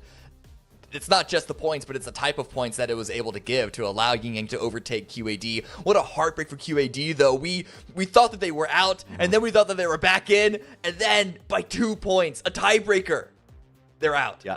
And I think specifically because they survived the Rock onslaught and Toyo did not lose their last player a little bit faster, that tiebreaker favors them. And to me, that's just the crazy part, Godspeed, of how close every single event we run seems to come down to one decision made 7 games ago. It can be the difference between success and failure. Honestly, over the years, I feel like it's been more tight as we go on these events, right? Before, like even in the early stages of PS when we went online because of COVID, I feel like a lot of those qualifications were pretty much settled like after the second day, right? You had a lot of teams just pretty much just flexing. I don't really feel like that's the case as much anymore. I feel like a lot of these qualifiers, whether they're regionals, you know, EWC, you know, PNC, whatever, PGS, like these group stages have become more and more contested, and that has made them so much fun to watch.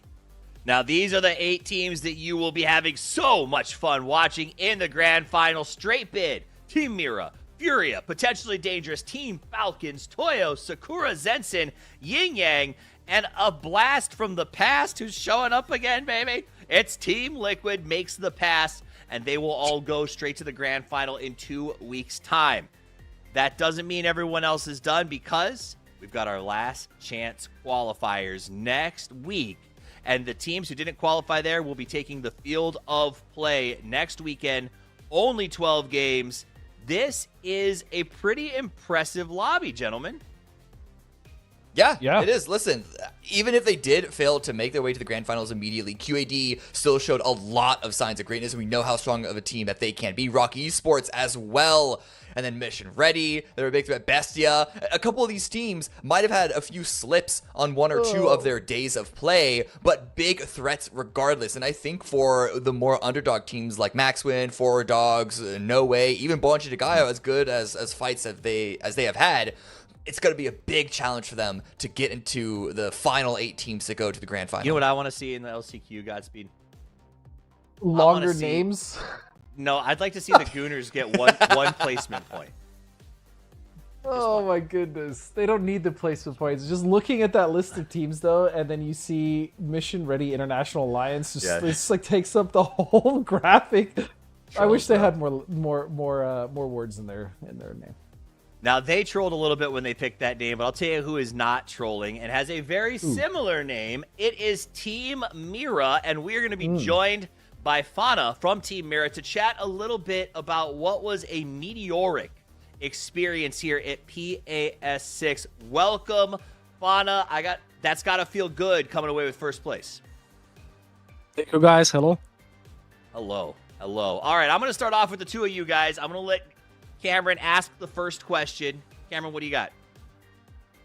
Man, Fana, you guys have been such a joy to watch over the past couple of months.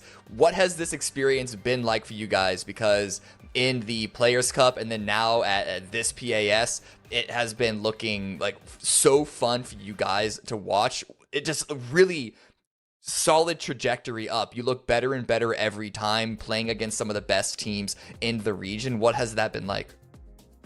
Thank you, Cameron. I mean, we have great goals as a team. So we're just playing a lot the game. We're playing so much the game. So it's feeling good. It's feeling really great. The vibes are really good. The team is playing fine. I'm very happy with the results. Nice. Godspeed. Okay, so you guys, again, congratulations. You've been playing incredible. I think all year you guys have really been on top of it as far as, leveling up. We have seen you sometimes start really hot and then start to kind of cool off as the tournament ends. Going into the grand finals, what is going to be your strategy to ensure that you guys don't end up kind of tapering off at the end? Like, how are you going to keep your foot on the gas? We're just trying to keep the same thing, studying the other teams and watching the last chance. We're studying a lot the other teams, so just figure out if there's nothing different in the other teams. But at the moment, it's just try to keep what we're doing right now. Perfect. Awesome. All right, Cameron, you got any more questions for the legend before I let him roll? Yeah, final little request there. You just said about studying other teams. I know you can't give us any details, but is there any, a couple of different teams that maybe you have a bit of a not a personal rivalry with, but that you're perhaps concerned about come the grand finals that might be a bit harder to deal with than others? I mean, there's nothing a specific team.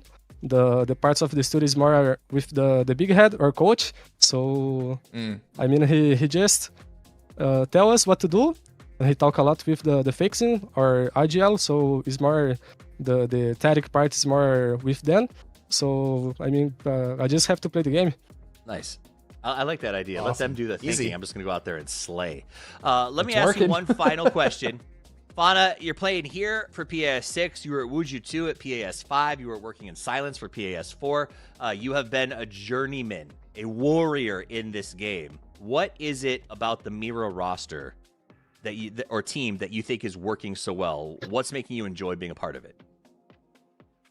Probably the friendship, the vibes. We're playing together. We're trying to get better like every day. Everyone has the same goals. We really want to qualify to the LAN games. So yeah, it's really nice to play. Amazing vibes.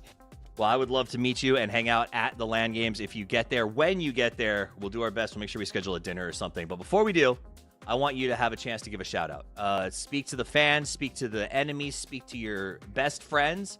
But the floor is yours. You guys have earned it.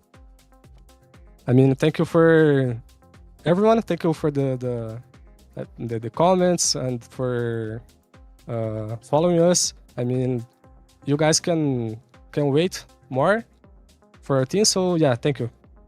Awesome. Well, thank you very much, Fana. I appreciate you speaking with us. Go talk to the rest of the lads, and congratulations on an amazing weekend. Thank you. That was awesome to hear. I like this idea that I love when I hear a player who has been a quote-unquote journeyman within the scene, right? Gone from roster to roster, been on that grind for a long time, to say, I found a team that's got good vibes, the comms are great. It often is a, what do you want to call it, like a flare point or a signal fire that this is a team that will continue to develop successfully, Godspeed. Because when the new player coming in says, man, oh, the vibes feel so good. After I've been on so many other rosters before, I don't know. That's a big boon to me. Yeah, and generally when you are playing with a team, especially like if you're playing with multiple teams, you can feel it almost instantly, like how the vibes, quote unquote, but like, you know, how the team communicates, how you guys talk to each other. You can kind of tell like if it's going to be good or not sometimes in the beginning, and it feels like for Fauna and for Mira that's been the case, right? He's like, okay, this is my home, this is where it's going to work out, this is where everyone, the most important thing he said is everyone has the same goal, right? Everyone's on the same page.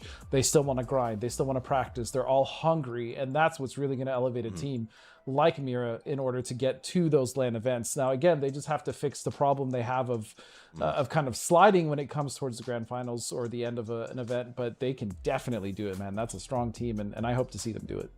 I also like that it sounds like they have established roles. I like his response was, I let the coach big head and the IGL fakes and figure it out. Yeah. Like my job is to do what I'm told and go out and play. And I respect that. Some people got to be. That's it, guys. We have determined the top 8 teams to go to the grand final. We know who's in the LCQ next weekend. You know we're going to be here for the LCQ next weekend. I hope you will be too. But before I let you go, I got to do a final thoughts with the Cameron Davis. Ooh. Mira to the moon, baby. That's the only thought that I have. Their first place here. Okay. You want to do a hot take now? Sure. Shall we do it? Shall I say it? Shall I put it? Shall I bold prediction? Bold.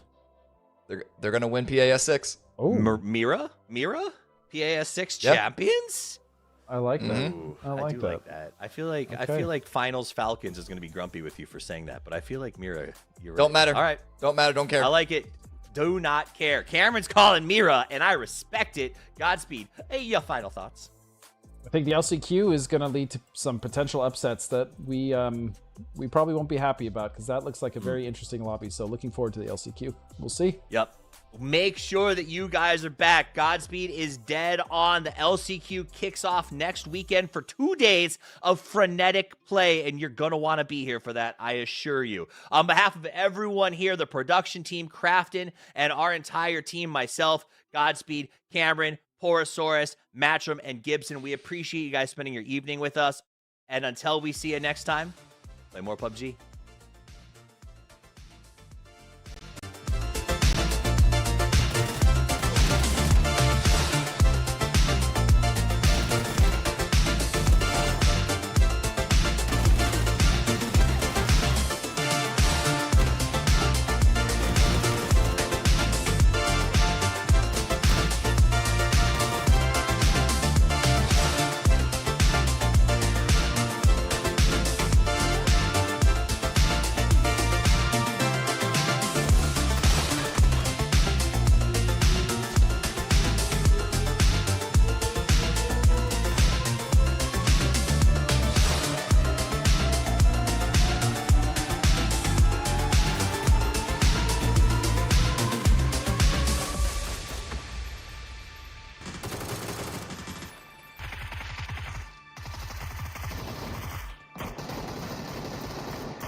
Every time I close my